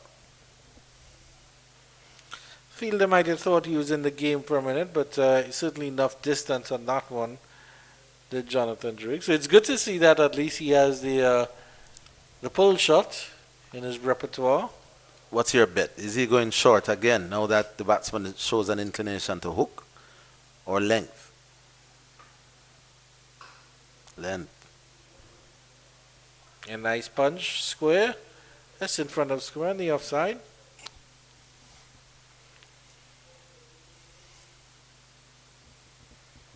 Look at that scoreboard, 192 for 1.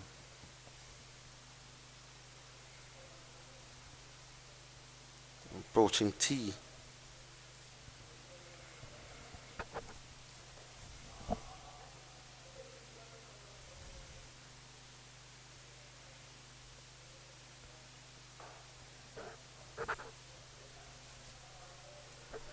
Well, maybe the Scorpions will have to hope for a run out. That seems to be the only form of dismissal that looks likely. Hope that the pitch is taking runouts, because at the moment team is looking very flat. You wonder where are they going to get a wicket from.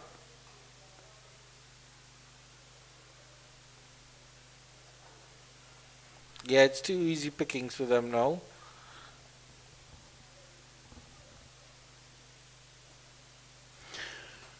But that was the problem. They just haven't built any pressure. Brad Barnes did it to a certain extent.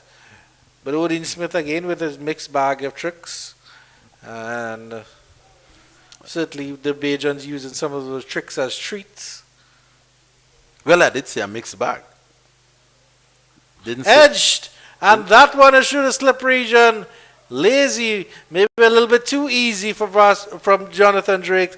Edge through the slip region. That will take him up to 84, while the Barbados Pride get a fortuitous 4 to take them to 197 for 1 after 54 overs. A bit of moral victory there for O'Dean Smith. Well, like I said, O'Dean Smith is not going to give you channels. He's going to always try things. This, though, was a regulation length ball.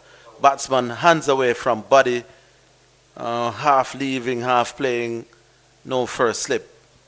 John is a little bit wide at a second slip. That may be a missed opportunity.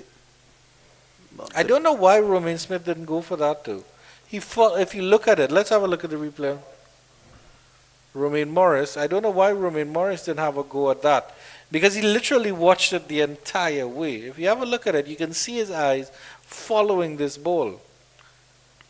You know you have no first slip. I think he should have tried to go for that one. Would have been some catch, because that was some distance away, but you're right, had nothing to lose to have gone sprawling for that, but it would be a very difficult chance even for the keeper. No, but even so, you know that you know there's no slip fielder there. You know there's a gap. It's going. So once it hits the edge, you go. Yeah, you get slip going. fielder. You have the gloves. You have the gloves. That's what the gloves are for.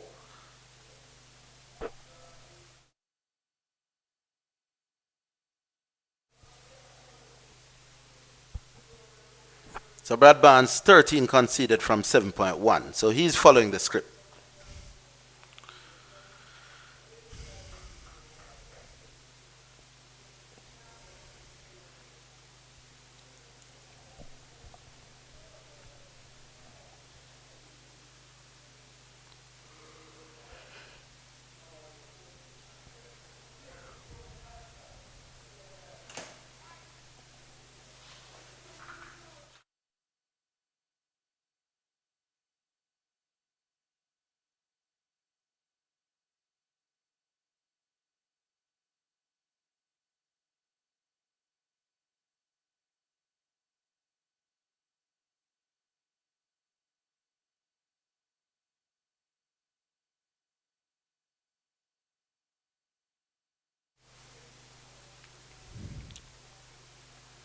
Too much like Saidi from Brad Barnes.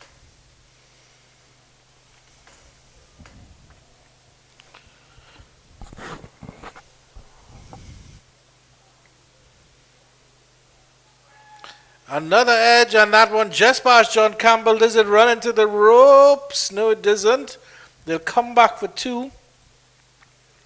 And not for the first time. Craig Brathwaite looks a little awkward, tucking the off spinner behind square short on the leg side. I always feel that he's a candidate for that. That time around, there was a fieldsman there, but, well, when it's going your way, it's going your way. He probably deserves that little bit of luck. He's 74 not out, following that big 176 in the previous game. So maybe he's entitled that sometime the rub of the green goes his way. 199 for 1, just 1 away from the 200 mark. End of the over, 55 overs have been bowled. Like I said, 199 for 1. Just about 8 minutes before the much needed tea break. And I don't think at this point any of them are having tea, to be fair. So it's either going to be water, coconut water, or Gatorade, or some sort of beverage like that. What do they do for tea? Do they actually have tea? I know there's a British game when it started. The British may very well have had literal tea at 2:40 in the afternoons or whenever they used to take tea. Well, I suppose if you were playing in England, it might be okay. I'll have a cup of tea. A cup of tea, yeah. But I'm saying, I don't know if they actually have tea. They have snacks or whatever they do. Yeah. I think we could call it the coconut water break. But that may literally how the term tea came into the cricketing lexicon, because they took tea at 2:40 a.m. or something.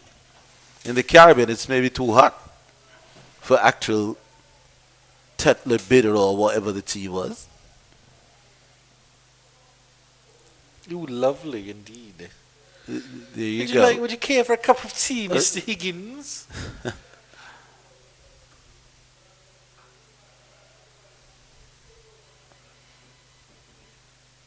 I'm in between 2 esquires because Keshav Bahadur is an esquire by virtue of the law. And you're an esquire by virtue of stature. Well, I don't know notoriety. I don't think Keshav is very notorious. He's well known, though. He is well known. Has a circle of friends far and wide. All that my well known is going to do is get me a big funeral. There's no other benefits. Edge this time, but straight to slip. That is the end of Craig Brathwaite. Well. Odin strikes. And the Bajans have lost their second wicket with the score on exactly 200. A very, very good back of a length delivery from Odin Smith. And that is the end of a fighting, typical Craig Brathwaite innings. Well, I was just about to say that despite the fact that there was one that went between first slip and John Campbell at second, that widest slip, he still maintains that. So that little gap between keeper and himself is still there, but he stood his ground and it went exactly, literally in his lap. I know sometimes the term, you hit the ball in the batsman's lap, but that time it happened literally. You'd have to say that is good captaincy, because maybe if it was me, I'd have gotten that wrong. I probably would move him a little bit closer to the keeper and close that gap. So, John Campbell, you would have one over me here, sir. You kept your position at that widest first slip, or you could say a second slip. Took it in your lap, and now Barbados have finally lost a second wicket. Odin Smith, here we go. Maybe the bounce.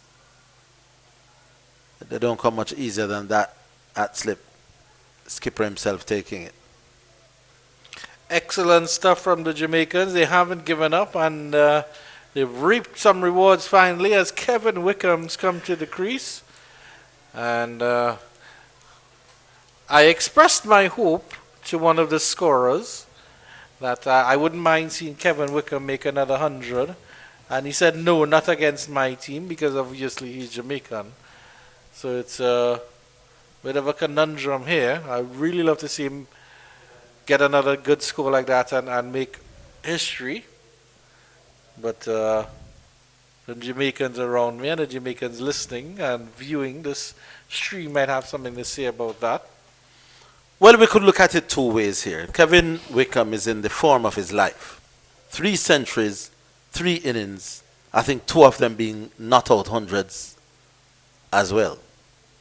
Now, we could say this man can hurt the Scorpions again. But then we could draw from Murphy's Law that says if something can go wrong, it can. And sometimes at the worst possible moment. It could be that he's now due a failure. It's a challenging little period here, actually. It's just about 2 or 3 minutes before the tea interval, so it'll be up to Wickham to see himself through that first situation. 200 for 2. You'd still have to say the Bajans have won the session, despite the loss of that wicket. They have reinforced the slip cordon now, so another man brought in. So now there are 2 slips, 2 proper slips, a first slip and a second slip. Here's the triple centurion. Lovely Yorker length delivery to start, and Wickham is equal to the task. Great way to start, right up in the block hole. But you got it out, and this is what, well, this is the dismissal. Maybe bounce more than anything else. Didn't really seam away a lot, but it maybe bounced a touch more than Craig Brathwaite was anticipating.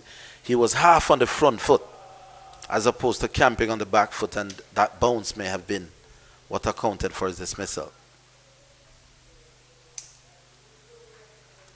Does Kevin Wickham look a little bit like Roston Chase at his best? Well, this is the dismissal. Oh, this is it. What a ball to get first I would up. say they have similar body types in the sense that they're both very long, they're very slim, they're very languid in that respect. I would say that maybe looks a little bit more compact than Roston Chase. But I have no doubt that that Roston Chase probably would have influenced his career a little bit. He's a good player, and he's well respected in the Barbados cricket fraternity. Of course, the current West Indies captain, although remains to be seen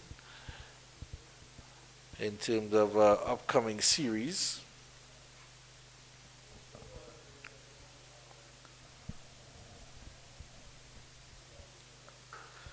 He got his first run through the extra cover regions. That is a glorious shot from Kevin Wickham to get off the mark. It shows the quality and the character and the form this man is in. 204 for 2, 56 overs have been bowled. That was as easy as you like.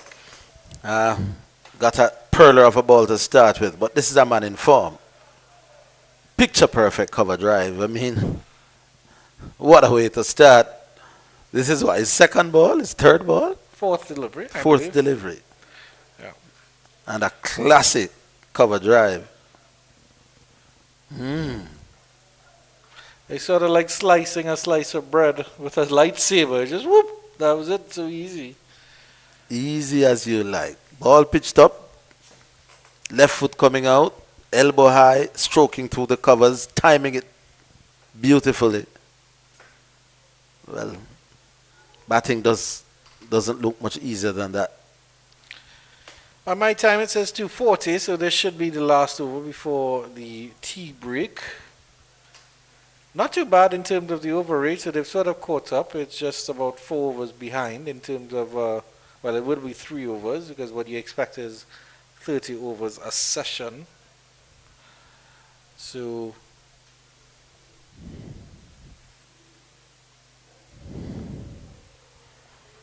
depending on how the Jamaicans use their bowlers in the third and final session, time seems to be going fluidly in terms of this game. And absolutely not a single threat of water from the sky. Getting himself in a tangle there was Jonathan Drakes. Yeah, we've called just about getting it back up out of the danger area. Let's have a look at this one again. He's chipping down the wicket. And we have already said maybe not the best leg-sided play you've ever seen. Much more fluent when he has to play through the offside, but still there and still batting well. 15 runs away from what would have been a nice century. It's certainly as if he played that one off his protector, as it were. But he's still there, is Drakes. And be interesting to see how he approaches the third and final session in terms of. I feel like it might be a little slow to start with it as Wickham and Drakes reset. But Drakes will want to stay there, and he want to stay there till the end of the day to get to his 100. But at the end of the second session, the Bajans 204 for 2. They've added quite a few runs, so they ended the first session at 82 for 1. So they've added over 100 runs for the session, and they can be quite happy with that as they go to tea at 204 for 2.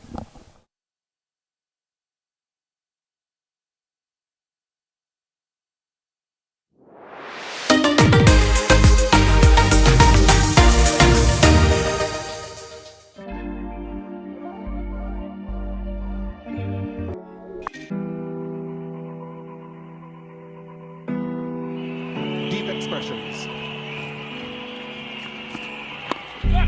He's got it. Dirty. Jimmy Adams finally gets 100. It's been a long, epic struggle for the West Indies captain. This is the only cricket club I've ever represented. I started here 13, so I was in second year high school. As a young teenager, I was made to feel very welcome by some of the old stalwarts of my time were here. Alan Ray, Jackie Hendricks, so Jeffrey Dujan, Maurice Foster, just to name a couple. So it's a club that had a rich sort of history of producing cricketers, but they really made a young teenager feel really welcome, and that was it really. Well, the first thing that you became very much aware of were the 2 boards that were in the bar, and one had the batting and bowling averages for the club going back to the 1930s. There were 3 boards. One had the international representatives, and one had the international representatives who were captains.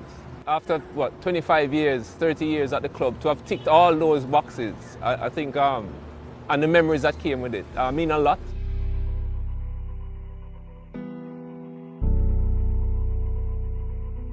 There was a rich mix of sort of generations here, and all of them really made me feel welcome and were very helpful over different periods in my career. And then just what the facility represented, it was the international ground, and over time I just became very familiar with it. Every blade of grass, I knew the wicket inside out.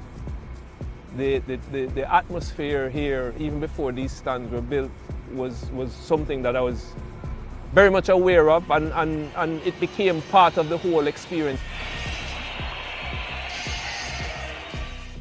A full house was just very loud, as any Caribbean full house can be. And I grew up experiencing the big crowds, even at regional level. to be honest. And the occasional club game, when Kingston played Michael Holdings, Melbourne, or Lawrence Rose, Kensington, you would see more people than you get for Test cricket now. And international games, it was fantastic. The noise, it was a little bit intimidating for those who didn't know it. But it was home for us, or for me anyway, and I thrived on it. I loved, you knew who the people were, what sort of instruments they were bringing on the day, and just the whole atmosphere. Having the Jamaican crowd come to support cricket was great as a youngster.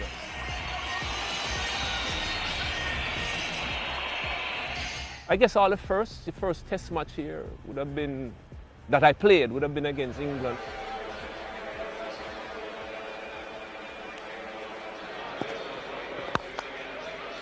Jimmy Adams, of course, is the local boy. He's a Jamaican. He looks pretty solid, though, doesn't he? Once again, it's another West Indian batsman who set out his stall to get onto the front foot wherever possible.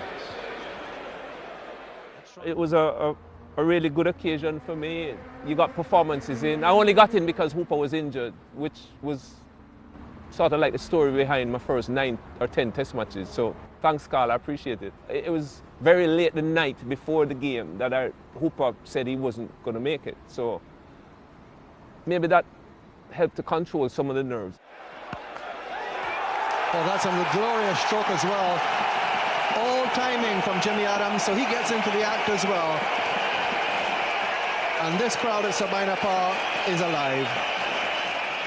It was a good wicket, good batting wicket. We had a really good informed batting lineup. All left-handers, Atherton, Lara, myself. And he's got it.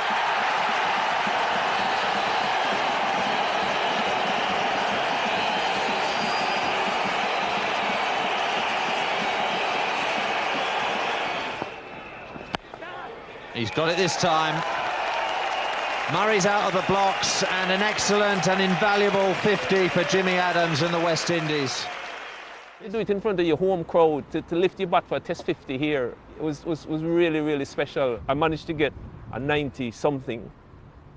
Disappointed I didn't get 100, but really happy to have gotten a score.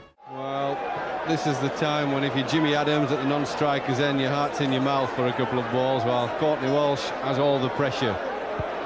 If you get out, you really have let your partner down. Oh, that's close too. And out, yes! Steve Buckner confirms that Courtney Walsh has gone. It's the last West Indies wicket to fall. Jimmy Adams will have to trudge his way off this field. Satisfied he's done a fantastic job for the West Indies. I hadn't played a Test for 2 years. So, in those days, the competition for places was really, really tough. So whenever you got the opportunity, you wanted to just keep reminding the selectors, if there's a slot available, give it to me and don't pass it on to other guys who were, to be fair to them, Roland Holt, Shiv, all of them were scoring runs. So it was important from that point of view to get runs as well. Would have been better if I got 100, but yeah, I'll take the 90. It could have been worse, You hadn't scored a Test century up until then, but you went straight from Jamaica and you did get that first Test 100. Yeah, I got it in the second Test in Guyana. Batted with Shiv for a good while in that. I think that was Shiv's first Test match. And for me, it was good to finally get that load off my shoulders. I knew what it felt like to wait a lot of years for the first class 100. And yeah, you'd been knocking around. You still weren't too sure about your spot in the team. So to get that 100, I was thinking, oh, well, even if Hooper came back, maybe there might be a place for both of us, which was significant for me. He's never made a Test 100, that's the key. He'll learn to relax. If he makes one, his second one will come easier. That's it this time. Full toss from Salisbury. Adams puts it away. The first thing he acknowledges are his teammates in the dressing room. And a brilliant moment for Jimmy Adams. His first Test match 100. And it couldn't be more well-deserved.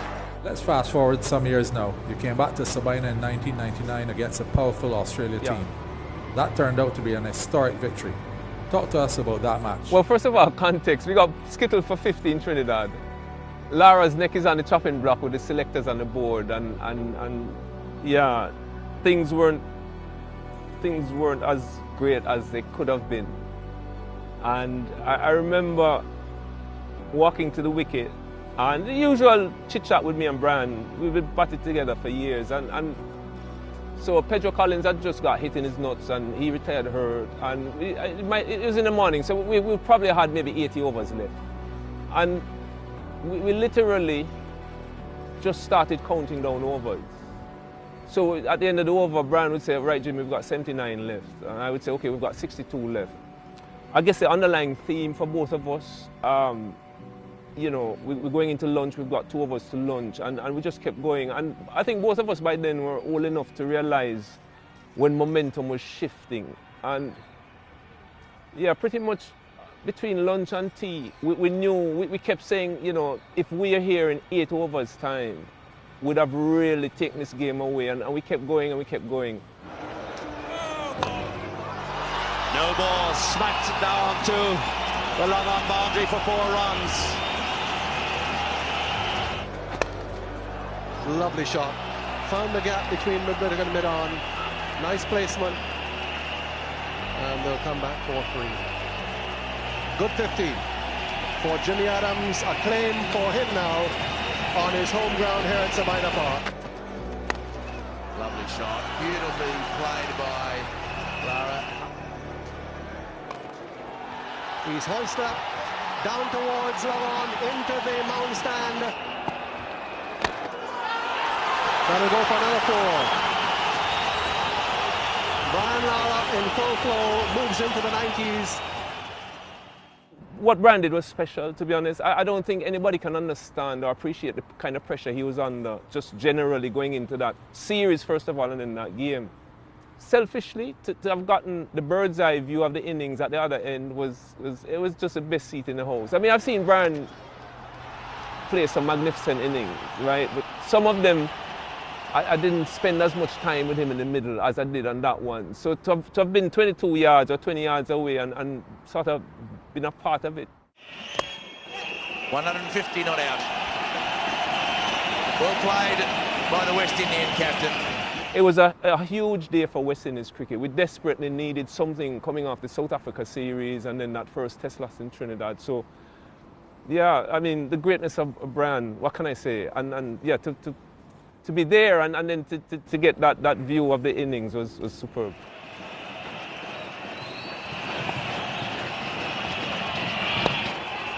There it is.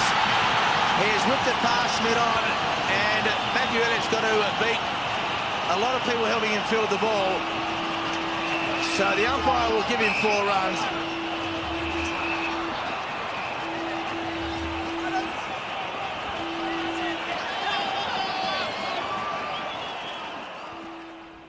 The 200 for where we and he was at that point in time, that week, he had momentum going to Barbados. He had nothing coming into Jamaica. And for anybody under that kind of strain to produce what he produced in the way in which he did it, like, he just dominated and from the whole day.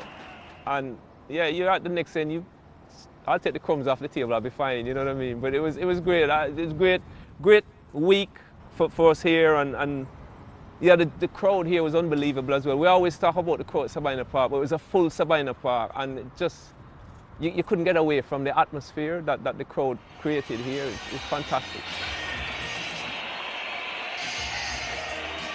Coming back to Sabina Park a year after that as captain was very special for many reasons. One, to captain the West Indies obviously was a great honour for me, but to get the chance to do it here at home, where I'd learned the game at Sabina Park, which was my own club, and you literally could pick out hundreds of faces in the crowd that you knew personally going back many years. And I remember batting, friends of mine saying, Jimmy, you must have set some world record to bat 3 days for 100. He's got it. Barely. Jimmy Adams finally gets 100. It's been a long, epic struggle for the West Indies captain.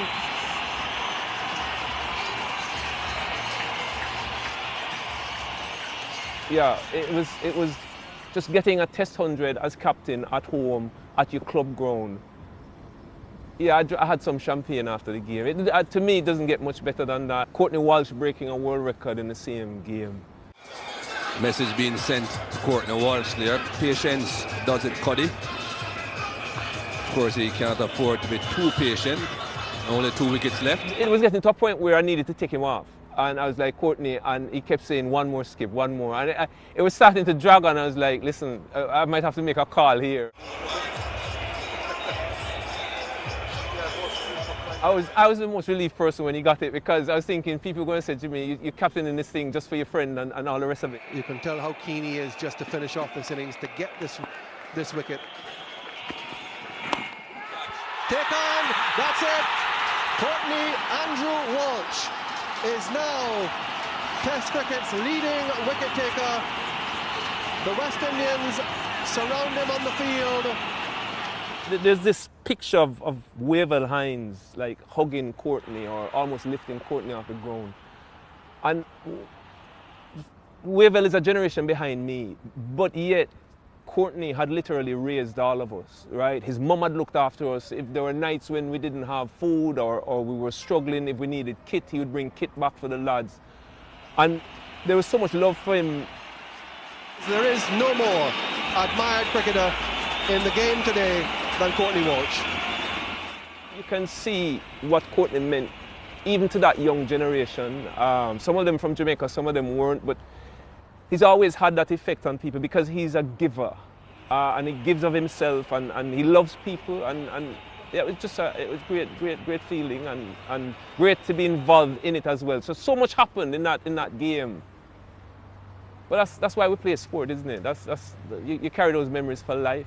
I mean, if I was young enough, I'd be playing now, but it's why we play sport. West Indies captain Jimmy Adams, who himself will remember this day for a long time for his personal achievement early in the day in scoring his 6th Test 100. That week would, yeah, it would still be one of the highlights of my career with all that happened while we were here that week against Zimbabwe. End of it, all over. West Indies have won by 35 runs. Zimbabwe are all out for 63. And Jimmy Adams, in his first Test match as West Indies captain, has led his team, which has pulled off a quite astonishing victory. The funniest moments here at Sabina Park, Franklin Rose getting upset in a first-class game, kicking a chair and breaking his toe, couldn't bowl for the rest of the game. It was like really rosy. Like, you know, in a Jamaica team where stuff like that, you don't get away with it. Lashed out this great kick, the chair went flying, and then in 2-2s we see the foot in a cast. And at Test level, I can't go into detail, but let's just say, funny, Curtly Ambrose, enough said.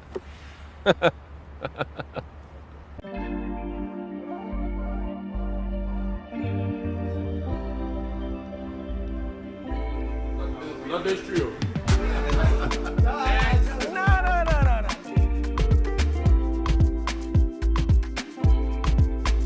Between the three of you, who is the funniest?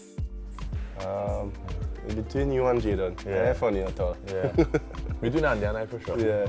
And who take the longest to get ready? Me. Always waiting on this man to go for dinner. Who is most likely to be late? No one really. Me. Important things. Important things, nobody late. But like if it's dinner, casual, I think me, for sure. For sure. Cuts it close. Who lifts the most in the gym? Between Andy and I. Oh no, you look strong too. You see my legs?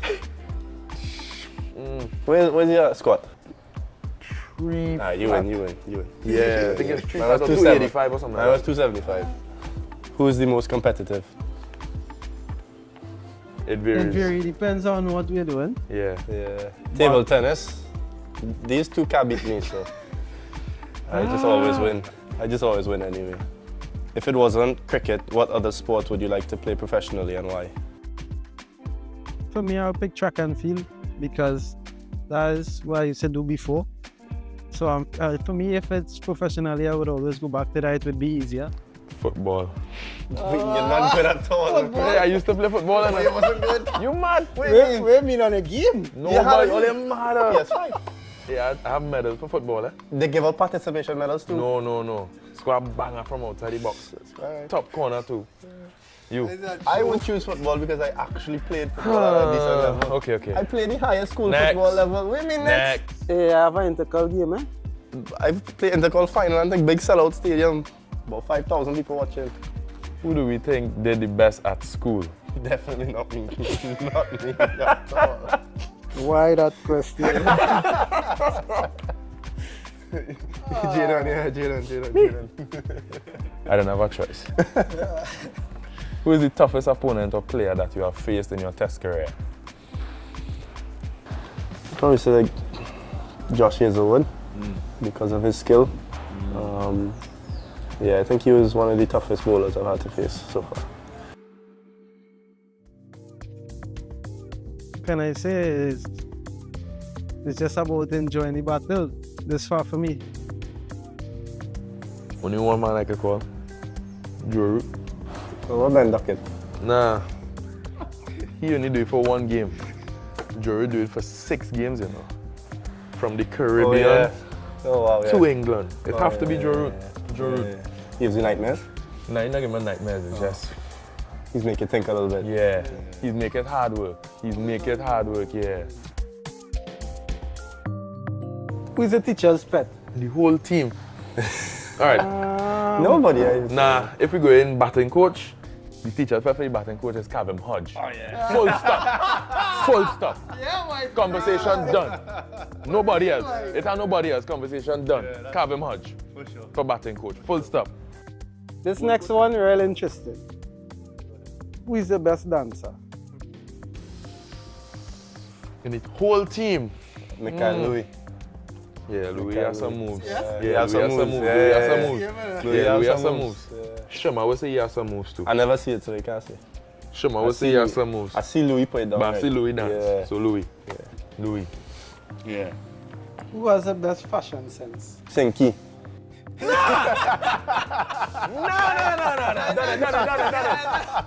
Next. Cut. Nah, you're doing that for spite. You're doing that for spite. Casey has the best Casey fresh when Casey always fresh, yeah. Alright, this one I can probably say Sinky. Who is the loudest? We don't need to answer Sinky. Nice man. Kevin Sinclair. Kevin Sinclair.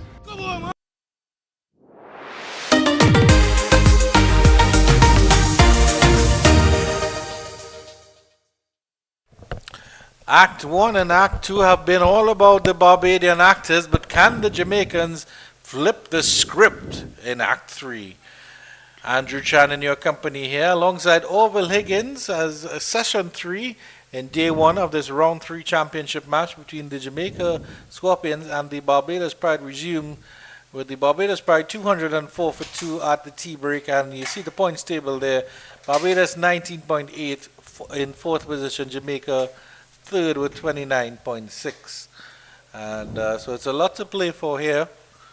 Guyana at the top 43.2, Trinidad and Tobago Red Force 37. So that's what's going on here. Right. Welcome back to our viewers. What's the point to be made from that points table is that the Scorpions and Barbados are locked here in a battle that will determine almost which one of them goes through. To join, you would think Trinidad and Guyana, one of those will make it through, and one from this game will make it through as well to the playoff round. Jamaica is approximately 10 points ahead of Barbados, so Barbados, you think, will need an outright result to force their way into that. I suppose you could call that a virtual semi-final to see who goes on, who they take on the team that finished with the most points. Here's the first ball after tea.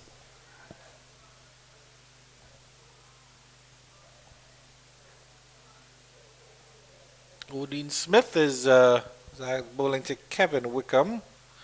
In terms of the games around the region, the Trinidad and Tobago have progressed to 142 for 3.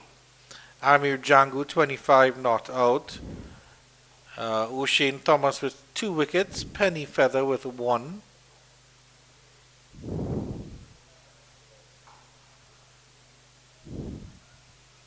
And the Guyana Harp Eagles are 215 for 6. Stage right Chantaball not out on 66. Battling innings from him. Chemo Paul 64 or 57. And that's what's going on in games around the region. Those two games, of course, are in Antigua, Windward Islands, and the Guyana Harp Eagles playing at Coolidge, and then the Leeward Islands and Trinidad and Tobago game that's going on at the Sir Vivian Richards Stadium.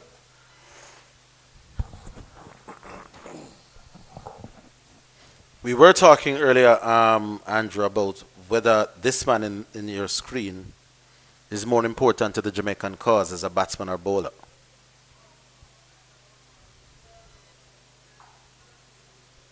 That's played out square. I think both of us agree that this season, and we're not talking previous season, his batting is worth almost twice what his bowling has given. But he can tell you that at this stage, he's the only Jamaican bowler who has taken a wicket. Not the most economical, will never be, but it was his bounce that got rid of a man who is well set. And when Craig Brathwaite is well set, he can be very difficult to dislodge. So he can say, well,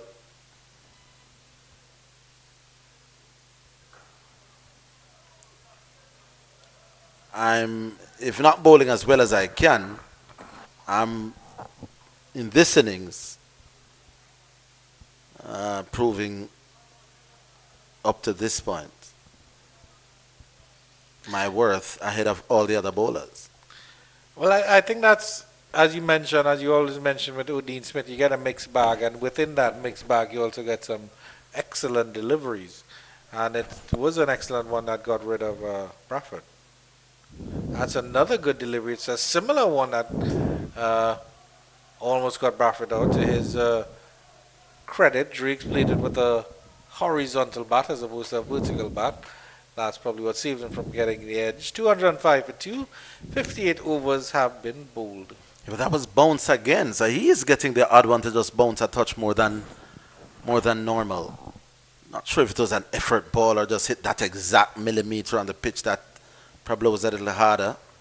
But yeah, genuine bounce. And Drake's is 80-something not out. Look at this. Running in. Let's see if there's any extra effort here.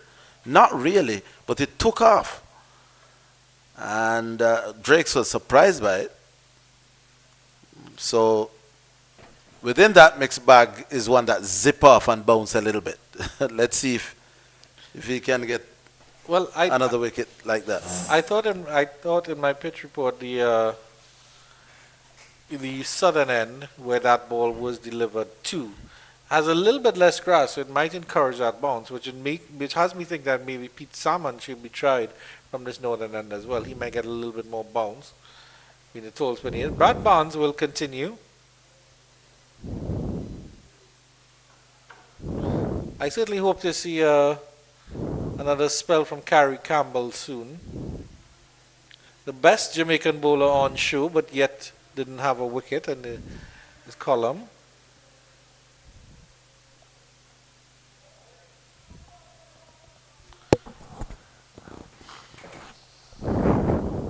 Yeah, Brad Barnes continues to do what he has to do. 15 runs from his 9.2 overs, playing his part.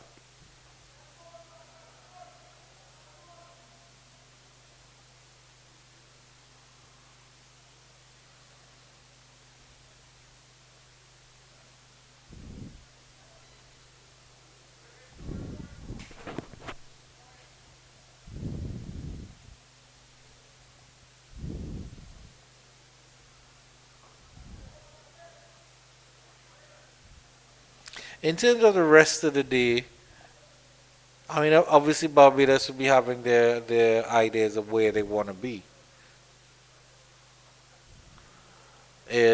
So you think that, of course, Barbados wants to be above 300 at least by the end of the day.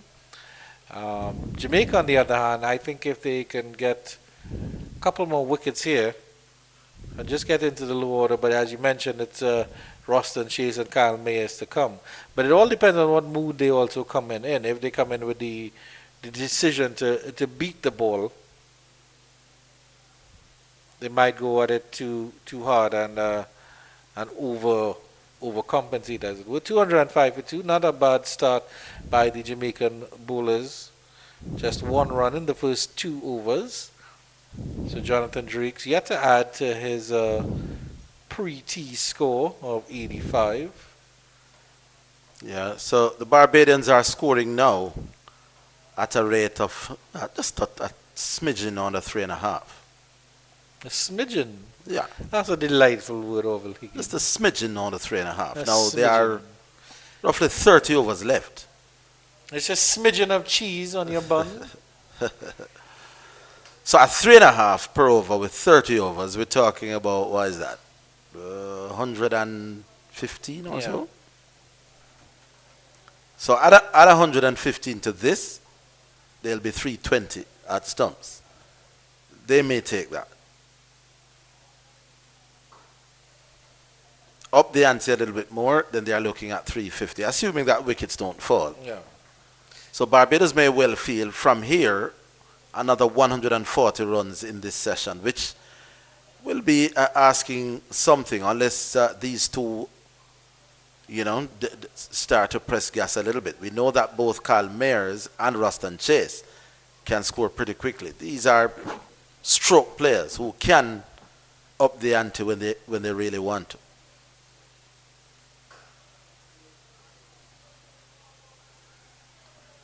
Drake's is on 85 and eyeing his first 100 of this year's tournament. So he may just go into his shell a bit. Not go looking for any stroke play, just biding his time and waiting until he gets a bad ball. Kevin Wickham may be wanting to score 4 centuries in a row and put all doubt to rest as to his quality and his class.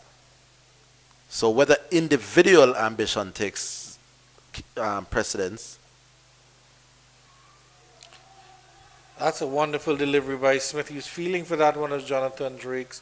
Wasn't a bad delivery in the sense that it was very, very close to the stump, so he sort of had to play at it. But wonderful from Odean Smith. One of those mixed bag wicket-taking deliveries. Yeah, that was good. A little nip, a little pace, honest effort. That genuinely swung away a little bit, or seemed away a little bit. So I don't know what I don't know what he's doing different. I don't know if it's just the effort or if he heard somebody told him that there's a commentator somewhere saying that your batting is taking precedence over your bowling. I don't know what is happening, but Odean Smith is in this spell, and it started just before tea. Genuinely looking the part as a third seamer who's shifting it a little bit. I must say, I'm impressed. Quite impressed with the effort he's putting in. And the quality of the bowling. Pace, a little nip, and a little bounce. I think more importantly, he's staying in that corridor of uncertainty. This time he drifts through the legs, and that one is played through mid-wicket. It will run very close to the ropes. The fielder will just about pull it up. That's Mansingh. And the batters come back for an easy 2. So Drakes gets a loosener from Smith on the leg side, as we were talking so nicely about Smith staying in that corridor. If you want a bowler not to stay within the corridor of uncertainty, just say that he is doing that. Yeah. Because sure as night follows day, well, probably not as short as that. It's almost like Odean Smith is an agent of chaos then in that regard. Anything can happen. It can be a yorker, it can be a bouncer, it can be a fantastic delivery, it can be anything at all. 60 overs bowled, 207 for 2, exactly 30 overs remaining in the day's play. 6 bowlers used by John Campbell.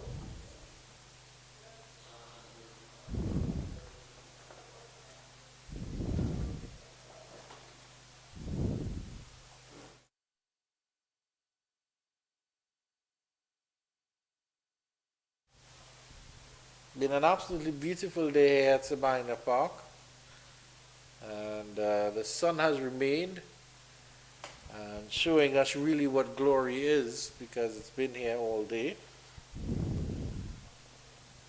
And the absolutely majestic blue mountains behind us are not hiding a single cloud loaded with rain at all. Bounds to continue.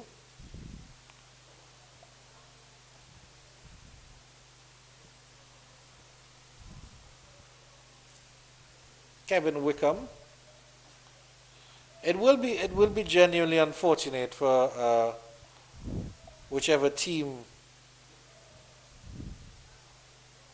comes second in this bilateral series, in the sense that it'll either be John Campbell, Kirk McKenzie, and Brandon King not getting a chance to show their worth, or Carrie Campbell as well, as he's emerged today. But I think it would be genuinely painful if Barbados go out and Kevin Wickham does not get a chance to go on. Yes, he's already put his hand up, and his name should be first on the list in terms of contenders that will wear the maroon cap in the not too distant future. Excellent sliding feeling by Kirk McKenzie.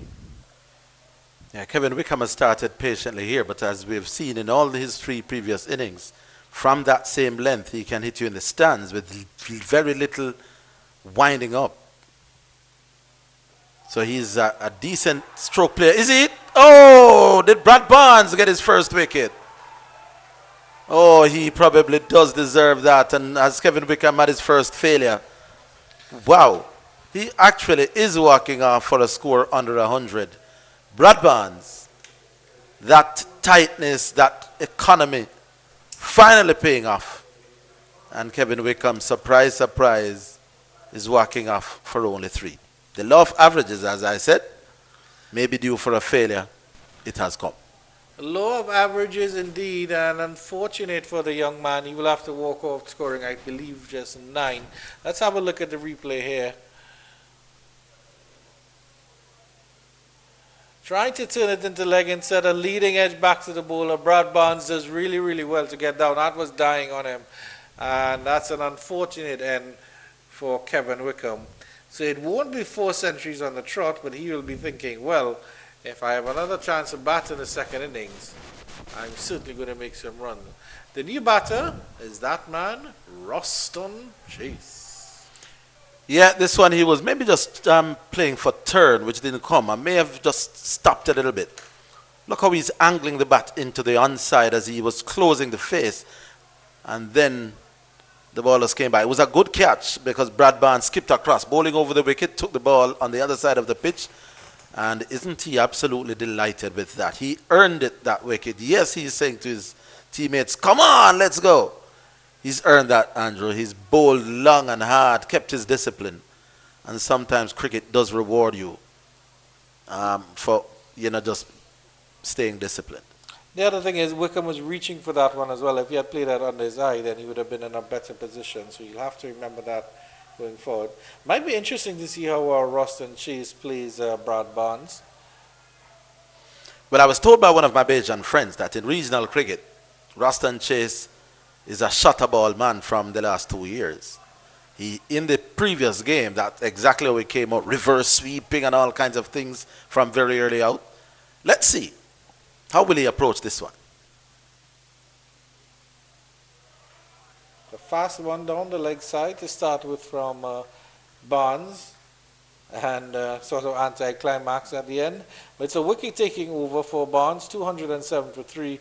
Unfortunate end to, well, you can't see the poor Kevin Wickham. Certainly he's a great player to look at in the future, and hopefully he gets his chance later on this season. Brad Barnes 1 for 15 from 11. That looks so much better than none for 15 from 11. That one wicket makes a world of a difference, doesn't it? I mean, none for 15 from 11 are still respectable figures, really, given the situation. But 1 for 15 from 11 all of a sudden looks like, wow, this bowler really knows what's going on. And Odin Smith has put his hand up for his skipper. His skipper wanted control, and he wanted nip and penetration. Odean Smith in this spell has given them both. Ruston Chase has always also been susceptible to the short ball, which is, of course, an Odean Smith specialty. So I would love to see that when Chase comes on to bat against Smith, that there's a little bit more pressure on him.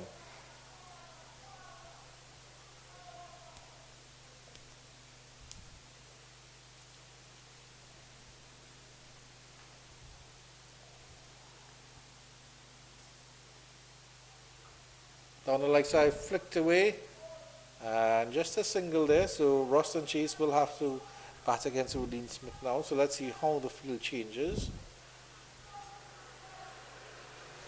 Yeah, and Ruston Chase's over-aggressive approach in that first innings. Let's see if he continues, or if he'll be a little bit more circumspect. Second slip is coming into play. That's Pete Salmon walking across your screen now. So that's good to see. There are a couple of fielders coming in, just making sure he doesn't get an easy run. It's a second and a third slip, though. That there's some gap between the keeper and John Campbell.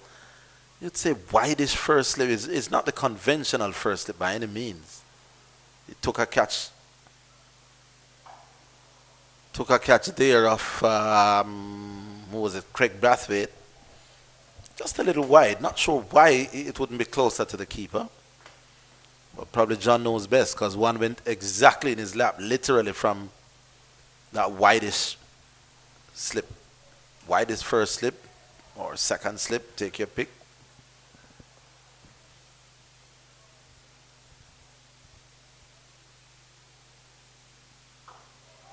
Edged, and that's through the gully region. That will run down to the slips of 4. Casual from Ruston Chase, full from Odean Smith, and Chase is off the mark with a 4. Well, he's going to be attacking. That seems to be Ruston Chase's plan. I don't know that this was a catch. I think it bounced just after leaving the bat. Let's look at that. Yeah, hit it down and then flew through that second slip area and down to the boundary. That was full, so probably whatever his mood, he would have still gone for that. So I don't know that tells us anything. I feel like he wanted to place that through cover. Yeah. But sort of like that maybe. But I always get the feeling that Odean Smith in particular bowls a heavy ball, and that's what makes him a little bit difficult. And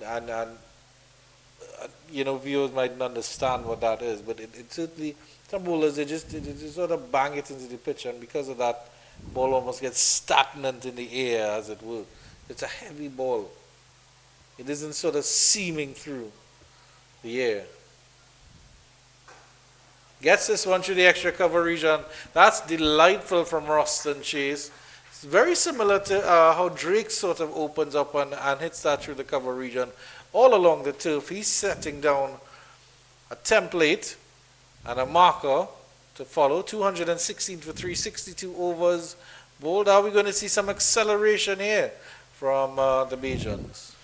That is a nice shot. Stood up, played it nicely, nice extra cover drive. So he's about to be positive. His mandate of being aggressive in regional first-class cricket seems to be continuing here. 8 from 5.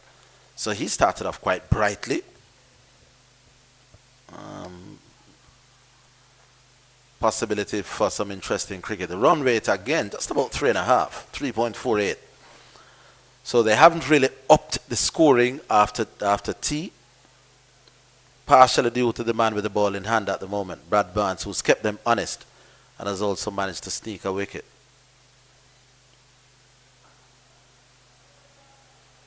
Well, I think the other thing is if Ruston Chase sticks around, he can sort of mentor and shepherd Drake's 100, because Drake has really, really gone into a shell. The particularly good bowling from Barnes has affected that, and we've seen that he's not very fluent on the leg side. They've sort of dried up the offside field for him to get any runs.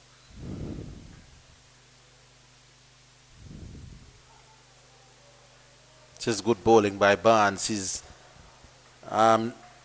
decided that he's going to be straight, just off some angling in, not giving room outside off, and he has done it brilliantly so far. His accuracy must be admired. Trying to get it past the bowler, at least to get a run down to long on, but he can't. Barnes does well off his own bowling, backing up himself. Staring down the eyes of another maiden here is Brad Barnes.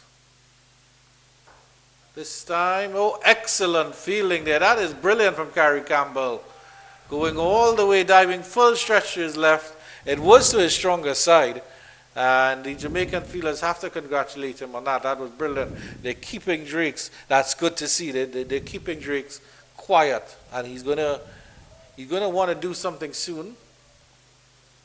Something we'll have to give.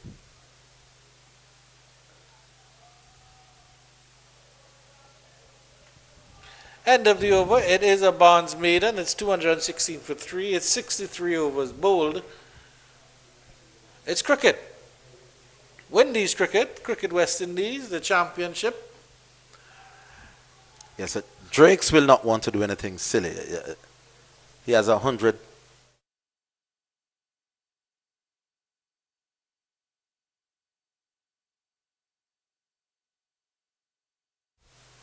Yes, so Drakes will not want to do anything stupid here, Andrew. He's on 88. There's a century for the taking. So we expect him to move towards a century, maybe a little bit more sedately than how he would have started. Ruston, though, has signaled that, well, he's come out meaning absolute business and started well. Well, he'll have to fight fire with fire because Odin Smith never backs down.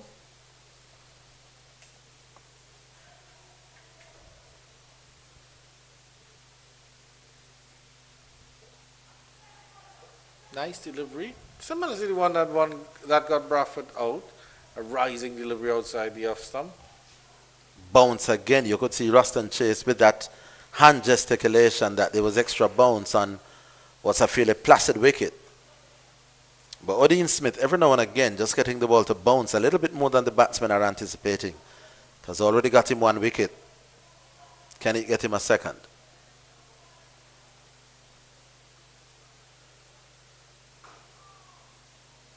Flicked again through that mid-wicket region. A little bit uppishly. Well played by Chase. Mansing does the chasing into the shadows and comes out of the darkness with the ball. Easy 2 for Ruston Chase. I wouldn't mind seeing Carrie Campbell against Ruston Chase. I feel like the sort of languid way in that he plays. I feel like a Yorker might get him into trouble there. And that left armer coming in with that Yorker might be a little bit different. So maybe I just want to see Carrie Campbell bowl again. I certainly hope the young man gets a spell. That one is lofted. How far has it gone? It's gone all the way. That's Ruston Chase at his finest. Wow. No other way to say it. That was not a half volley by any means. That's hitting through the line, way into the stands at the north stand end. There's our good friend Lennox Aldridge. That was some shot. That is Ruston Chase saying, I am coming at you, Mr. Odin Smith. And I'm going to continue to play positively. Look at this. That was short on the front foot. Over long on for 6. Wow. Wow, wow. Let me say that twice. Bunching a back of the delivery off the front foot is almost insulting to a fast bowler. Get Yorker length delivery from Odin Smith to follow up. Ruston Chase is 16 from 9. This is not a one day, folks. Look at that. Back of a length. That wasn't a length or half volley. That was tracked down midway, and he was on the front foot, bullying it over mid long on for 6. Stand and deliver. It's up in the air. Is the catch going to be taken? No, it falls safely into no man's land. Oh my goodness. Ruston Chase going for the big pull, and unfortunately after all that it is also a no ball from Odin Smith. So either way, Ruston Chase would have been safe. Wouldn't have mattered. But now they know that Ruston Chase is only going to play one way. It has woken up the bowlers, woken up the fielding team. Not a bad idea that from Odin Smith to just go short.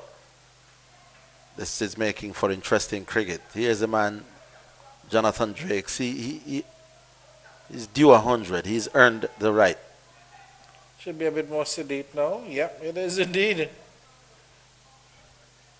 Yeah, I don't think he will press on the gas yet. This is the short one to Ruston Chase, is it? We're about to, we could look at that later.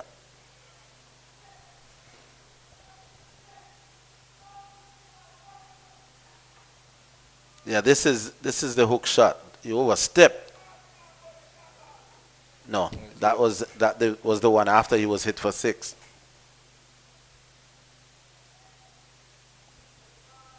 End of the over. 64 overs have been bowled by the Jamaica Scorpions.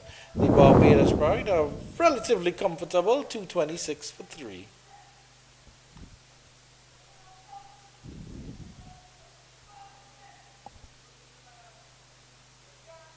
Some animated shouting from someone here. I don't know if it's someone in the stands or not, but really stand and deliver stuff here from Ruston Chase. He's not taking any prisoners. Be interesting to see how he faces Brad Barnes now. This might be a, and this should be interesting. Will he see what Brad Barnes is doing, or will he immediately try to unsettle the off-spinner who's done so well so far for Jamaica? Well, he pulled out the reverse sweep the last time he batted when the off-spinner didn't have anybody at point. Spinning into him, no point. No, there's no backward point now. I wouldn't be surprised if Ruston Chase pulls out a reverse sweep to Brad Barnes. It's a three-man offside field. There are 6 people in the onside, 3 on the off. Is the reverse sweep coming out? Well, not yet, or not on the evidence of that. But I wouldn't be surprised. Would you be disappointed in Chase's performance so far if you were a West Indies selector? Well, there it is. There he goes, the reverse sweep. And the slip fielder, unfortunately, was moving further wide, and Ruston Chase went fine. But would you, as a selector, be disappointed in what you've seen from Ruston Chase? Admittedly, it's only been 1 innings. This is his 2nd innings coming back in. But he's shown himself to be playing sort of white ball cricket in the red ball game. And as the West Indies captain, maybe some question marks over your position in that position. Well, let's say he uses what he's doing now and gets himself 100. Big swing again, and this time a fine edge down to third man. Another fortuitous 4 for Ruston Chase. That doesn't inspire me with any confidence. Can't say I'm happy with this. It almost sort of shows that he has no respect for the red ball game. I'm not saying that he does, but I'm saying that this is not sensible cricket at all. If you really only want to come in and make 20, 21 off 12 or something like that, then maybe it's best that you stick to the white ball game. Got an inside edge, but that bounced. I'm a little sympathetic with the keeper. 25 off 13. That's a strike rate of almost 200 at the moment for Ruston Chase. Now, if he goes on and does this and scores 100, what can you say? If he gets out, holding out to long off, long on, then sure, big question marks. Goes to the reverse sweep again, and he gets us into the ropes again. Well, it doesn't matter what you bowl to Ruston Chase, he's just going to go after it, and I'm really not sure. Yeah, I did say, when there's no point, he will play the reverse sweep. Now they are putting a man there at point, which is, for me, the captain just missing a trick. Or is it that they want him to sweep, which is a risky shot at best? Now with a point there, I don't think he'll pull out the reverse sweep again. But then there's a gap in the cover. It's cat and mouse to a rust and chase. So he's telling the opposition, I'm coming here to beat some ball. But I think that there should have been a man at point to begin with. Still a 6-3 leg side field. Barnes is also switch sides. And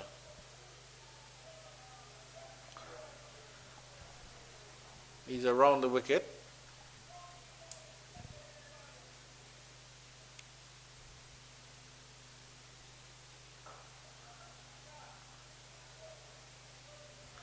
Good adaptation from him, good adjustment. 238 for 3. A bit of Ross and Jason and the sparkle now. He's already moved up to, interestingly, the third highest scorer here. 29 of 16. Jonathan Drakes is still there, 88 of 140. He actually started the session, which actually started about 35 minutes ago on 85. And he hasn't added any runs yet. And we are going to see the introduction of Carrie Campbell, the left arm pacer, making his debut, his first class debut here. Bowled really, really well in the opening sessions. Second stint, I think it was a very short stint, his second stint, and maybe only about 2 or 3 overs, didn't inspire that much. But John Campbell is shuffling his pack. At the moment, Brad Barnes is his ace of spades. O'Dean Smith, the enforcer's king of clubs, maybe. Let's see if Jack of Hearts, Gary Campbell, can come up trumps.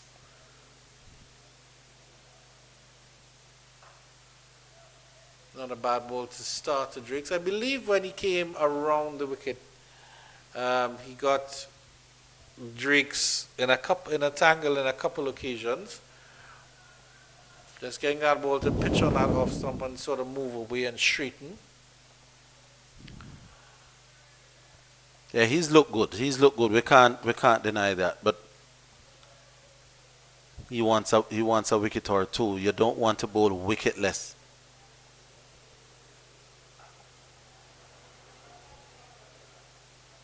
Very, very well played by Drakes.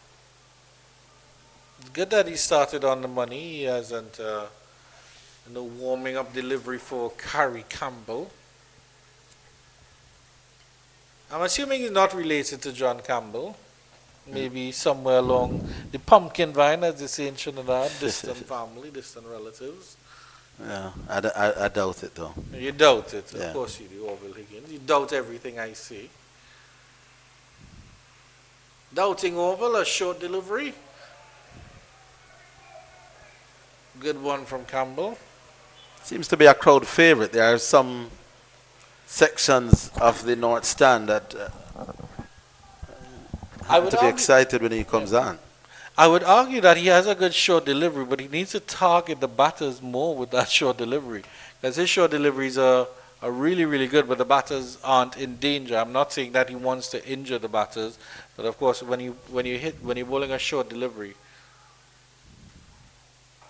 you want to get it in a way and where the batters are playing it in a way that's uncomfortable, if they can just avoid it quite easily. I'm surprised that the umpire is not having a little chat with him here though. Look how far he runs down the middle of the track after he delivers. Now he's bowling from round, which is not the easiest of things to veer to his left. But just look at his follow through. I wouldn't be surprised if maybe the umpire give him 1, maybe 2, and then ask him to run off the pitch. Look where he ends up here, folks. If at least 1 or 2 steps isn't in what they call the danger area as he runs through. Look where he is now. Not sure that the umpire I think he's should not bowling be wide having a enough word. of the crease that he's maybe just about staying out of the danger area. It would be interesting to look at that. Where's his follow through taking him? If now he's bowling over, it's easy to run to the other side. But look at this. Look at that right boot. There. I know 1 or 2 umpires would have 1 or 2 little issues with that. But maybe marginal where he's just outside. Maybe marginal. Just outside. That's a short delivery. It's whacked in the air, and he'll get it in the gap. And that will release some pressure for Jonathan Drakes. How does it go? It goes all the way for 4. That will take him into the 90s at the end of the over. 242-66. 242 for 3, I should say. 66 overs have been bowled. Yeah, this was short and pulled around. None of the fieldsmen had any real chance to get at that. So 4 more runs to Mr. Drakes. Moves to 92. Scoring rate now just a touch quicker, where it was 3.47. It's now 3.67 now. So they have quickened up in the last, well, certainly this over would have helped.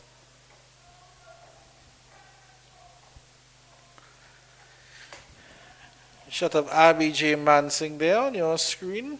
Bowled earlier without much success. There's only 2 bowlers who've had success, really. Barnes to Chase. There's a backward point to the left of your screen, so he's unlikely to sweep. So his other scoring options are like that. Hitting through the onside with a turn, or backing away and punching over cover.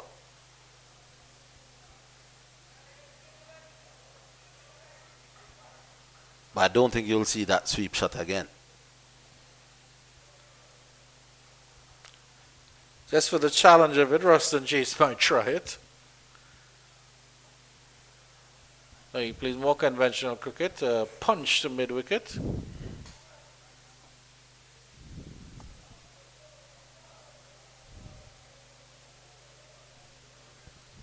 Jonathan Drakes moves on to 92.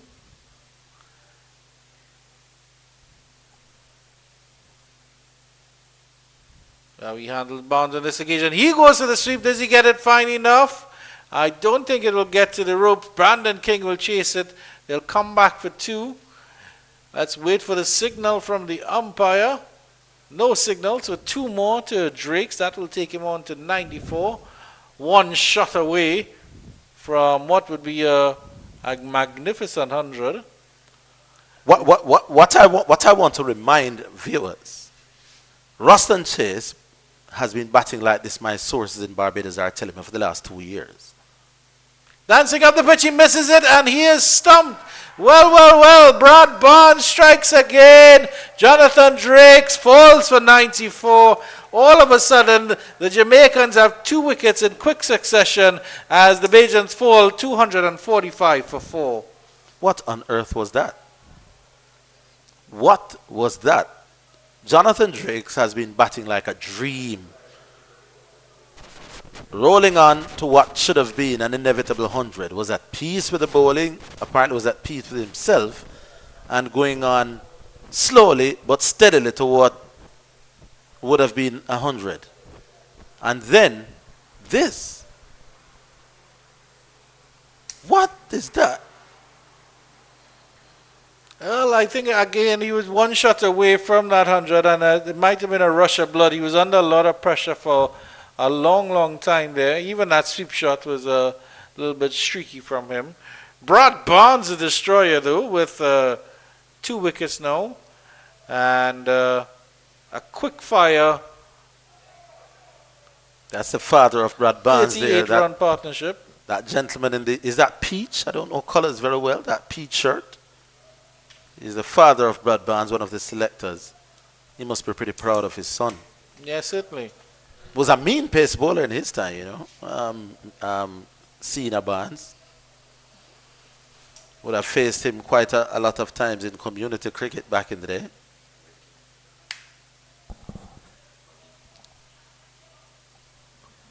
And that's also our good friend Ricky from Boys Club are there, so he's going to join the line. Yeah. And the gentleman in the front in the blue shirt, long sleeve rolled up, is a former Jamaica player called Lyndon Wright. He's the brother of Collie Smith, you know. I mean, that's a lot of food Ricky has there. That looks like a 3 for 2. So Brad Barnes finally getting some reward for his persistence and his discipline. 2 for 30 from 13.4. Look at this. Ball didn't spin into him, which is what he played for. So he played inside the line But the ball went on. If anything, just shifted a little bit. So it was a good ball, but that was an inexplicable shot on 94 not out. Carl Mayers. We must give credit to... it was an understandable but inexplicable, I should say, because, I mean, I understand he's on 94, he wants to get it to his 101 shot, but it really was... That was a swipe. Ill-advised against Brad Barnes. So Brad Murray Lutheran at the moment.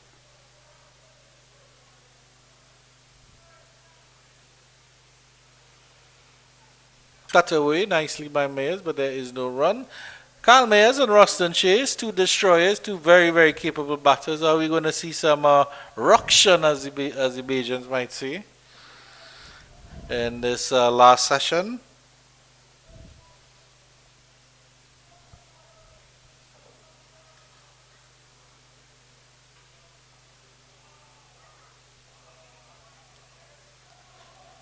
End of the over.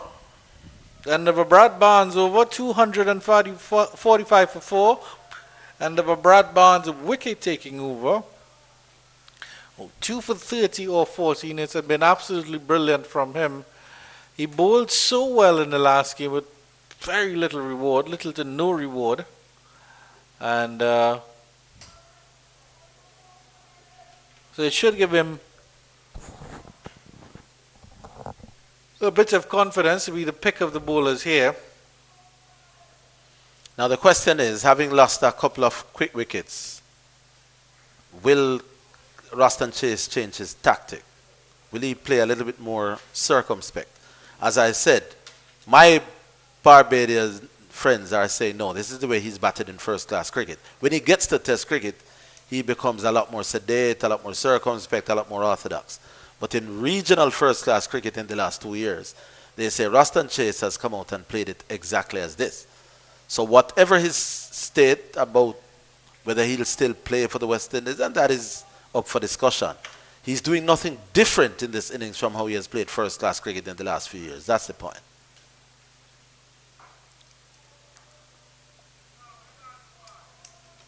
It's the first time he'll be seeing Carey Campbell, so... Let's see if Campbell is up to the challenge. And I get a feeling that Ruston Chase might try to consolidate a little bit. I think maybe against Barnes he might try to go after him a little bit. We've seen that already. Odean Smith was sort of tiring when he went after him, so he's been replaced. Good delivery, wonderful delivery from Campbell. That one was targeting Chase, and he swerved out of the way quite nicely. And there he is practicing a ramp shot. Yeah, he wants a wicket. His fans in the penny section want him. He's a local favorite, a big-hearted trier. I get the feeling that this little passage of play coming up here right now could dictate who wins the day. At the moment, it's still Barbados, you have to see. Top edge, and that goes all the way for 4. Delicately done there by Collins Bryan. Not so delicate from Ruston Chase. Going for the pull shot. It was a top edge, and it spewed behind the keeper down to the Michael Holding end of the ground for 4. A very stylish way to signal 4. But yeah, short one came, Ruston Chase going for the pull. At this stage, it does seem as if he's overly perturbed where they go. He's intent on scoring rapidly. And at this rate, 34 from 21. He isn't seemingly prepared to do anything different. If he feels it's in his area, he's going for it. You know when you warm up food in the microwave over Higgins and it comes out very hot, and you want it to cool down a little quick. I would love Collins Bryan to be my little fan and just because that forward warm up, that plate of food ready for eating in 2 seconds. We'll have to see if we can get a shot of the next time Collins Bryan signals a 4 because it really is quite comical. I'll choose stylish. Stylish way. Well, I would say it's certainly different. Yeah, right. Different. Right. Different. It's new. It's new. It's modern. It's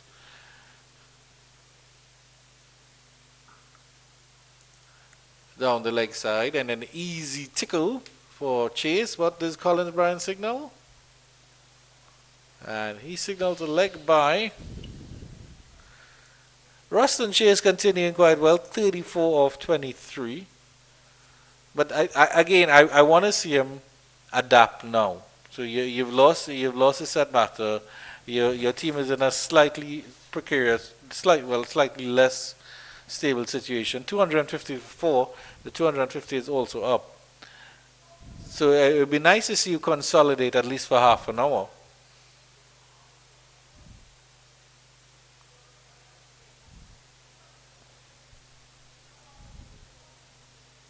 But the Jamaicans have a chance now, I think, to if they can slow down the scoring, get it to down to like a flat 3 runs and over. And at the end of the over, 68 overs have been bowled, 250 for 4. And then hopefully pick up a couple wickets more. So if they can get the day, if they can end the Bajans, let's say at the end of the day, 285 for 7 or something like that, they'll feel a little bit better about that. If the Bajans continue at the pace that they're at and they get to 300, 320 and they haven't lost any wickets, and then Kyle Mayers and Ruston Chase are put on a platform here, that could be a little bit challenging for the Jamaicans. Barnes versus Ruston Chase. Don't go anywhere. Buckle in for the ride.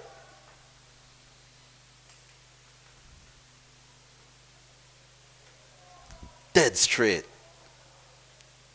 Not over pitching, not back pitching. Perfect length. Ruston Chase bides his time.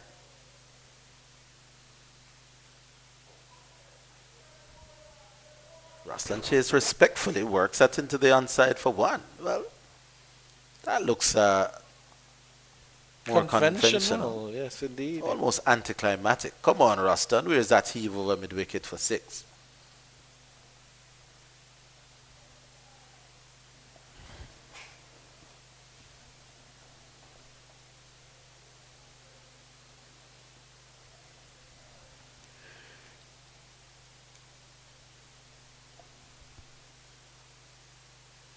The other thing is, of course, if Barbados were looking at first innings points, they probably want to get in a region of 450, 500, which is, in all fairness, that's a little while away. So that's why they do have to consolidate now.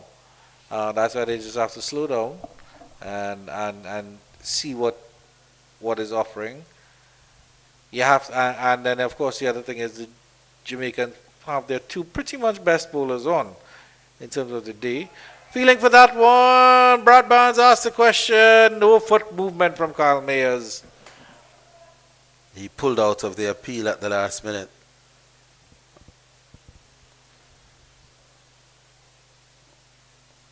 Well, the keeper didn't appeal. The keeper was thinking more about stumping. Drifted. Spun from the bat. So he did get some spin. Bounce. A bit of bounce on that one too. Maybe one of the few that he didn't push through. There's flight and genuine spin.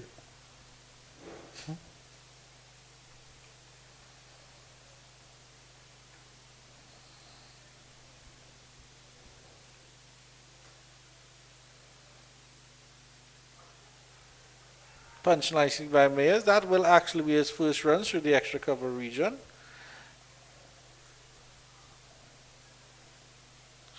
And it's the end of the over as well. 69 overs have been bowled. 252 for 4. In terms of the batting to come, you've got Lenico Boucher. Shamar Springer is quite capable. Joshua Bishop, again one of those bowling all-rounders that you speak about. After that, even Jamal Warrican can wave the bat around a little bit. Jediah Blades, well, but now we'll put him as confirmed at number 11. And a shot of your scoreboard there. 21 minimum overs remaining in the day. And credit to those guys, they always keep it accurate. I mean, despite whatever technical difficulties we have, and in terms of that, those guys are always on the ball. There's never an issue there.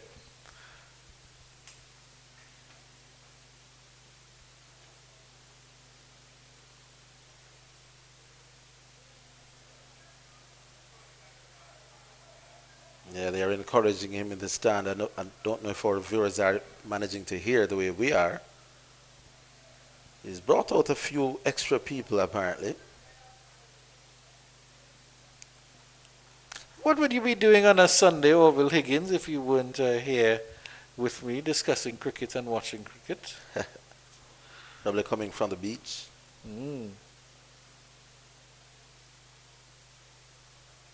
Any beach in particular that you like? Well, there's have you been to Helshire? Helshire. Yeah. I have been to Helshire. I don't think it's very beach friendly because I mean the area where we went is where all the fishing and the cooking fresh fish are. So. I don't go to the beach to swim. I go on the beach to do exactly what you just said. So maybe I shouldn't say the beach. I should say go to the sea. I see. Because beach connotates swimming and. Well. You know, but I like the atmosphere. Beaten by that one, well bowled, Carrie Campbell, but that one was dying on his way to Romy Morris. He did well to collect that one behind the stumps. Bounce and maybe just a little swing away from Carl Mears' probing bat. He deserves a wicket, does Carrie Campbell. Here it is from over the wicket, pitched down, and yeah, that just moved away a smidgen, can I say that again? Yeah, of course you can. From an uncertain poke by Kyle Mears. Orville Smidgen Higgins. Another one, beautiful. Oh, that's a no ball, unfortunate from Campbell. I thought he's been doing pretty well that so far in that stepping over.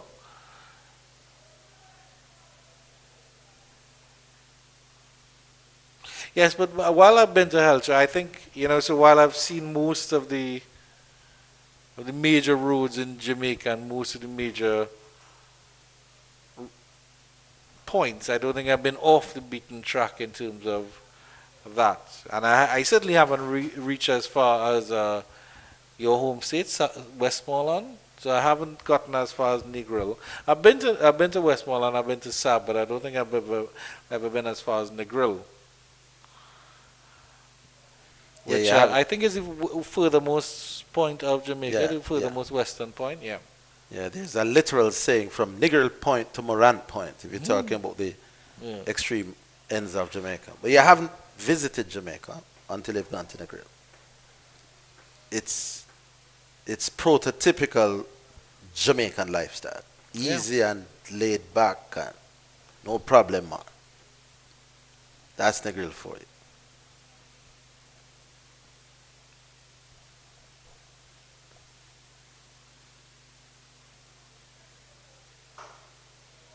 Another no ball, 2 on the trot here by Campbell. And what is it that you love about Kingston? Everything. I'm a country boy, but I appreciate Kingston because I've lived here quite long. I've been in Kingston half my life. This is a Yorker striving too hard, which is why he's probably overstretching. He wants a wicket. He's a little tight, but you give the umpire the benefit of the doubt that there was nothing behind that line. Nothing behind the line, no. Going for the Yorker, well played. Very well played by Carl Mears. I like sports, so in Kingston, you'll see it all. Oh, beaten. That's a beautiful delivery. They're playing from good wicket, and Carrie Campbell gets one, his maiden wicket in first class cricket, and that's the end of Carl Mears.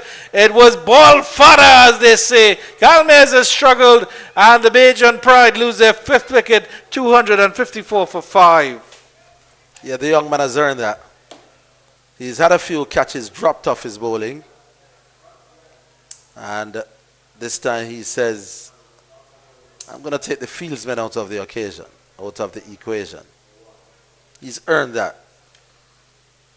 definitely has earned that. Carl Mears has to go for one. He's really hasn't impressed Carl Mears in this innings. Was stodgy and poking around. And with that delivery, they will also take the drinks break here. And so we'll take a short break. Yeah. As you can have a look at this wicket here. Yeah, just before that. From over the wicket.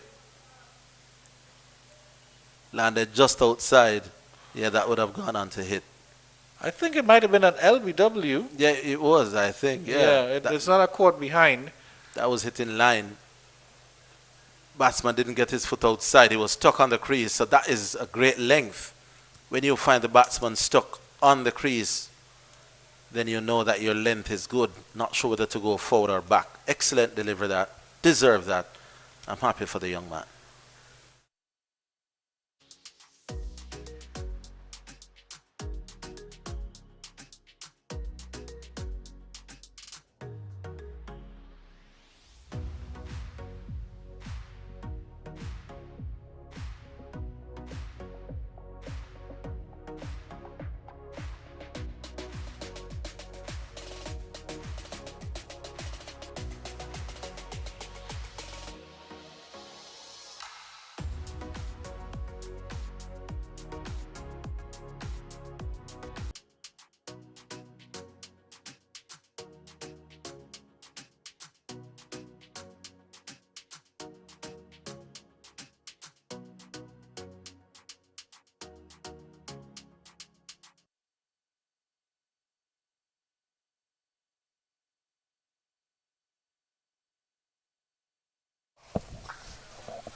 So after one wicket fell in the first session and one in the second, three have fallen in the third, as the Jamaica Scorpions are starting to enjoy a little bit of this pitch here. The game sort of meandered and Barbados were calling all the shots in session one and session two. It's been a good fight back here from Brad Barnes and now Carrie Campbell as well, getting into the wickets column, which will make him extremely happy. And here he continues to the new batter, Lenny Koboucher. Yeah, he's earned that. He's definitely earned that. He's been bowling well, a little unlucky because two catches have gone down off his bowling. And like I said, this time he decided to take the fielders out of the equation. Dead straight. We just take a look at that again at some point. Carl Mears was beaten from the classic left arm delivery to the left-handed batsman. Pitching on, just going on with the angle would have probably hit mid and leg. Carl Mears was neither forward nor back. Ball hustled onto him. I think that would have clipped off. I mean, going down to hit middle and leg, I think that was just a peach of a delivery there. Yeah. They do rush onto him as well. His bat came down a little late. Well bowled, young man. You've earned that. Yeah, you certainly have. Stump to stump, delivering that from almost in front of the umpire. Yeah, it definitely would have clipped middle. It definitely would have clipped middle. I think it was going on to cannon into the top of middle. Brad Barnes is bowling now, continuing a marathon spell. 15 overs, 2 for 32. Ruston Chase, 35 of 25, been a little bit sedate compared to his start. And will he adapt? Will he change his approach? I think on the evidence of what we've seen the last few deliveries, he's probably just decided, no, I may just have to just settle down and bat normally for a bit. Yep, maybe that's the plan. Certainly is. But Chase has slowed down a little bit. He was happy to go all guns blazing when Drake was on the other end. But he and Carl Mayers only combining for 9 runs, of which Mayers only contributed 1. So it's been a poor tournament from Kyle Mayers, you have to say. Hasn't been great shakes with the bat, neither with the ball.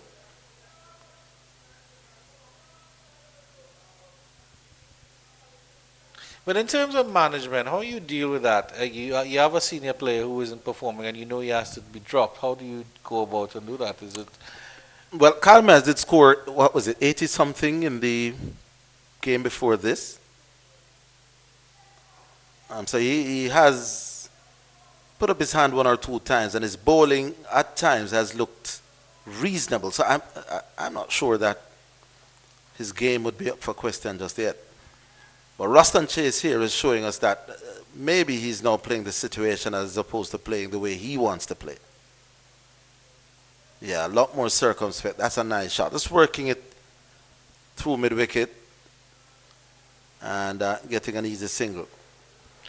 And have a good Brad Barnes over, 255 for 5. 71 overs have been bowled, which means that there are just about 19 overs left in the day's play. As we are closing in on just about 8 minutes past 5 local time. Seems like a good time to give you an update on the scores in the games around the region. Trinidad and Tobago 146 for 3. Guyana Harper Eagles 215 for 6. Actually, Trinidad and Tobago 198 for 3. Amaru Django closing in on 48. Josh De Silva 44.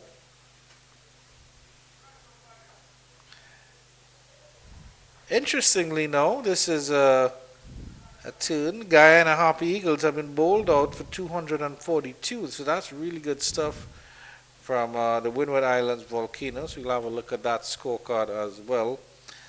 So the last time we checked in, they were about 183 for 6. Actually, they were 73 for 4, 149 for 5. 242 all out. Top scorer Chandapol with 69. In terms of the wickets, 4 for Ryan John. Really good bowling from him. 2 for Gillon Tyson. And 3 for Darrell Cyrus, while there's 1 for Shadrach Dekat as well. But Ryan John continuing the good work that he does. Yeoman service for the Windward Island Volcanoes. And in response, the Windward Islands Volcanoes, they're 1 without loss. Akeem Auguste and Stephen Pascal opening.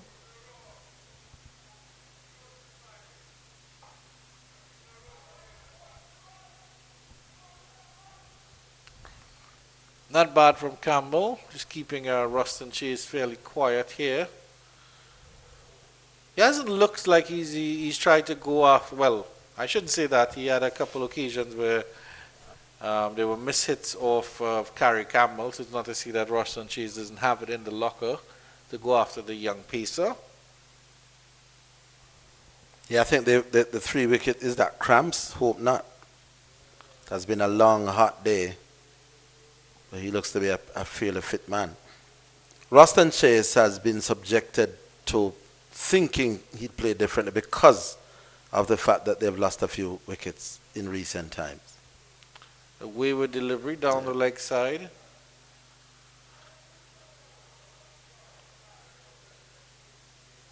He was doing a bit of stretching, was Carrie Campbell. I think he's feeling a little bit uncomfortable with something here. Yeah, I think he might just be feeling that hamstring there on his debut here. Just maybe a little bit of cramps. It's his first time it's his first time playing first-class cricket. They won't want to lose him here in terms of play. He's actually taking off his This is not a good sign. Not a great sign. Well, I think I'm hoping it's just cramps. Body unaccustomed to the level of cricket that he's playing. And when I talk with cricketers from around the region who call me up from time to time, when they tell you, somebody may go through a Senior Cup game, that's Courtney Francis, the CEO, and not get injured. But tension does make the muscles not as supple and more likely to be susceptible to be strained or hamstring. The greater the pressure, the tighter the body. And the tighter the body, the more likely it is to snap. I don't know if I'm explaining it in the right medical terms. But Carrie Campbell, in this game, arguably the biggest game in his cricket life, in terms of career-wise, because people will say, well, the CPL, he gets bigger pay and all that kind of thing. He's bowled well, but may just pull up lame, which would be sad for his sake, and if you're a Scorpion supporter, for the Scorpion's sake. Well, there's still a level of concern about him. All the Jamaica Scorpions are around him. He was also clutching his shin, so it might be a shin issue as well. As bowlers do suffer from shin splints.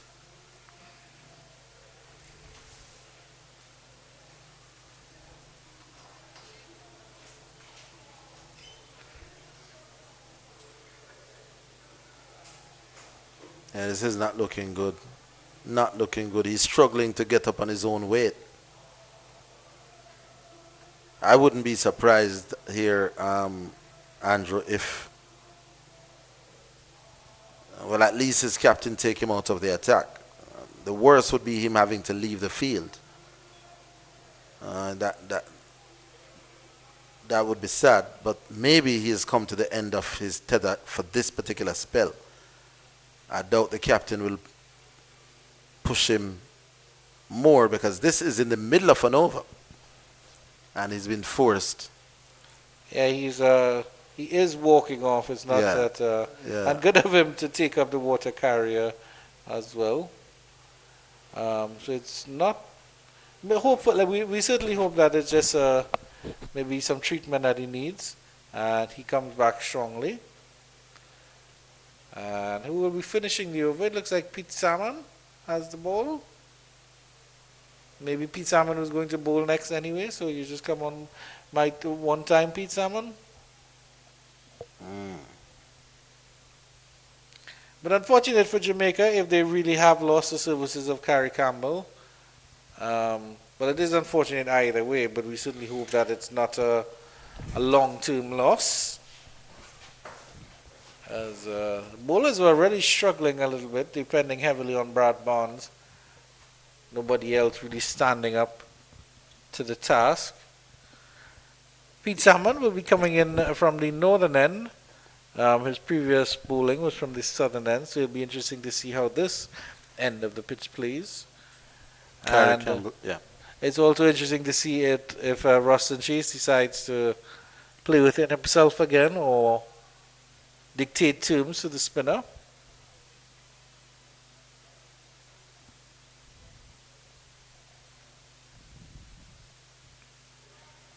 $11 wicketless overs for Pete Salmon. He'll want to do something about that.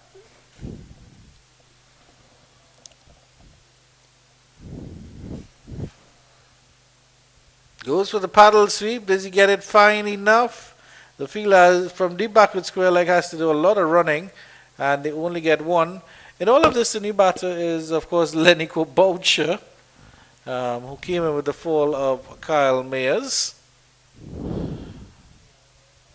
which only happened 1 or 2 deliveries ago, actually. Keeper versus keeper there, Boucher versus Morris.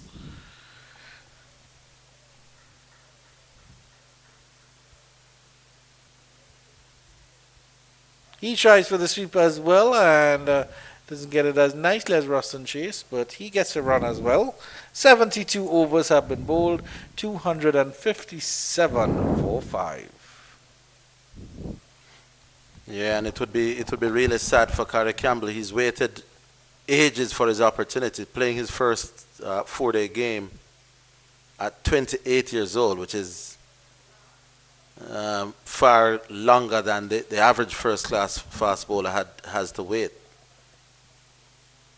And then getting injured in his first game just after getting a wicket, when he has the low order and the tail at his mercy to bowl to, he'd feel that maybe the gods are just against him.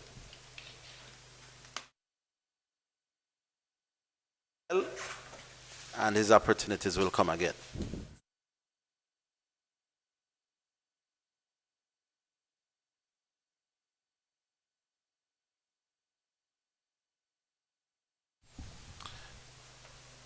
Brad Barnes resumes. No surprise there, really. 2 runs and over he's gone for. Also taking up 2 wickets. And 2 very valuable wickets as well. Jonathan Drakes for 94 and then Kevin Wickham. Hat-tricks and Turian for 9. The other wickets to fall. Craig Bradford was caught by John Campbell at slip off the bowling of Odin Smith with 71. Tickled fine, Boucher. Are they coming back for 2? He wants 2. The throw comes in and they're safe. And then Shane Mosley was actually the first wicket to fall. He was run out by Marquino Minley for 23. Jonathan Drake was stumped by Romaine Morris off the bowling of Barnes. A well played 94. Kevin Wickham caught and bowled by Barnes for 9. And Kyle Mayers was LBW by Carrie Campbell for his first class wicket. And unfortunately Campbell is off the field. We're hoping with just cramps. So that is the state of the game here. Barbados 259 for 5. As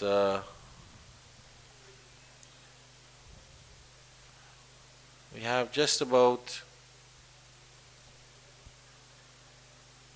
40 minutes of normal time. Might be slightly extended to get in all the overs of the day.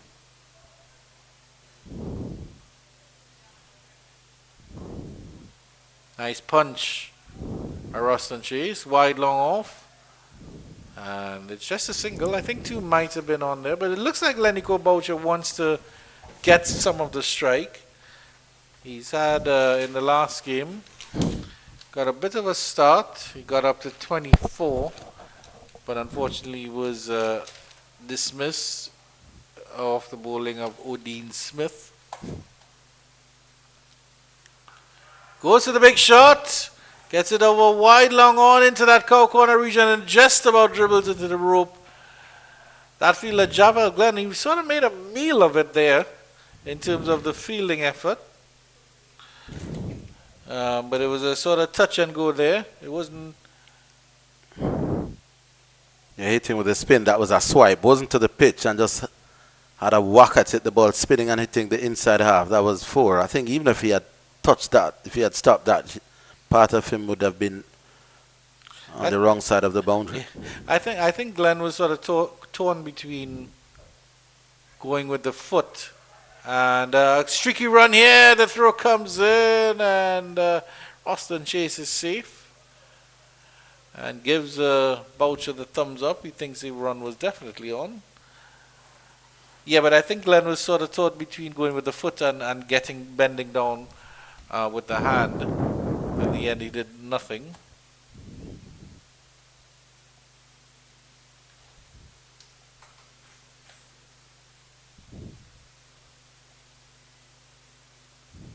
Edge. This one will go past the slips. Will it run down to the ropes for 4? It does indeed. Another fortuitous 4 for Ruston Chase. They end the over. That's the Barbadians. They're creeping up to 272 for 5. 73 overs have been bowled. Brad Barnes certainly doesn't deserve that. His figures take a bit of a hitting in that over. Yeah, Ruston Chase playing for spin when there was none that time. Not that we've had prodigious spin to begin with, but Brad Barnes is cleverly interchanging from the one that spins a little bit to the one that goes on. This one didn't spin back as much as Ruston Chase anticipated, catching the outside half and rolling down to the unmanned third boundary for 4. Marquino Mindley marches on, and he will march back on to take up bowling from the northern end of the ground. Carrie Campbell probably would have been continuing. Unfortunately, he left the field with an injury. So John Campbell turns back to Marquino Mindley, which I don't think is a bad ploy. In terms of the rotation of the bowlers, obviously he has to bring on somebody. Odin Smith bowled a good spell earlier. And sort of mixing it up between pace and spin here is John Campbell. Yeah, Markino Mille has not been at his best today. His usual rigid lengths and lines have deserted him a bit. As you see that, he starts on line. Yeah, let's see if he can maintain that.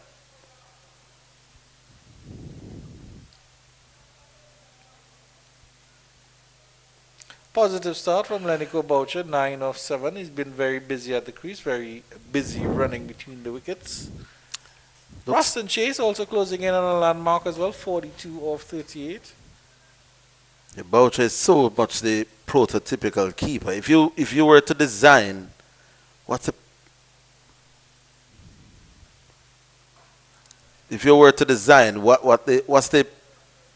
what's the typical wicket keeper like in 4-day or 5-day cricket, Lenico Boucher would fit the mold. A little bit shorter than the average other players. Very busy, runs hard, doesn't look like he's the most pleasing on the eye, but busy between runs. You use that word. Something about wicket keepers. They are usually quite in the game, and they run hard. They pick length better than most, because when you're wicket keeping, that's something you have to do. So they are very rarely bogged down. There's a fielder in at short mid-on position as well. It's a tall, imposing figure, Pete Salmon. But so the great Peter Dujon, he wasn't like that at all. He's a languid character, wasn't he? Yeah, Jeffrey Dujon was a batsman who kept wicket, as opposed to Boucher, who is, you could see that his wicket keeping is his greatest strength.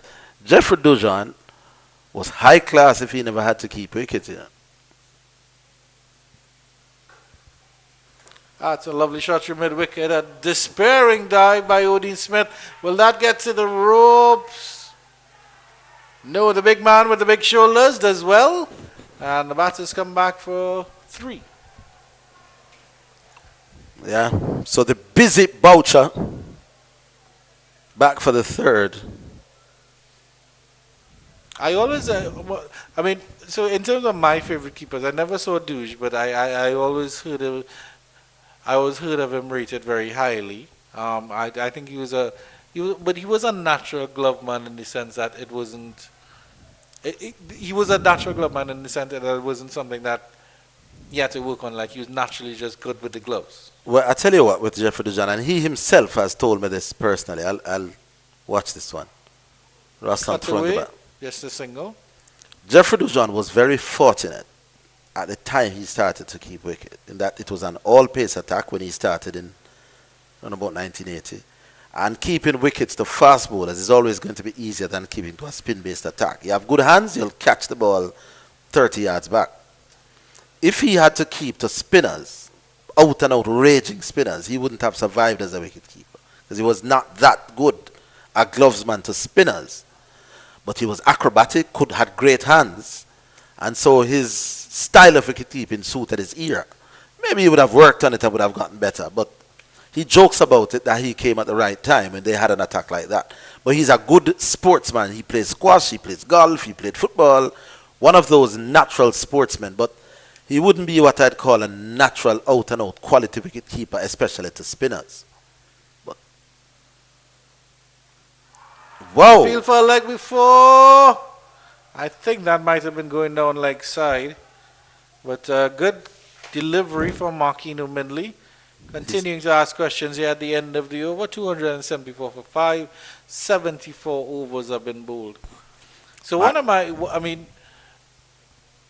Markino is begging for this, but is this just sneaking down? Fairly close to the crease, as he always is. Little height, little leg side-ish, benefit of the doubt. Leg side as well. But yeah, one of my favorite wicket keepers, maybe because he was unconventional, but he was certainly a character, and I love the fact that he was a fighter for the West Indies, but Ridley Jacobs.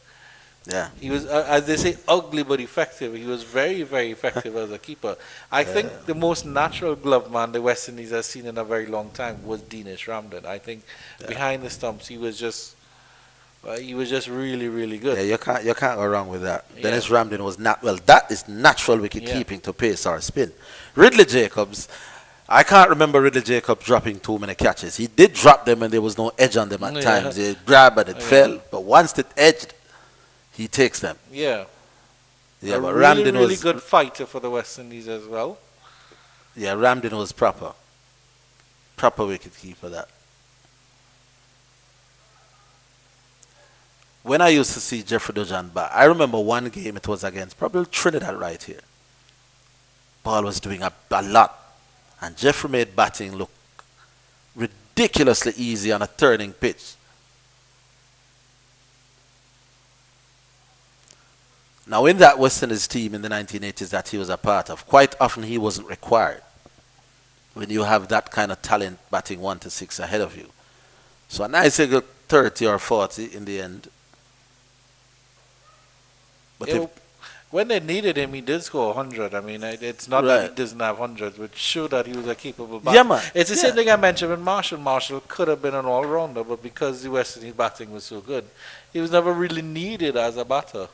Yeah, but Jeffrey Dujan was a different quality as a batsman to Marshall, with all due respect. Jeffrey could have made that team, even if, as a matter of fact, when Jeffrey first came into the West Indies team, he got something like, 2 or 3 40s and 50s. I don't think he was he keeping wicket when David Murray went away? Could have been, could have not been, but he could have made that West Indies team without the gloves on. Well, there's a transition So at that point there, because from Derek Murray into Jeffrey Dujan sort of was the situation. And when he did get runs, they were worth watching. So classy. But yeah, by the time he started to become the regular wicketkeeper, he adapted his game. He was very acrobatic, and when you're 25 yards back, if you edge, you're gone. Yeah. But didn't have to keep to Murray Litheran or Shane Warner or anybody spinning a mile like that. Very good afternoon to the great Jeff Dujan, if you are listening. Product of Wilma's Boys, I believe. Yes, yes. But he's originally a Kingstonian, or? Yes, man. Yes, he's originally a Kingstonian. Kingstonian. And Jeffrey, if you're listening, when I just met Jeffrey as a boy growing up in that time, that West Indies team, you had posters of everybody, you had scrapbooks. Jeffrey Dujan was an icon of mine, because I kept wicket as a child as well. When I met him, I couldn't believe how, what's the word I'm looking for? Humble? We thought of that West Indies group as heroes. Yeah. Jeffrey Dujan, when I met him back then, was just a very easygoing, no airs about him, didn't behave like a superstar. To me, at any rate, he was just a really nice dude. It's similar to Larry Gomes in that respect, because I've met Larry Gomes, and he was, I don't want to say he was the glue that sort of kept that team together, but you saw the antithesis. There were all these superstars, and there was Larry Gomes who still found a spot in that team, and it's because of what he was. Yeah, that was the era when cricket, you listened under your mattress, you listened on the road, when everybody listened to cricket then. Yeah. Here's Minley. Nice drive, square of the wicket. Easy run for Ruston Chase. That takes him up to 47. So good to see that he's adapted to the situation in terms of what his team has needed. Yeah, this is now what you'd call sensible 4-day batting. He's not scoring slowly by any means, but he's not playing those kind of airy-fairy hope for the best shots. Marquino Miller not having the zip that he had in the previous 2 games. And there are days when it happens for you. There are days when it doesn't. Just doesn't look like he presents the same sense of danger to the batsman. How seriously did you take your cricket over, Higgins? Like, what level did you reach? I played parish cricket for 2 parishes in Jamaica. I was captain of my college cricket team. At one point in time, I didn't think I'd do anything else. Yeah, I genuinely believe that up to maybe 16 years old, I was destined to be a test cricketer. That's all all I ever wanted to do. And then I've told the story in Jamaica a couple of times. When I was at Manning's, there was a fellow called Radcliffe Smith from Rossies, which is another high school. And from on the 16 days, I was an opening batsman and a wicket-keeper. Radcliffe Smith was the tear-away fast bowler from the other high school. And when I know that I had him to face tomorrow, tonight you hardly sleep, because this guy's rapid and he's big and he's strong. And so I used to scratch my regular 30s and 40s and look good doing it, I must tell you. But I wouldn't score heavily, but in those days, people like style. So I was a very stylish opening batsman. You still are, sir. Maybe not an opening batsman. So the story ends quickly. Well played, dead straight. So one day, my high school got to the quarterfinals of it was the Headley Cup schoolboy competition at the time. And the coach gave us the day off to go watch Rossies versus Stets. Now in those days, Stets was the kings of rural cricket, winning like 20 years in a row or something. So we went to the game to watch Stets play Rossies, and I wanted this guy from Rossies to kill the Stets batsman. Very cocky bunch of people. Short delivery, whacked away. No, there's no run there. Sort of anticlimactic there. Right. Delroy Morgan opened for Stets. And the way the Stets guys came off the bus, everybody in sweatsuits and big bags, and they were just behaving like they were too high and mighty for me. And I therefore wanted the guy from Rossies to kill all these Stets batsmen. And I saw Delroy Morgan batting against this guy. Delhi didn't make more than maybe 40 or 50. But Lord knows he was so classic. And that day, having seen Delhi bat, I know the trouble that this guy was causing me. I'd been iffing and ducking and bobbing and weaving, and Delhi was batting as if this guy was bowling underarm. I made the decision right then and there that I was good, but I wasn't going to be great. And the book thing that my mother was always telling me, I'm going to have to start concentrating on that, because I saw the real difference between genuine talent and me who had to work hard to scratch my 40s. So Delroy Morgan, and I've told him the story. I told him last week or 2 weeks ago when I last saw him. He is the one that made me realize what the difference between high-class talent and myself, who was pretty decent. Maybe if I didn't meet Delhi, I would have gone on to take cricket more seriously. But so I came to Sabina Park not long after that to see Delroy Morgan opening the batting, because I'm telling myself, I'm hating this guy for his talent now, and saying you only can beat up schoolboy bowlers. Malcolm Marshall and Joel Garner running into Jamaica right here. Wayne Lewis, Delroy Morgan opening. I don't remember how many he got, but he played some shots. And I realized, yes, Orville, don't begrudge him. He's genuinely good. Yeah. Yeah. And then I decided, okay, I'll play for fun. If it happens after that, that I move on to another level, then fine. As a nice shot through the extra cover region, that's delightful from Roston Chase. Stand and deliver stuff. And that will take him to 50 as well. Well played, Roston Chase, as the Bajans march on. And they are moving up to 282 for 5. 76.1 overs have been bowled. Brad Barnes must be getting a little bit tired now. Yeah, I wouldn't be surprised if he's coming to the end of his spell. Well, he would have done his job, as that is tucked around the corner. Roston Chase has settled down, maybe forced to settle down because of the fact that the Prides were losing some wickets. And he's now settling down into a conventional 4-day innings. He's batting beautifully at the moment. Yeah, in terms of my sporting, I mean, if I'd really... I mean, I got the chance to play at university level in England, and I did fairly well. Took a couple 5-wicket hauls and stuff like that. But in terms of my cricket, I don't think I don't think I would have ever made West Indies. I think I may have been a good honest Trinidadian bowler. I might have made it to Trinidad because I'm fairly tall. I have a left arm, and I was never fast. I maybe had instances where I maybe got a little bit of pace up. 30-run partnership as well between Chase and Boucher, just about even in terms of contributions. They're building up nicely after the Bajans lost some wickets in quick succession. Coming in 40 deliveries, which is pretty quick. But one of my biggest regrets, Orville Higgins, is that when I was about maybe 12 or 13, maybe 14, somebody wanted me to train professionally swimming. And I think swimming, I think really swimming, if I pushed myself, I could have done well in swimming. Because I still am a very good swimmer. I can go in the pool and swim for half an hour straight, that kind of stuff, you know? Yeah. Yeah, but that experience with Delroy Morgan didn't stop me from playing cricket. So by the time I got into media as a very young man, straight out of Teachers College in Manchester, I was regularly reading about myself as a sportscaster.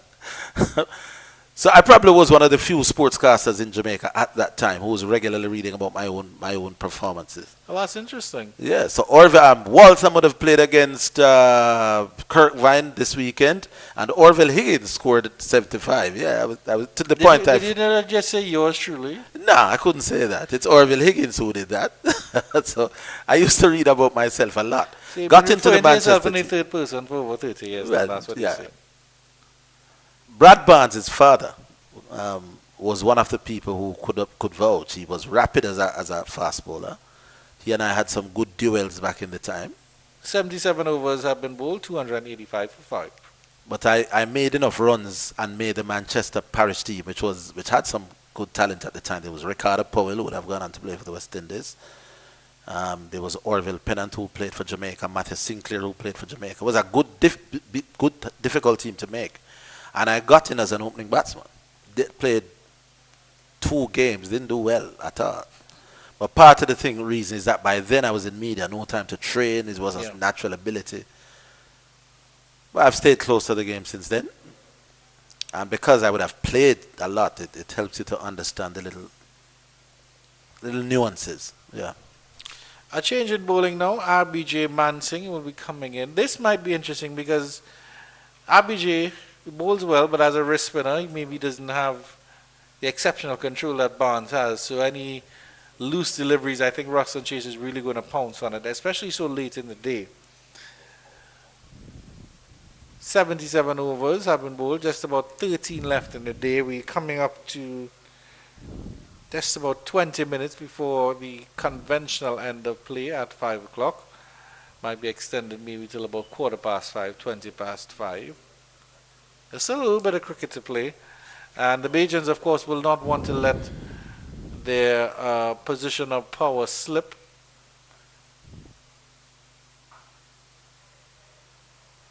Starts Welders Mansingh. Yeah, they'll be thinking for the next... Well, the other thing to think about is that the new ball is doing a little bit. I don't think they'll take it. Especially now with O.J. Shields off the field and Minley. Not O.J. Shields, Kari Campbell off the field and Minley well into his bowling at the other end. Oh, that was quick. Beautiful. Yeah. Beautiful delivery there from Mansingh. Almost getting himself in a tangle there, Ruston Chase. Maybe should have been forward to that one. Just about got it back out.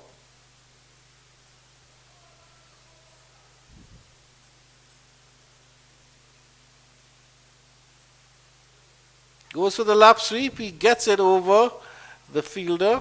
Will it run close to the ropes? It does indeed. Morris should just about pull it up. And he does indeed as they run 3.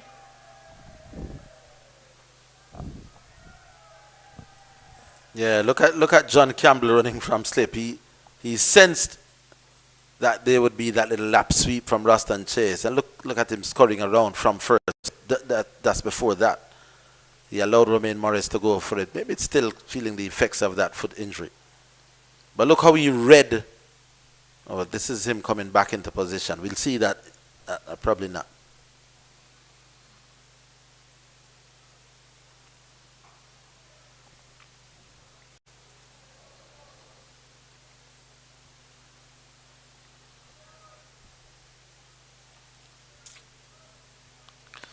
Trinidad and Tobago have progressed to 235 for 3. Amir Django not out on 66. Josh De Silva not out on 63. At smack through the extra cover region. I know it's deflected there. A good half stop.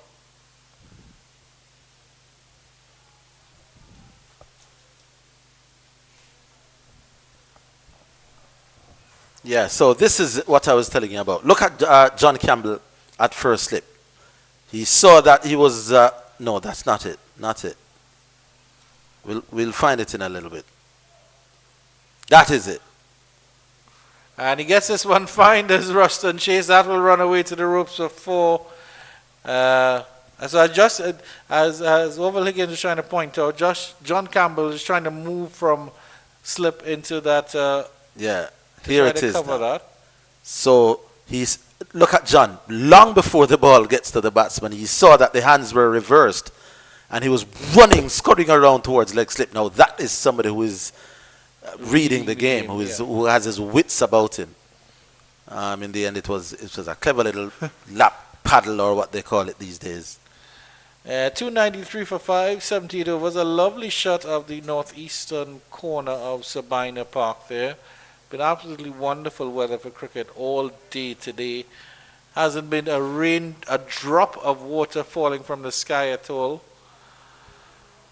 The Sahara Desert would be proud of Kingston today. In terms of that. We'll have to have a look at the forecast and see if there is any rain about for the rest of this game.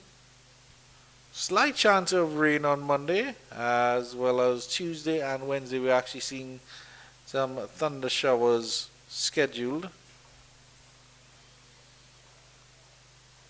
Pete Salmon is back from the southern end of the ground, so Brad Barnes gets a little rest. Yeah, that's Lyndon Wright, former JCA president, and like I said, the brother of Collie Smith. Yeah. Played for Jamaica, I understand, back in the days. Wouldn't have seen him. It was well before my time.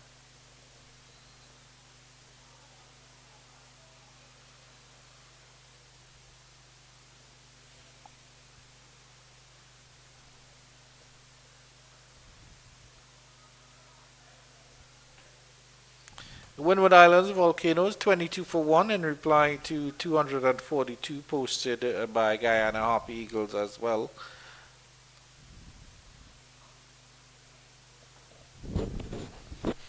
Yeah, the run scoring now, the run scoring coming pretty easily now. No alarms. The pitch has flattened out. The Jamaican bowlers are tired. And with... goes for the lap sweep again, and it's blocked by the body of Romain Morris, putting his body on the line for his nation and his country. Has to be careful not to be bowled around his legs. I think Romain Morris would be leaping in delight if he was bowled around his legs. So more likely he just had a quick whip of the bails.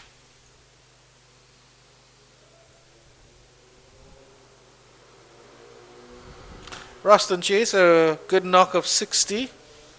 Started quite impetuously. Hold on, what is Ruston Chase signaling? That's a nice punch through the square region. Gets an easy 2. The Bajans inch ever closer to... Is Ruston Chase saying 300. something to the square leg umpire? Is that what he's doing?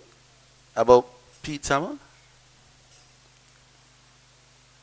Seriously, is that what I'm seeing? That's outside off playing. Won't be given out to that. Ruston Chase, I don't want to say that's what he's doing if that's not what he's doing. But let me say what I saw. All right, so we'll watch this live. Oh, that was a peach. I saw Ruston Chase looking at the square leg umpire at some point while Pete Salmon is bowling.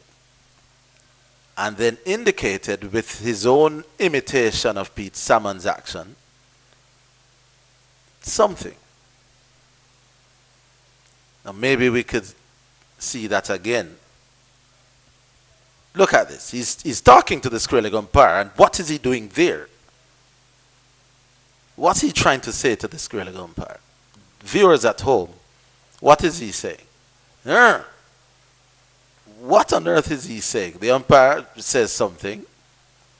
Then he looks at the bowler, looks at the wicketkeeper. They have a little word as if saying, and then look at him with that right hand again, I think. We'll probably see that shot. Yeah! What on earth is Ruston Chase trying to tell us here? Back live here with Mansing to Boucher. And got, I think it was an underedge on that one. Run past the keeper for a single. I'm not going to say a word. I don't want to be sued or get myself in any trouble. I'm just saying that's interesting. I am going to... My lips are sealed, viewers. But I can only tell you what the pictures we saw. You draw your own interpretation. We'll have to see if Ruston Chase makes any indication in the next over again when Salmon is bowling. Nice drive, pleasant drive.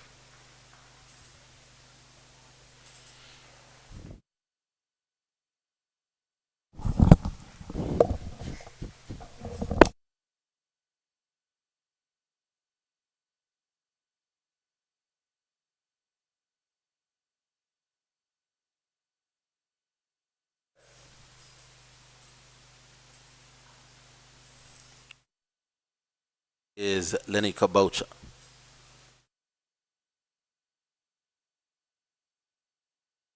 You're living in the past, Orville Higgins, because it's Sunday afternoon.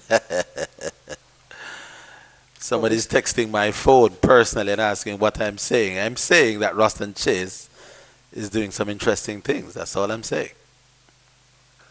Driven. Nice shot. Yeah, nice slap through the cover region. There'll just be a single though. There is protection out there in the form of Mr. Markinu Mindley.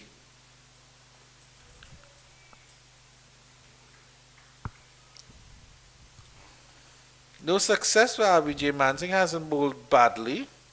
Hasn't bowled exceptionally either. Oh, well, the fake by Ruston Chase. He was going for, he pretended as he was going for the lap sweep, and his buys, unfortunately, as the Bajan Pride bring up their 300. Yeah, 300 up for 5, so they have started it. But look at John Campbell. This is comical. Real comical. He pretends as if he's going to sweep. John Campbell is darting around toward, it's Brad Barnes, I think. Oh, it's Brandon King, darting around to leg slip. The shot wasn't played, and exactly where Brandon King was standing is where the ball passed for 4. This is high comedy, high drama. Can't blame Brandon King for moving. But then Chase didn't play the shot, and then the ball passed where he's running from. Deep into his crease, and gets one. Just one. And then look at Ruston again, pretending to be playing the sweep, and then not playing it. It's all happening. No, I'm going to reverse sweep, and then no. But this time, Brandon King stays his ground. Yeah, he's going to hit that through mid-wicket. 50 up in double quick time here for the Barbados Pride as Ruston Chase and Lenny Boucher take them past the 300 mark. Yeah, 300 runs, 5 wickets down, 3.8 the scoring rate, so they have upped the tempo since tea. And scoring round about where they want to be at this rate, with 10 overs to go. They should be getting another 30 plus runs, so you expect them to go into tea, into stumps, maybe 340, 350. If no wicket happens to go down, they could probably add another 5 or 10 to that.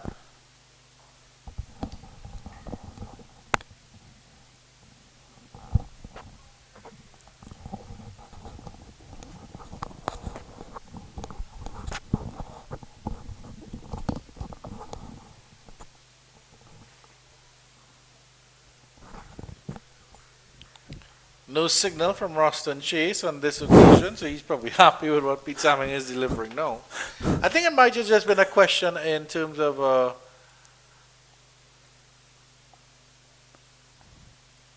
attempt to lap sweep again. Does he get it? He does indeed. Will it run all the way to the ropes? Touch and go. Good stop there by, I think it was King just about pulling it. Carrie Campbell is back. It's a good sign. Will he be able to bowl? Yeah. But I think maybe the delivery that he was asking, well, maybe got him in a tangle. So he's just asking, how did it spin, maybe? Maybe. And nobody could really give him an answer. Maybe he's asking the wicket keeper and the umpire, how do you play that? Yeah. Getting maybe. advice from the square leg umpire. Maybe. Maybe.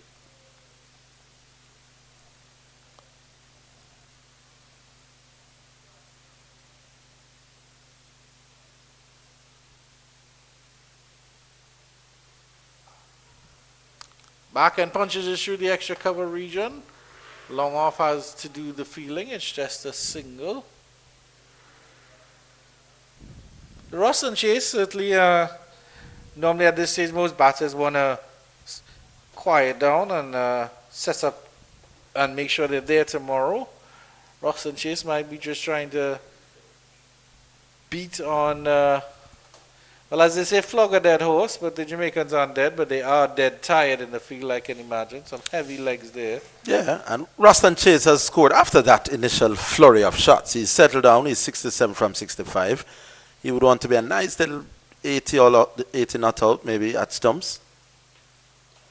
And Lenico Boucher continues to be busy, gets singles all around. yeah.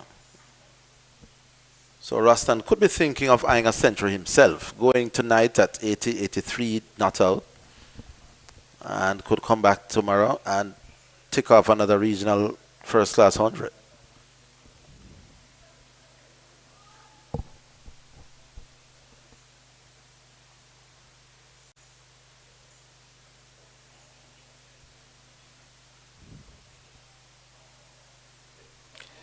End of the 81st over, 309 for 5.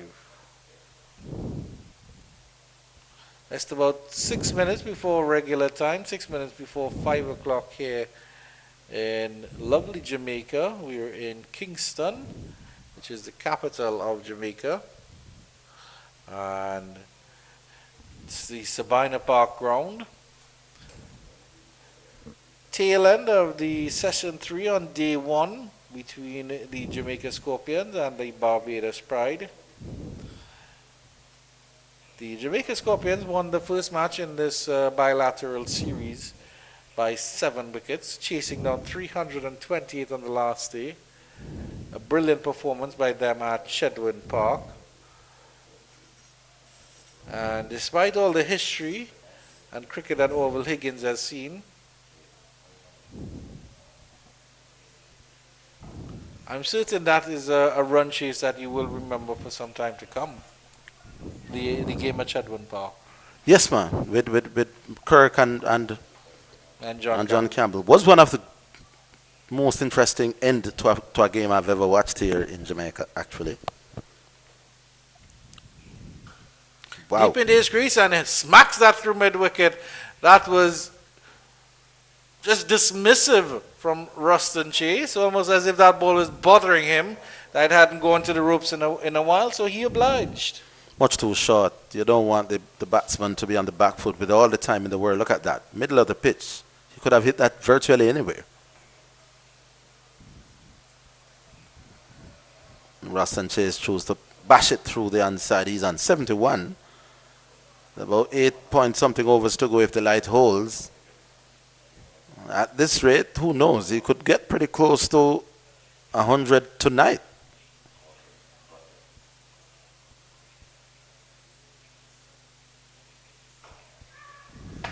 Goes through extra cover, and that will pick the gap. That is a wonderful shot. There's a field that long off, and there's a field that extra cover, and he bisected them perfectly, did Roston Chase. Overcompensating on that occasion, Mansing after the short delivery. First one too short, that one too full. Roston Chase, so almost half expect him to adjust his length like that. He pushed forward, inside out, over cover. Oh, it's a good shot bisecting the two fieldsmen.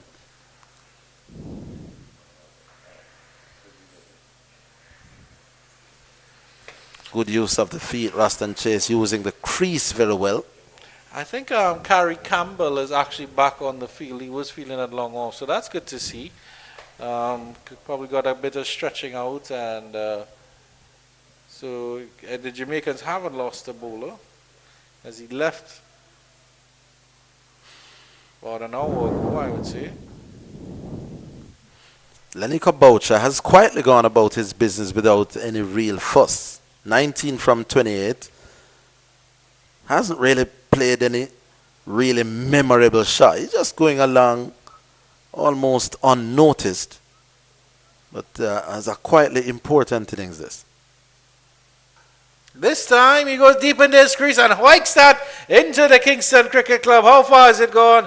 It's gone the distance. Lenny Boucher, as you said it, the commentator's curse. And he knocks that away for 6. Much too short again. Not as bad a ball because that did rush on a little bit, but Boucher was in his back on his thumbs, and that was a good shot. Stayed low, got the middle of the bat, all the way into the Kingston Club stand area. Good shot, lovely shot that. That takes the Bajans to 324 for 5, 82 overs have been bowled. The umpires are having a conference as it's just about 5 o'clock here in Jamaica. I suspect if they offer the light to the batters, they might just say, hey, I want to stay out a little bit. You never know. Both Boucher and Chase starting to enjoy themselves here in the dying light at Sabina Park. I still think it's bright enough for play to continue. I suspect if the pieces come on, the Bajans might have something to say. And smart cricket from them. They send out the drink and towel boy. I think that's Johan Lane, might be doing the duties here as a 12th man for Barbados. Rate continue to increase, 3.95 it is now. So runs coming a little bit more easily. And Pete Salmon will be bowling to Ruston Chase. 324 for 5, 82 overs bowled.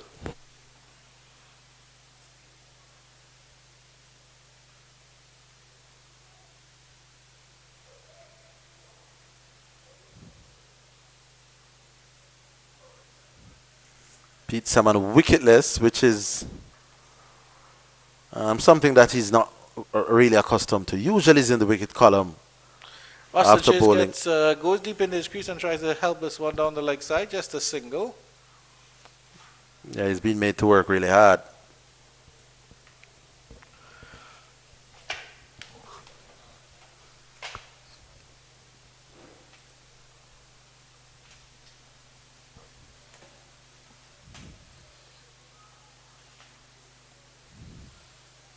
It's been a long attritional day for the Jamaicans. The Bajans fairly happy. 325 for 5. Again with the lap sweep. This time Brandon King gets around from conventional slip to the leg slip position and does well.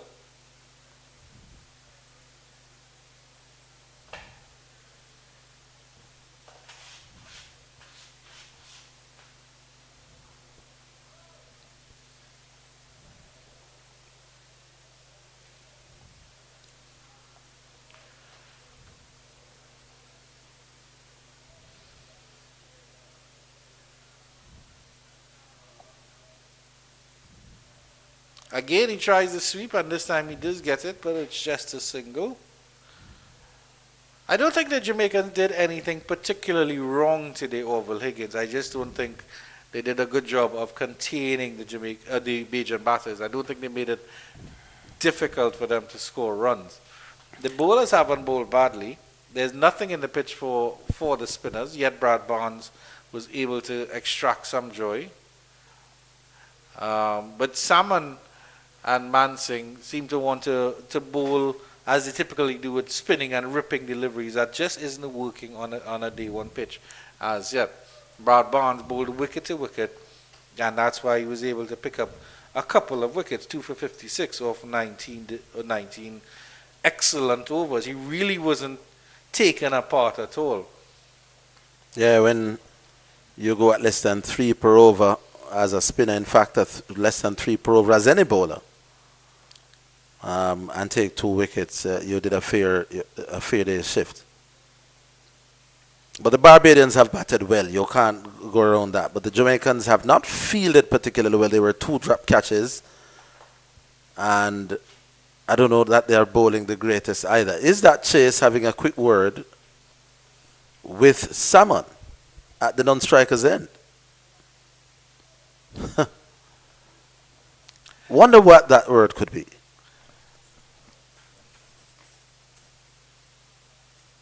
He's still indicating something there. Dean Smith is going to come back into the attack. The other... See, look at Ruston Chase at the non-striker's end again.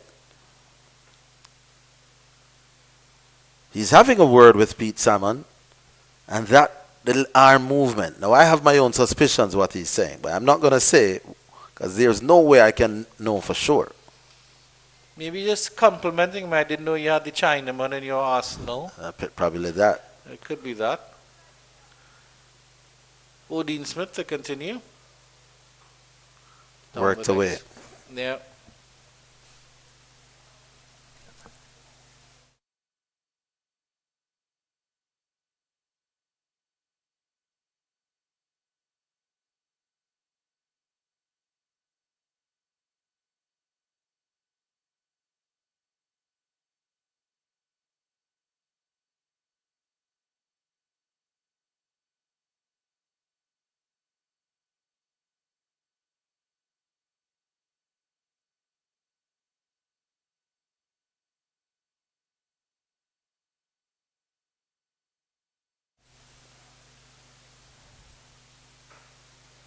Yep, dead on target. Dean Smith has been asked to come back for a last-ditch effort. He wasn't bowling badly at all. You'll need an extra tip for the laundry lady after this. He's come back well in his last spell. And he's just asked by his captain, can you sneak us one more before stumps? Short delivery, whack through mid-wicket. That should run into the ropes of 4. Stand and deliver from Ruston Chase. It's touch and go. The ball just about wins. Yeah, a front foot pull. Very easy pace. That's a tired man at this point.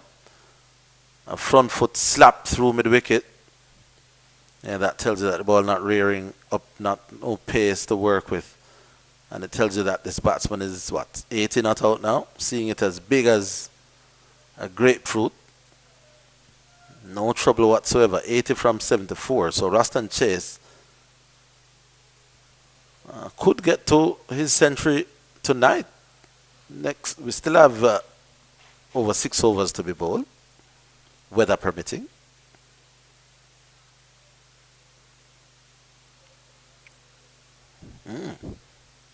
Wasn't that?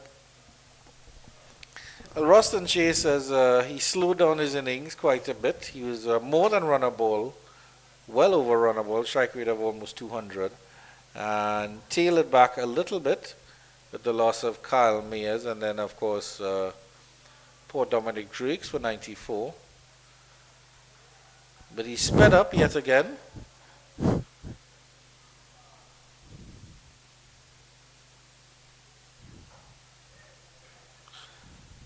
And you're quite right with some 6 overs to go actually,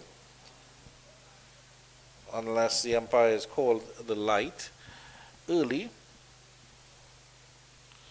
As we're just moving into 5:05 local time.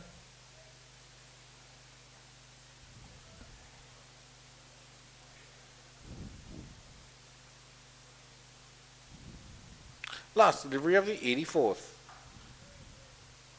And that is the end of the 84th over, 331 for 5.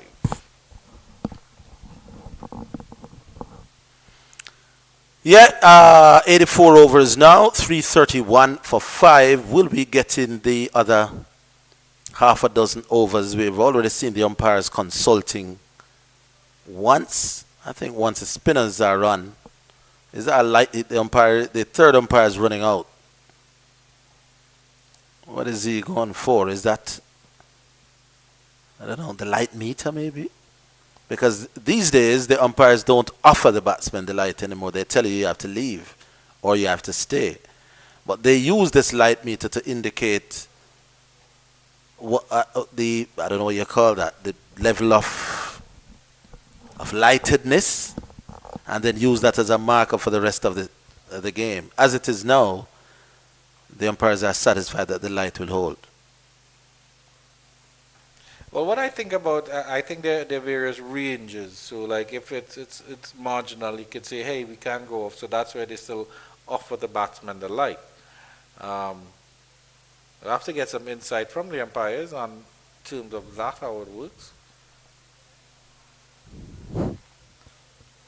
But that's what I think. So when they offer the batters the light, it might be a marginal situation. Do you want to continue, or you're okay going in? If it's good enough light, you play. If it's bad enough, a decision is made. Yeah, Boucher going on about his business.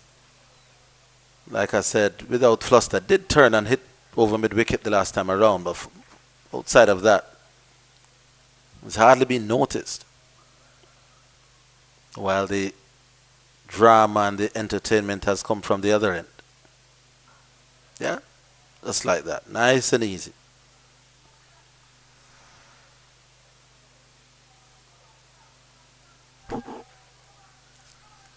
Barbados, after winning the toss and choosing to bat, whatever happens, they'll feel they put up a reasonable day's play. That's smacked over mid-off, and that will go into the ropes of 4. A bit of a loosener there from Pete Salmon, and a wonderful shot by Lenico Boucher. Seems that these Bajans are very good at opening up and going over extra cover, but that one was a wide-ish one, so deserve the treatment. Yeah, not really a lot of spin and zip on the ball, so he was confident that he would just throw the bat through the line and that it wouldn't spin back through the gate. Hit it well in the end. Goes again, this time square on the offside, all along the turf. Where does that go? And it just about get into the ropes of 4 again. So back-to-back 4s from Lenico Boucher to end off the over. 339 for 5. They're just adding pain onto the Jamaica Scorpions. There's just more weight on their heavy and very, very tired shoulders. Yeah, Pete Salmon not looking a happy camper. That one was flighted, and a lovely shot that by Boucher. This one hit a little bit more authentically. This was flighted and hit it on the half volley, just left foot, maybe not going quite as across, but that one was so full. He's never going to miss that. And with the ball not spinning a great deal, that was always going to come out of the middle. Always going to be 4. Lovely shot.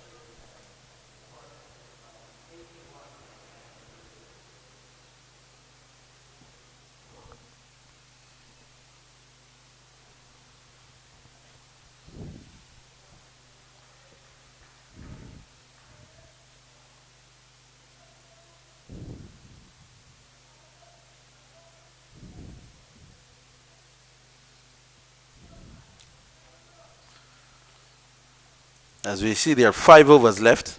If the light holds, Roston Chase may just be wanting to tick off 100 if he can before stumps. Short delivery helped around the corner, and the fielder does well, almost lets it get past him, but in the end it's just a single for Chase. He's signaling for something, a change of glove or something. And the umpire signaling 1 for the over. That's 1 above shoulder height.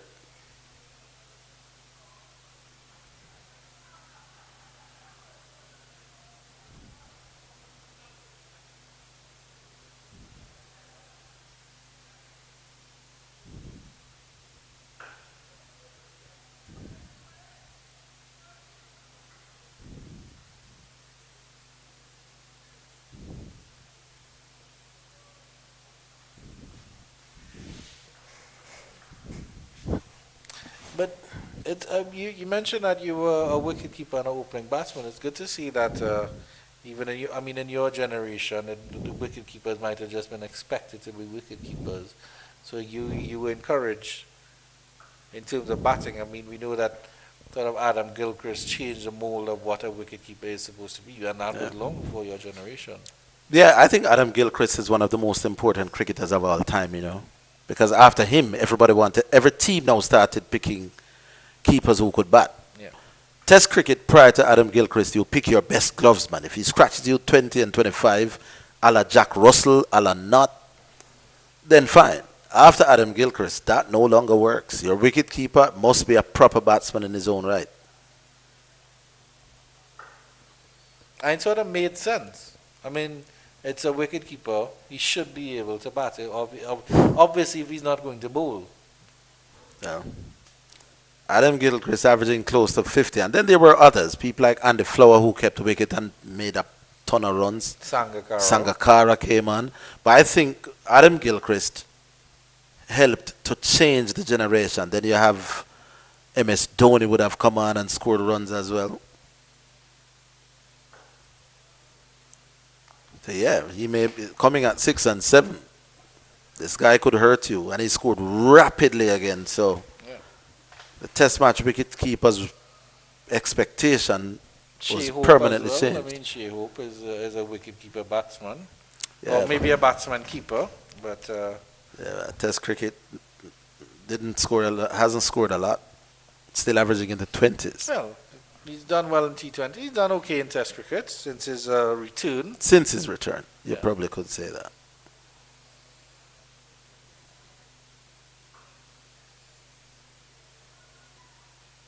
Easy runs here for the Bajans. Almost every delivery they're getting something. As they close in on 350. 343 for 5. 86 overs have been bowled. 4 overs left in the day's play. And the smart Bajans have decided they need a drink just to kill a little bit of time. As Jair McAllister runs out. So they replaced 2 fast bowlers, the Bajans, Jair McAllister and Johan Lane. I would have liked to see Johan Lane continue, because he was really starting to hit his straps on the in that second test, in that second match. So Jediah Blades comes in, so it'll be sort of Jediah Blades and Shamar Springer, who are the bowling option, fast bowling, and then Kyle Mayers as well. But I would have liked to see Blades and Lane in operation. A shot of the Kingston Cricket Club and that lovely rocking chair that always calls my name. Yeah, that's Wayne Lewis, a selector in that peach. Is that the color? With the glasses. He's one of the selectors. Former Jamaica opening batsman. Yeah, and a famous member of that Kingston stand, of that Kingston club.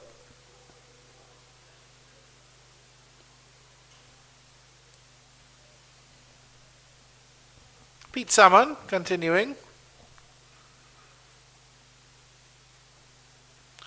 No sign of Javel Glenn or even any other of the part-timers, as Orville Higgins said he would have liked to see. Just using his conventional bowlers. There's John Campbell. No wicket for Salmon yet. No wicket for Man Singh, which would be disappointing to the captain, because these two were expected to play a big part. The leg spinner going away from the right-handers, and Pete Salmon to be Pete Salmon.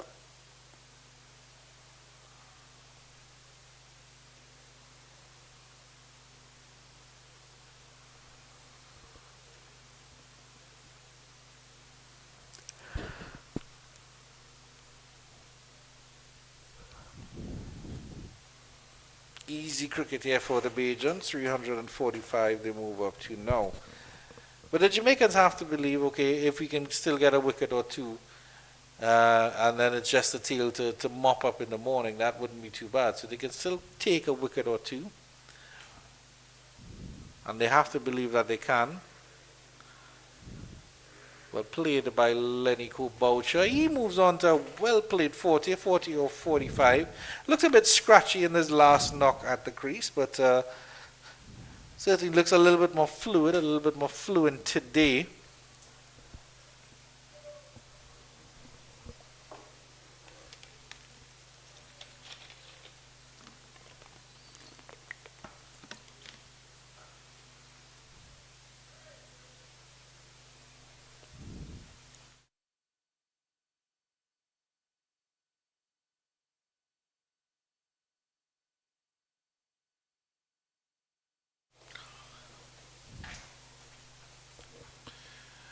End of the over, 346 for 5. I get the feeling that the Bajans have set up, have closed up shop for the day.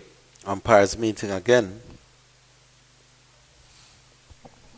That's the scorecard. There they are, having a little chat as to do we think it's bright enough. They may be telling. What are they saying? What decision are they making? They are telling they are saying, gentlemen, it's too dark. We are calling it, and that is the end of play. They are telling the team, this is too dark. We won't have this. And the team is trooping off. 346 for 5 represents a healthy position for Barbados. Barbados Pride scoring at just a touch on the 4 over. They'll be happy with their day's work, having opted to bat. And the Scorpions have it all to play for tomorrow. Yeah, so that is how the game finishes at the end of day 1. 346 for 5, the Barbados Pride. Wonderful performance by them. And we're going to just run through the scorecard for you. Craig Bradford was caught by John Campbell of the bowling of O.D. Smith for 74. Shane Mosley run out for 23. Jonathan Drakes.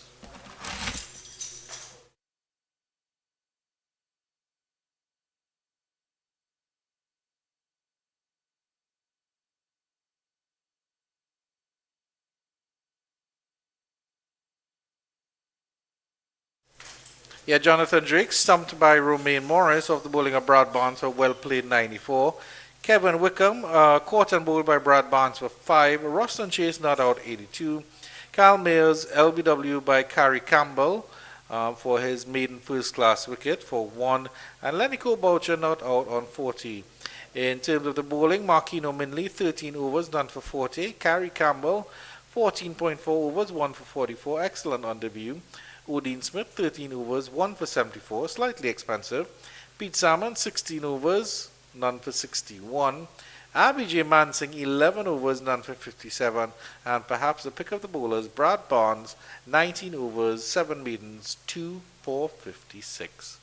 And that is the state of play here at Sabina Park. Do stay tuned at 10 o'clock tomorrow morning, Jamaica time, as we will continue our coverage of this round 3 match in the Cricket West Indies Championship between the Jamaica Scorpions and the Barbados Pride.